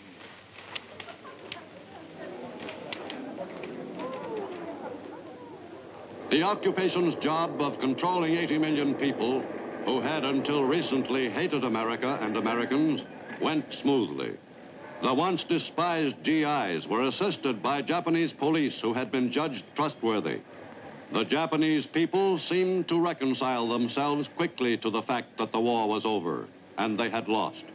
The country's most immediate post-war problem was one of sustaining life, a problem Japan had in common with a number of other Asiatic lands. Nippon's 80 million people simply could not produce enough food to keep themselves alive. In the years following the end of the war, the Japanese were able to supply only about 3/4 of the food necessary for the population of the home islands, existing on a meager diet. One possible source of food expansion lay in the removal of restrictions on the permitted fishing area. The yield from the seas could conceivably be boosted above pre-war levels. Agriculturally, the situation was less flexible.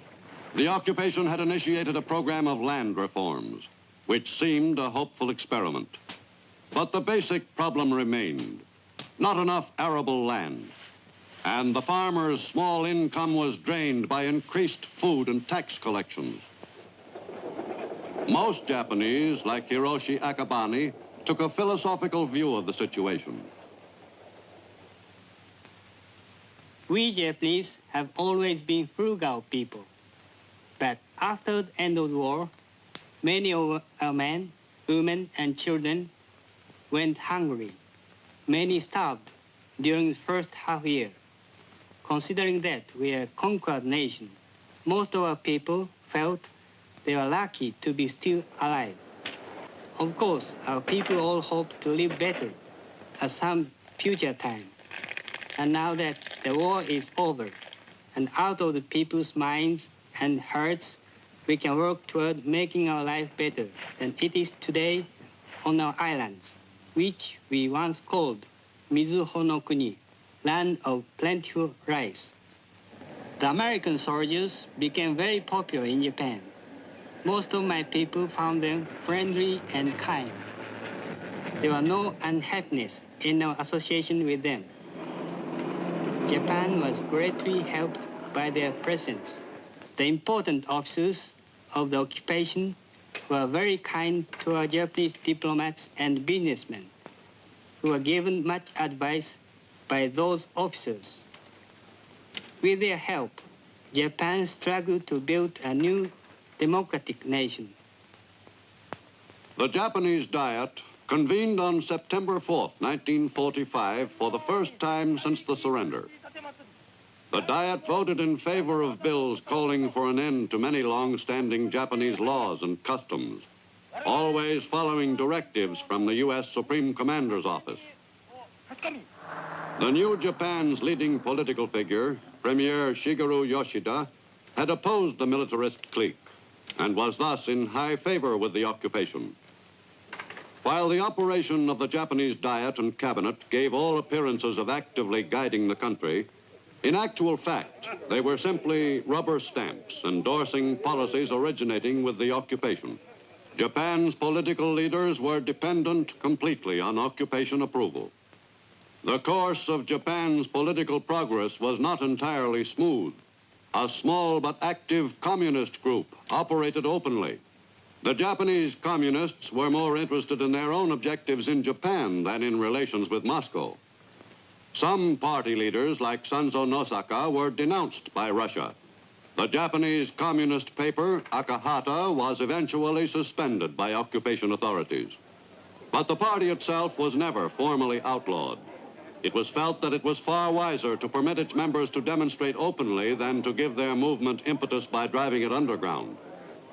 But in time, the activities of the party were rigidly checked. None of the party leaders was permitted to hold political office. The communist movement in Japan never became a matter of grave concern. Beginning in 1946, with the return from the USSR of Japanese prisoners of war, the ranks of Japan's communists swelled temporarily. These men had been forcibly indoctrinated during their stay in Russian territory.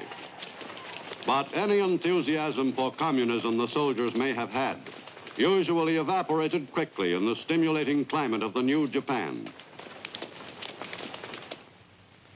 One of the first jobs the occupation concentrated on was instructing the Japanese in the ways of democracy. This introduction to an entirely new concept of acceptable conduct was received with interest by the Japanese. Japanese women walked alongside their husbands rather than a few paces behind. Romance blossomed spontaneously. Japanese girl often met Japanese boy informally, without any prearranged plan on the part of the parents. In the new Japan, women led active lives outside their homes, in addition to caring for their families. In the best American tradition, Japanese politicians campaigned for election. Although the privilege of helping select a candidate for office was still not fully appreciated by many Japanese people, they seemed to enjoy the procedure. In the new Japan, women were given the vote. Beginning in 1946, thousands of women who suddenly had political and legal rights by order of the government went to the polls. Some of the new voters cast their ballots for the same candidates their husbands backed. Some others voted exclusively for women candidates. In the first general election, women won 39 seats in the Diet.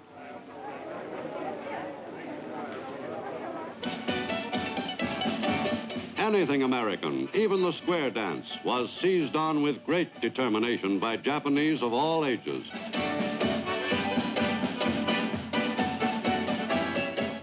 In their effort to become really democratic, the Japanese solemnly aped all the outward manifestations of American life. Concluding that coeducational schools were part of the democratic system, the Japanese made many schools coeducational. Schools for students of one sex were quickly transformed to accommodate both. From the very beginning of the occupation, the GIs themselves were the best advertisement for democracy. Overnight, the American soldiers changed in the eyes of the Japanese people. No longer were they the despised enemy. In this lightning transformation, they became the heroes of the new Japan.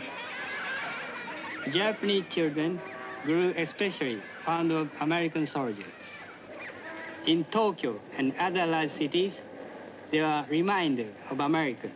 Everywhere you look, American motion pictures again became popular with the people all over Japan. There is no doubt that the Japanese were genuinely fascinated with the trappings of American civilization. But this enthusiasm for things American in no way replaced the people's devotion to their traditional culture.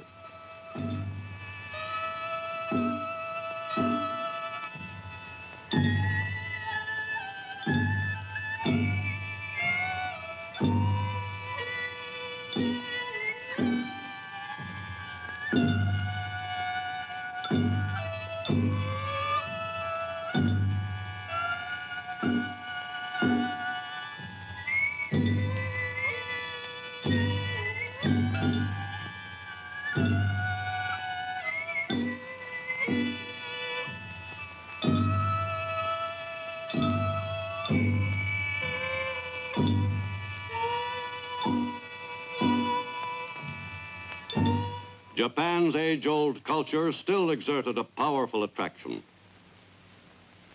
Whether democracy could be successfully superimposed over such a strong national tradition in a few short years was questionable. But certainly the impression made by the American GIs on the Japanese people will be a lasting one. For centuries, most Japanese have been ardent Buddhists. And today, the majority of the population is Buddhist. In addition, many Japanese participate in Shinto, the worship of innumerable gods, modern as well as ancient. Before and during the war, the leaders of the government diverted this worship to their own purposes, the furthering of the war effort and the building up of the militarists and their program. In post-war Japan, Shinto is as strong as ever, but minus the elements of state Shintoism. In Kyoto, as in most large Japanese cities, Shinto festivals are held at various times of the year in honor of specific gods. This Gyun festival in Kyoto, Japanese cultural center, honored a god of prehistoric times.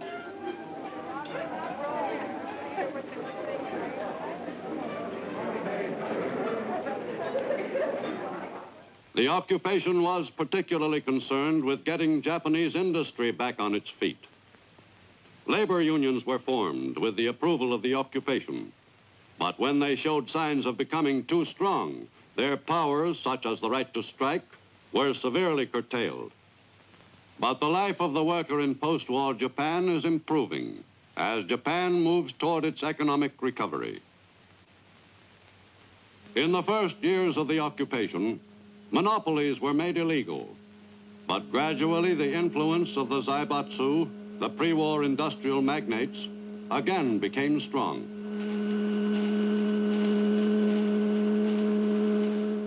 In the new Japan, there was a decidedly conservative cast to the leadership of Japanese industry, matching the situation in Japanese political life.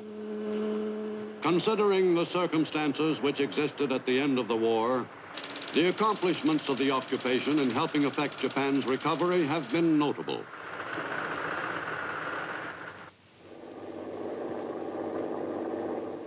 Most Americans in Japan find it hard to be sure what the Japanese people really think about democracy and the democratic institutions and habits they have acquired. It is still too early to determine whether democracy will really take root in Japan. Whatever the occupation's achievements prove ultimately to be, the U.S. has successfully transformed an enemy nation into an ally and gained the most important bastion against communism in the Far East.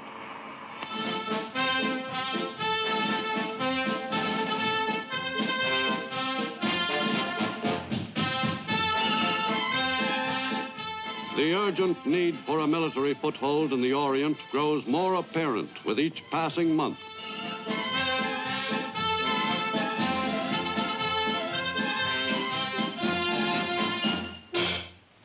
All over Eastern and Southern Asia, the end of World War II was followed by eruptions of nationalism, eruptions which the Soviet Union in some areas turned to its own purposes.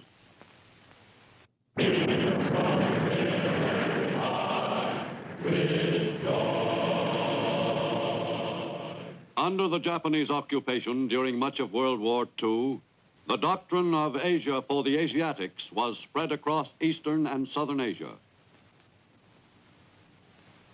During this period, the people of many Asiatic lands had their thirst for independence whetted. That yearning for freedom was seized upon by the opportunistic Japanese leaders in their campaign to stimulate the people to hatred of the Allies. With the end of World War II, the stirrings of nationalism flared into eruption throughout most of Southern and Eastern Asia.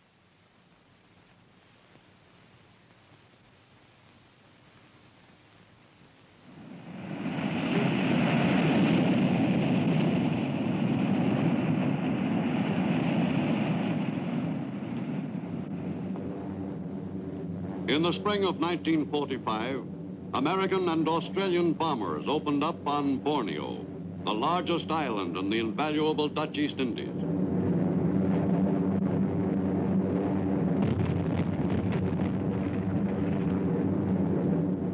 Borneo, strategically located between Malaya and Australia, was an important invasion target. Allied warships performed their familiar prelude to invasion.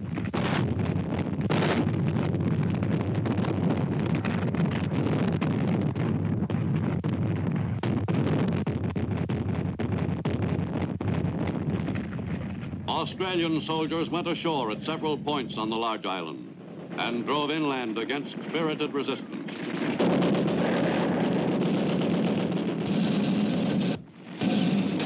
Tank infantry teams made rapid progress.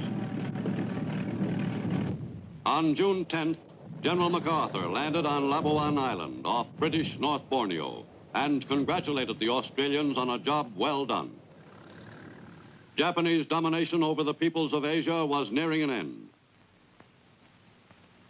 With the end of World War II, the islands of the East Indies, which had been ruled by the Dutch before the war, became the new independent nation of Indonesia in the eyes of the people of those islands.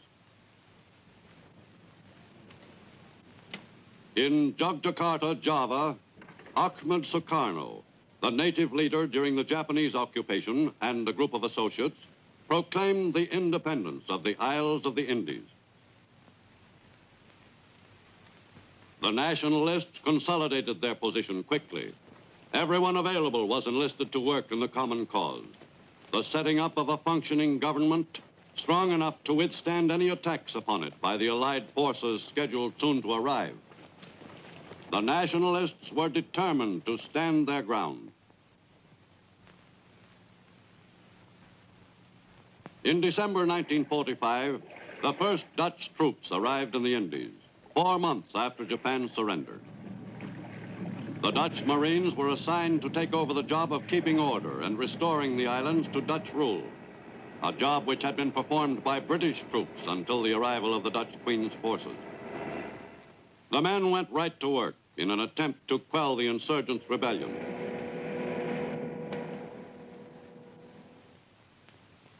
At Cirebon, on the island of Java, Dutch and Indonesian leaders effected a partial compromise of differences and a ceasefire in the Linggadjati Agreement.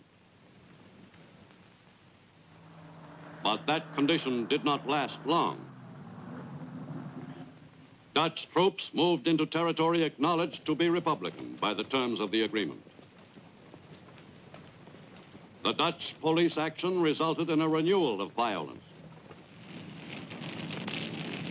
A settlement of differences between the Dutch and Indonesians seemed more remote than ever. Bridges were destroyed by the retreating natives. The Indonesians ravaged their own land rather than have it prove useful to the Dutch.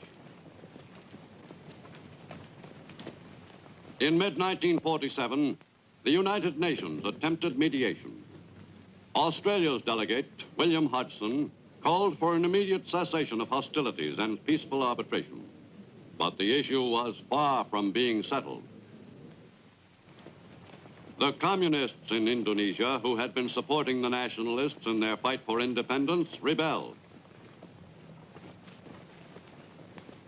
The Republican troops went to work quickly, rounding up every communist they could locate. The uprising was ineptly staged, and within a month it was decisively crushed by the Indonesian Republican forces. With its leaders either captured or killed, the communist force collapsed, and the threat to the success of the nationalist cause ended. In December 1949, the islands of the Indies officially became the Republic of the United States of Indonesia. Elected president by the 16 Negaras of the Federation of Indonesian States, Sukarno was sworn in a ceremony at Yogyakarta. The new ruler, who had collaborated with the Japanese, had been striving toward this day for some 30 years. Finally, after 4 years of fighting and negotiating, he and his people were officially recognized as an independent nation.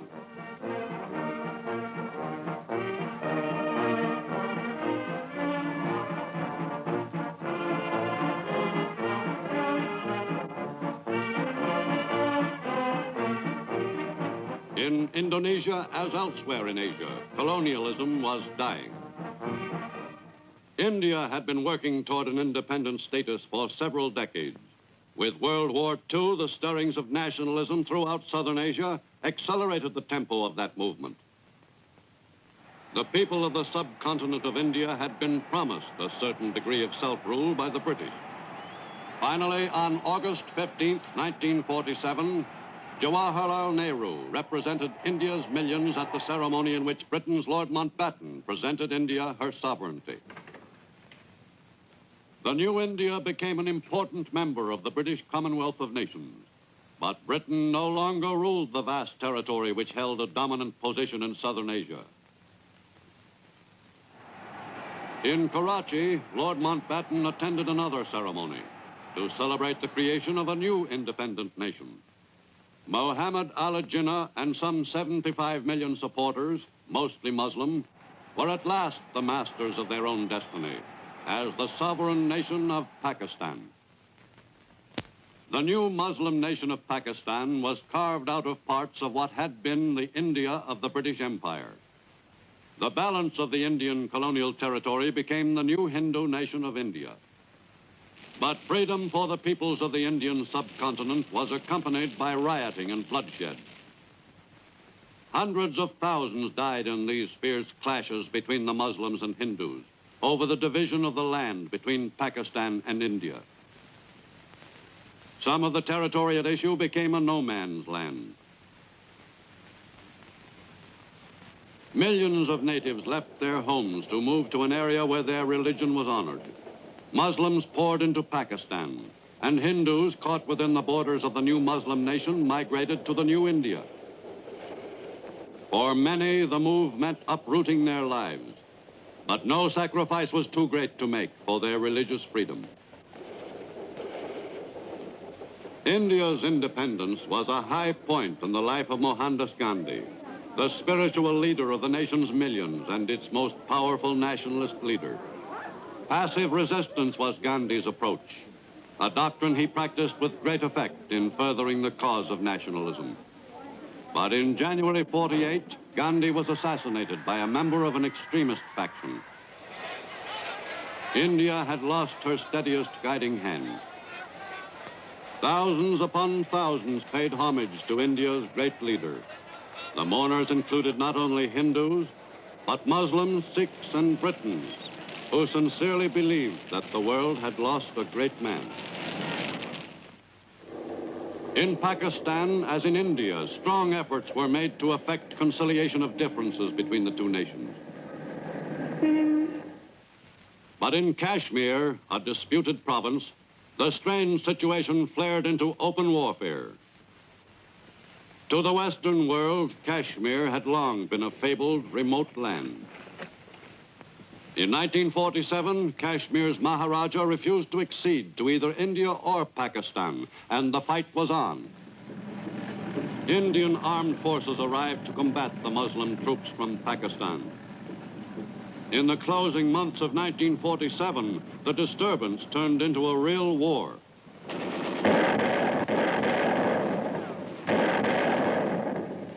On January 1st, 1949, through the efforts of the United Nations, a ceasefire was effected. Pakistan refused to withdraw its troops from the disputed province when India declared its intentions of keeping its soldiers in the area. Pakistan held some economic advantages over India, for in East Pakistan, the bulk of the world's jute is grown. Pakistan's supply of this precious fiber, no longer sent to India, was now shipped directly overseas. Both nations underwent rigid economic readjustment. Even India's fabulously wealthy Maharajas felt the pinch. They were stripped of much of their political power and some of their wealth. But India's former ruling classes still managed to lead a luxurious existence, far removed from the lot of the untouchables at the lowest level of Hindu life. For millions of India's people lived on only a few grains of rice. On January 26, 1950, the Republic of India was established. India had been a free nation for almost 2.5 years, but this ceremony heralded the severing of the bond with the British Crown. That on and from this, the 26th day of January 1950, India, that is Bharat, shall be a sovereign, democratic republic.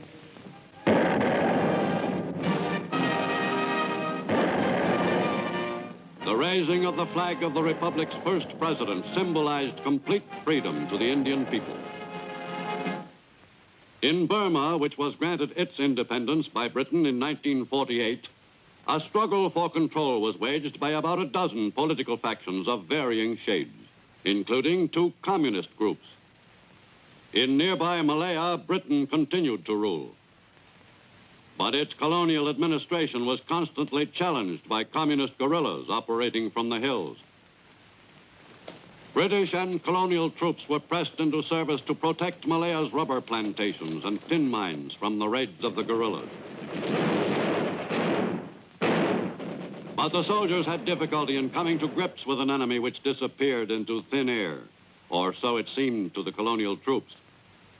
In the years following the defeat of Japan, Britain's control of the Malay Peninsula was far from strong. The Philippine Islands had been promised their independence by 1946.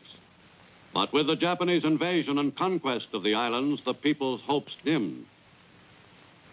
But in spite of that strong setback, the Philippines celebrated their independence just as planned on July 4th, 1946. With this ceremony, a new nation is born. A nation conceived in the centuries-old struggle of a people to attain the political liberty to embark upon its own national destiny. A nation upon whom the eyes of all oppressed peoples are today cast with the burning light of a new faith. The formal declaration of Philippine independence was made by U.S. Commissioner Paul McNutt. I am authorized and directed by the President of the United States to proclaim the independence of the Philippines as a separate and self-governing nation.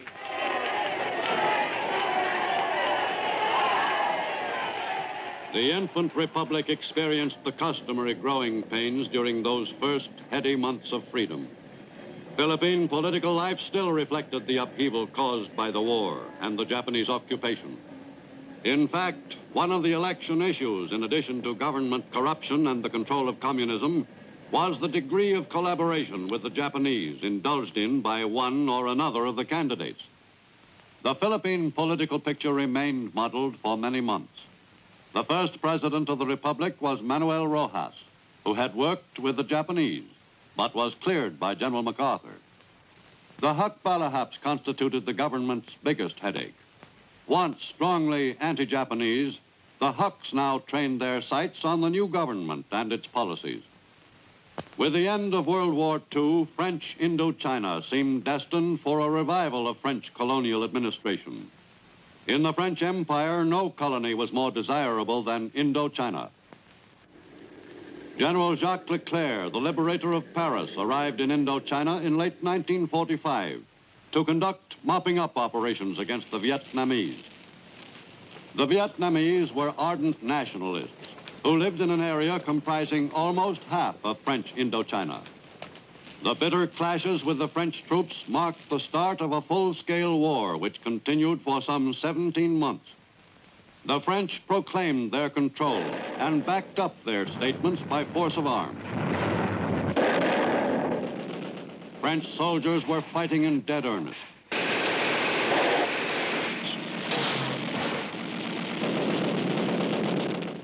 For Frenchmen, no part of the war-ravaged colony was entirely safe.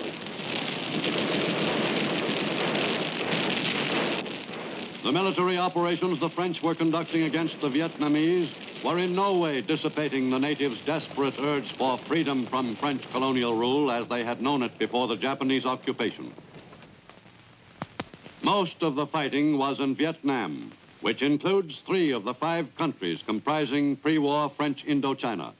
Finally, on June 14, 1949, the independent state of Vietnam, under Bao Dai, former Emperor of Annam, was recognized by the French as independent, but existing within the French Union. But to the natives of Vietnam, even this limited form of independence under a leader who did as directed by the French was some improvement over pre-war French colonial rule. The age-old countries of Cochin China, Annam, and Tonkin, united as the Democratic Republic of Vietnam, embarked on a new era in the history of Southeast Asia, a period which bore only surface resemblances to the era which ended in Asia with World War II. This new day was inaugurated in Vietnam as elsewhere throughout Asia with warfare.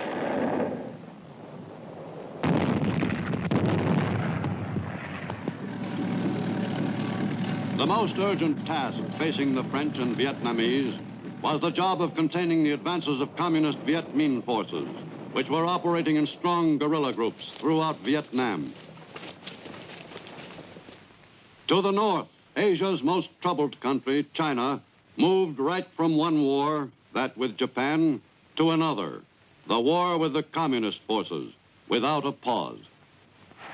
Chiang Kai-shek had led China through a series of great crises, but with the end of war with Japan, Chiang and China embarked on an even more critical period. The new antagonist, Chinese Communist Mao Zedong, gained adherents quickly. Jiang's forces fought a long, exhausting series of campaigns in a vain attempt to stop the communist advance from spreading across China.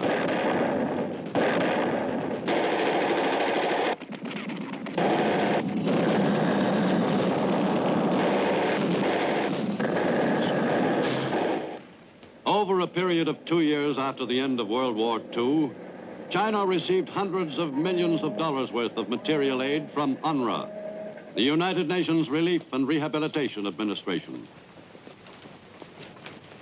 The major part of that assistance, about 2/3 of the total amount, was furnished by the U.S. In late 1945, General George Marshall arrived in China to try to effect a ceasefire between the two Chinese forces. At first, his mission seemed headed for success. During January 1946, a series of conferences involving both nationalists and communists achieved some positive results. On January 10th, a ceasefire agreement was reached, endorsed by the nationalists and communists in the mediator's presence.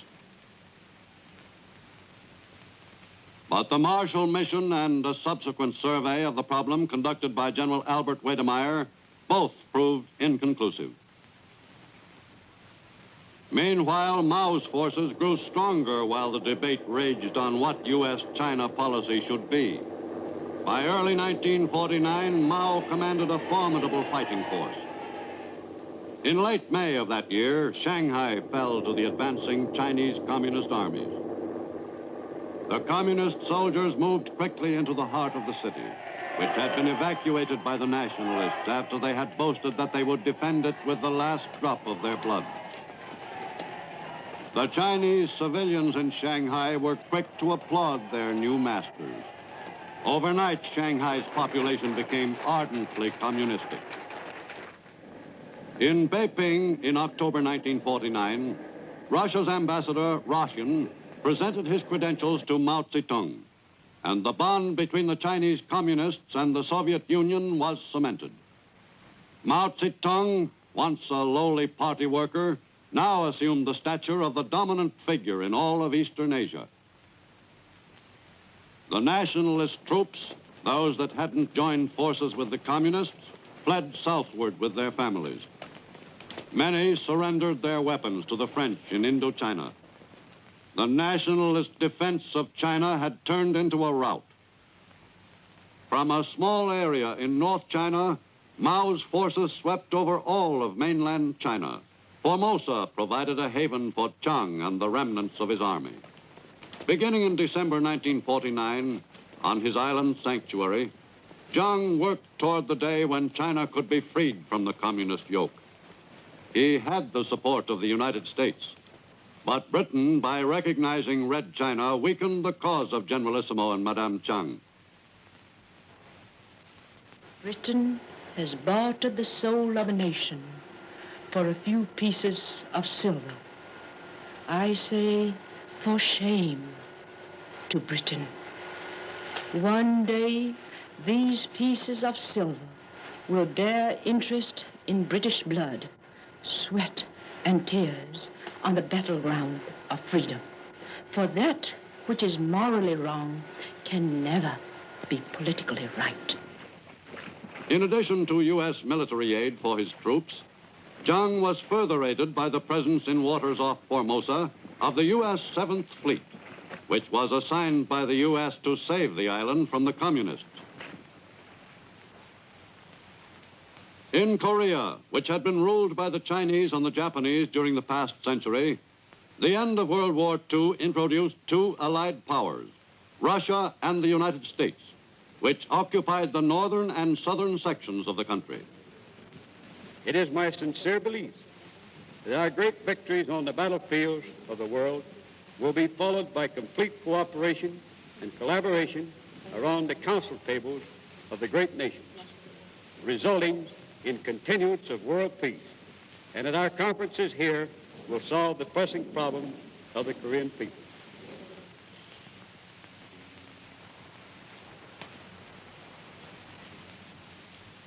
I greet the Korean people who are liberated from the long oppression of the Japanese imperialists by the glorious troops of the Red Army and the army of our allies, the United States of America. General Hertz, I would like to express assurance that our negotiations with your representative will bring the solution of urgent problems having vital importance for the whole of Korea. In North Korea, the Soviet interpretation of administration and occupation consisted of impressing communism on the country. Soon after the Russians arrived, a communist government was functioning in North Korea under such native leaders as Communist Kim Il-sung, a Russian puppet. At the end of World War II, Korea had been divided arbitrarily at the 38th parallel. South of that degree of latitude, the U.S. was the occupying power. On August 15, 1948, the U.S. made South Korea an independent republic. Most South Koreans were determined to protect that newly won freedom. In August 1948, that job did not seem too difficult.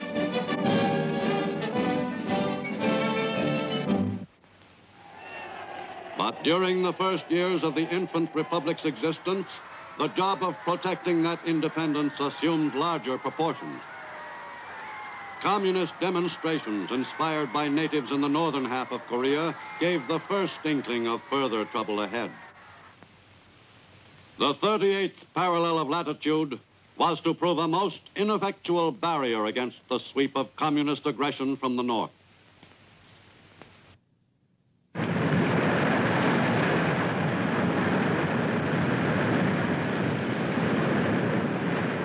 When World War II ended, Korea, ruled by Japan since 1905, was divided in half and occupied by two of the Allied powers. North of the 38th parallel, the USSR assumed the duties of maintaining order and helping the Koreans to reestablish their national entity. But the administration of North Korea, as practiced by the Russians, was characterized by much more than a friendly interest in North Korean industry and government. Soon after the start of the Russian occupation, a communist government was functioning in North Korea, guided by such native communist leaders as Soviet-trained Kim Il-sung and his henchmen.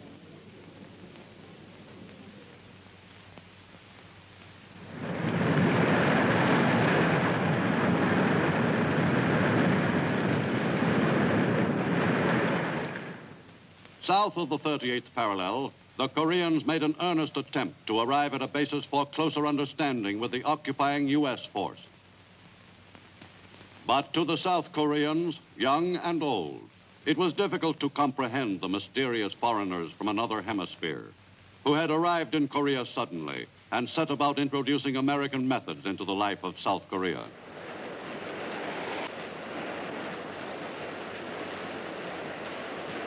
American occupation forces checked the spread of disease and helped the South Koreans themselves to work more effectively toward improving the national health. In South Korea, at least, the people seemed destined for a somewhat better life than they had known for centuries. By mid-1950, almost 5 years after the end of World War II, South Korea had built up an army of some 100,000 men, trained by American Army officers and non-coms. The South Koreans felt in the spring of 1950 that they could handle any attack from across the 38th parallel. But in late June, that boundary was crossed in force by the North Koreans. The communist thrust across the 38th parallel heralded the beginning of one of the most tragic periods in the history of the Korean people. The South Korean forces had proved pitifully inadequate for the job of withstanding the invaders. For the citizens of the infant Republic of Korea, whose independence had been proudly proclaimed less than 2 years before, the immediate future looked all but hopeless. The unquiet peace which had existed among the great powers of the world since World War II was at an end. In the U.S., at Lake Success, the United Nations, with the Soviet member conspicuously absent, took enforcement action against the aggressor. 48 hours ago, the Security Council, in an emergency session, determined that the armed invasion of the Republic of Korea by armed forces from northern Korea constituted a breach of the peace. Accordingly, the Security Council called for a cessation of hostilities forthwith and the withdrawal of the northern Korean authorities of their armed forces to the 38th parallel. It is clear that the authorities in North Korea have completely disregarded and flouted the decision of the Security Council. The armed invasion of the Republic of Korea continues. This is, in fact, an attack on the United Nations itself. Agreed that the armed attack upon the Republic of Korea constituted a breach of the peace, the United Nations of the world took decisive action. To secure peace and security recommends that the members of the United Nations furnish such assistance to the Republic of Korea as may be necessary to repel the armed attack and to restore international peace and security in the area. In Korea, for the first time, enforcement action was taken against an aggressor by direction of the United Nations. On 28 June, aircraft of the United States Air Force, operating pursuant to the resolution of the Security Council of the United Nations, began air operations against the North Korean invaders in support of Republic of Korea forces, and later struck at military targets north of the 38th parallel with a view to disrupting the lines of communication and supply of the invading forces.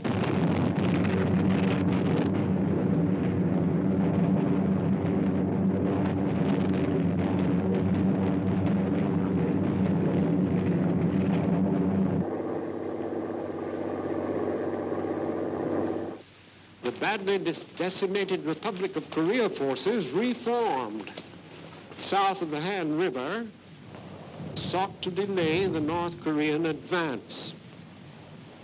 By sheer weight of numbers and materiel, they were forced back step by step until on 2 July, the town of Suwon, 20 miles south of Seoul, was reported in North Korean hands.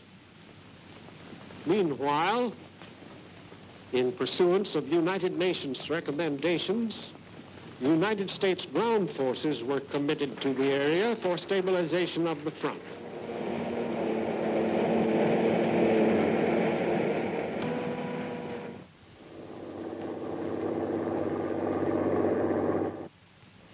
On 5 July, a very small United States force made contact with the invaders south of Suwon. The first United States troops were small in number and were committed as a holding force only. They were followed by additional supporting forces as rapidly as these could be transported to the battle line, facing odds at times as high as 20 to 1. Our Army troops distinguished themselves in the most difficult of military operations, a delaying action. The first UN heroes were American GIs of the 24th Division. In the deserted villages of South Korea, the nations of the free world would shortly make their stand against the forces of aggression. In Tokyo, the appointment of General Douglas MacArthur as commander of United Nations forces celebrated in a ceremony conducted by U.S. Army Chief of Staff, General Lawton Collins. During the first weeks of fighting, South Korean and American forces were pushed back toward the tip of the Korean Peninsula and the prospect of another Dunkirk. The outnumbered UN forces took heavy losses during that first month in the desperate fight for time. On July 31st, elements of the 1st Marine Division arrived at Busan, swelling the force of American fighting men in Korea to some 100,000. The battle to keep the enemy from overrunning all of Korea approached its most critical stage. Men and materiel were now arriving from the U.S. in some quantity. 7,000 miles away at Lake Success, New York, on the following day, August 1st marked the return to the United Nations Security Council of the hitherto absent Soviet member, Yakov Malik, who assumed the presidency of the Council for the month of August. The discussion of the Korean aggression flared into violent and bitter debate at intervals throughout Soviet delegate Malik's month as the Security Council's president. The USSR delegation declares to the Security Council and to the public opinion of the world that the United States resolution is intended to extend the scale of the United States government's aggression against the Korean people. When the president, as such, or as the representative of the Soviet Union, it makes no difference which hat he wears while he's doing it, but when he undertakes to persuade this great audience here present and in all the world outside that the United States of America is an aggressor in Korea, I'd like to ask whose troops are attacking deep in the country of somebody else? Whose troops? The North Koreans. Who is assisting the Republic of Korea to defend itself? The United Nations, with the support of 53 out of 59 members. Is the Soviet Union one of the 53? No. The United States government is now making every effort to extend its scope to wage war on an increasingly large scale, to drag as many other governments as possible into this war, not only against the people of Korea, but also against the other people of Asia. The whole world knows that armed intervention in the internal affairs of Korean people, armed aggression in Korea, is being carried out by American forces under the personal orders of President Truman and under the command of the American General MacArthur. Now let us consider the trick of concealing guilt through accusation. The classic example of this trick, of course, is that of the thief who is running away. And he cries, "Stop thief, stop thief," at the honest man ahead of him in order to confuse his pursuers. The Soviet delegate referred several times to, quote, "the aggression of which the United States is guilty against the Korean people," end quote. This statement has been repeated over and over through every Soviet-inspired channel on Earth. We've had it telegraphed to us by others, and we've heard it again today. It is a lie. It is a big lie to call the action of those governments who are seeking to support the resolutions of the Security Council acts of aggression.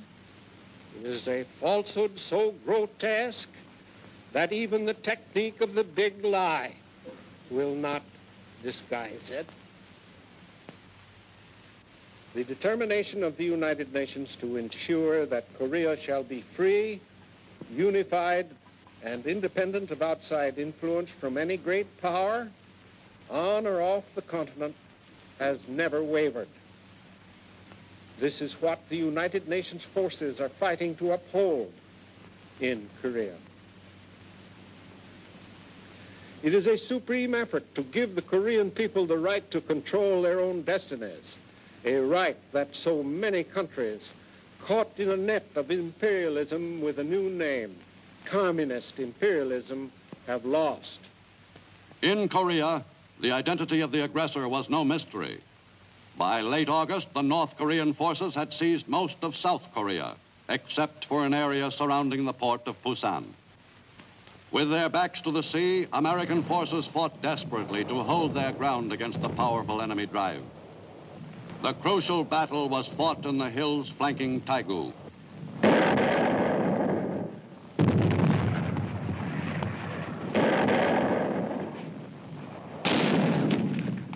It was a bruising fight for the bone-weary American GIs.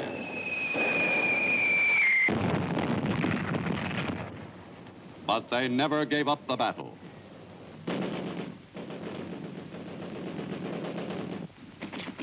In holding the Busan perimeter, the American forces suffered heavily. But the enemy offensive was beaten back. Thanks to the sacrifices of American fighting men, Korea did not become a communist peninsula. By early September, the Busan perimeter was no longer in immediate danger of being overrun.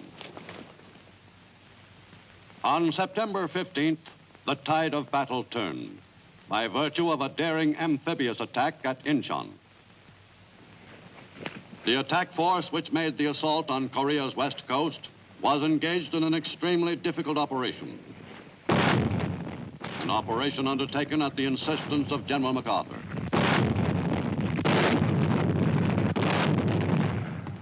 The problems of fluctuating tides, unpredictable currents, and narrow channels made the success of the Incheon landing a doubtful quantity. The burden of responsibility for risking the forces committed in an operation which might well prove a failure rested with General MacArthur. 12,000 Marines, many veterans of World War II, headed for shore in the first amphibious assault of the Korean War.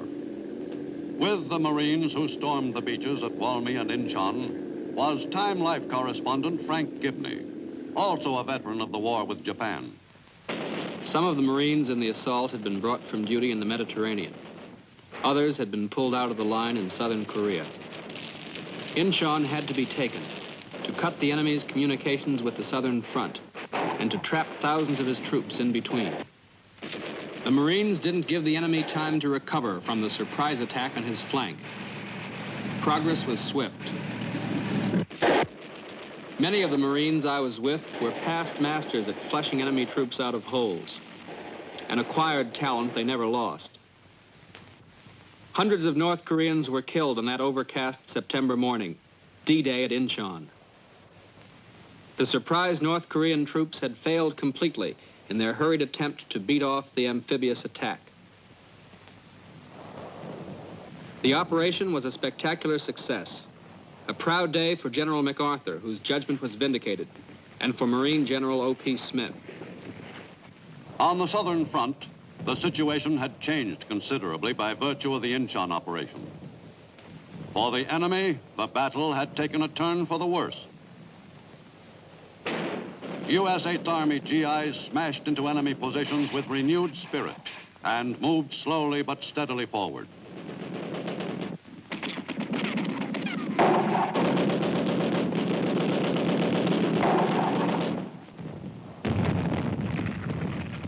In the Incheon area, the Marines stepped up the attack in a drive to take Seoul as quickly as possible.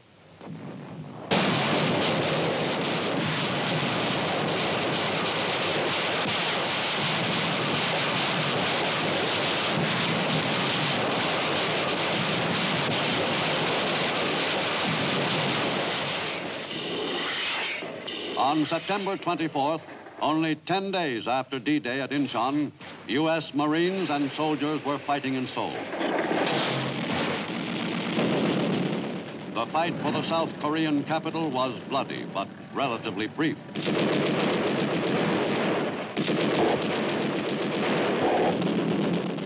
For 5 days, the battle for Seoul raged on. The U.S. troops took their losses, but efficiently stamped out enemy resistance. 3 months after the communist invasion, Seoul was once again free. Thousands returned to the homes they had abandoned before the communist thrust overwhelmed the Korean Republic's capital. Other thousands upon thousands had stayed on during the communist occupation. As soon as the fight for Seoul was ended, they fell to work, rebuilding their badly battered city. For the inhabitants of Seoul, life was a good deal more makeshift than it had been before the communist invasion. Government officials of the Republic of Korea who returned to Seoul after its recapture addressed the inhabitants who had been subjected to daily doses of communist propaganda on South Korea's immediate problems. During the summer of 1950, many thousands of South Koreans were killed by their countrymen from the north. Whatever the future held for Korea, it could hardly prove more tragic than the early years of the infant republic's existence. In many lands, freedom had been achieved by bloodshed, but nowhere was newly won freedom put to a stronger test than in the Republic of Korea. By early autumn, fighting forces from other member countries of the United Nations arrived in South Korea to join the struggle in defense of South Korean independence. To that crusade, Britain committed some 5,000 soldiers. Several of the nations which had fought in the Pacific during World War II sent troops to South Korea. 1,000 Filipino soldiers and 1,000 Australians swelled the ranks of the United Nations forces. The diggers from down under, who had fought so well in the steaming jungles of New Guinea 8 years before, were determined to add further laurels to their battlefield record in Korea. On October 1st, South Korean troops pushed northward across the 38th parallel, 3 months and 1 week after the communist attack. As the ROKs, Republic of Korea soldiers, seized more and more territory in their northward drive, there were impromptu celebrations commemorating the liberation of the area. The Koreans along the route seemed genuinely happy to greet the advancing ROK forces. The city of Kaesong, just south of the 38th parallel, was seized by Americans of the 1st Cavalry Division on October 8th. The GIs then drove quickly north to the well-publicized boundary, which the UN had authorized its forces to cross. By October 15th, United Nations troops had swept across the 38th parallel and seized a considerable area in North Korea. 2,500 miles east, Wake Island was the scene of a most important engagement that mid-October morning. President Harry Truman had flown 7,000 miles to talk with his top general in the Far East, a man he had never before met. They conferred for 1 hour in complete privacy, and then held a more general discussion in one of Wake Island's few buildings. This conference included the president's top military advisors, Joint Chiefs Chairman Bradley and Army Secretary Pace. Before the meeting broke up, a decoration ceremony was held to the delight of the photographers.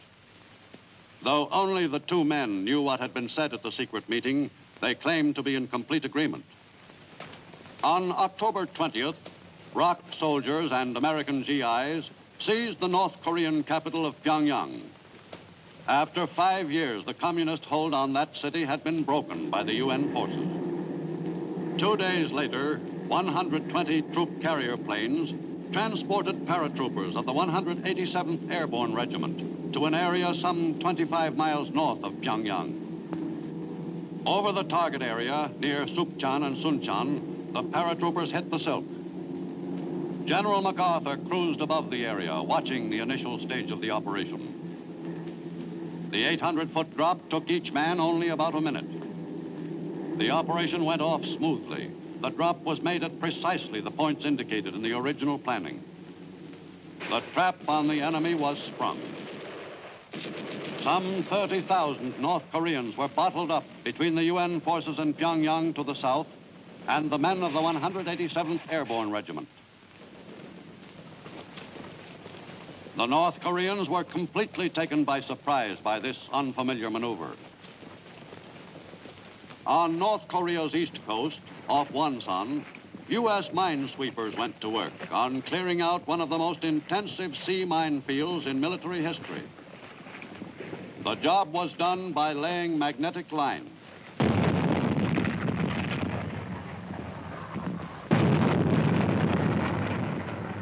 Finally, after a 6-day delay, the landing at Wonsan was made by advance elements of the 1st Marine Division. But this landing was not in the tradition of marine amphibious invasions, for the area had already been taken 2 weeks earlier by other UN troops. Though the landing was no problem, the Marines had been alerted to expect plenty of action when they reached shore and began the push along the east coast of the peninsula. The Marines' first assignment was to mop up a large group of organized North Korean guerrillas. The job was done efficiently by men who were experienced in that line of work.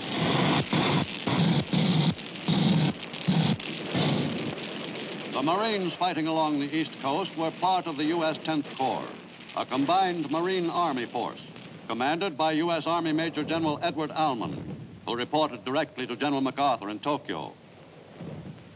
On Korea's west coast, Lieutenant General Walton Walker commanded the U.S. 8th Army. Both U.S. forces were driving pell-mell toward the northern boundary of Korea. That objective received the full attention of both 8th Army and 10th Corps commanders, who did not coordinate their movements but reported independently to Tokyo. The frozen Yalu, which separates Korea from Manchuria, was reached at the North Korean town of Haesanjin by GIs of the 7th Division. Most of the men felt that this achievement signaled the answer to their prayers, the end of the war, and a chance to get home for Christmas. But the GIs did not realize on that cold November afternoon that an even greater enemy across the Yalu was about to attack. On November 26th, in a move which stunned the UN forces, the Chinese Reds hurled their armies into North Korea and drove deep into the soft center of the UN line. For freedom and justice, for we relentlessly march.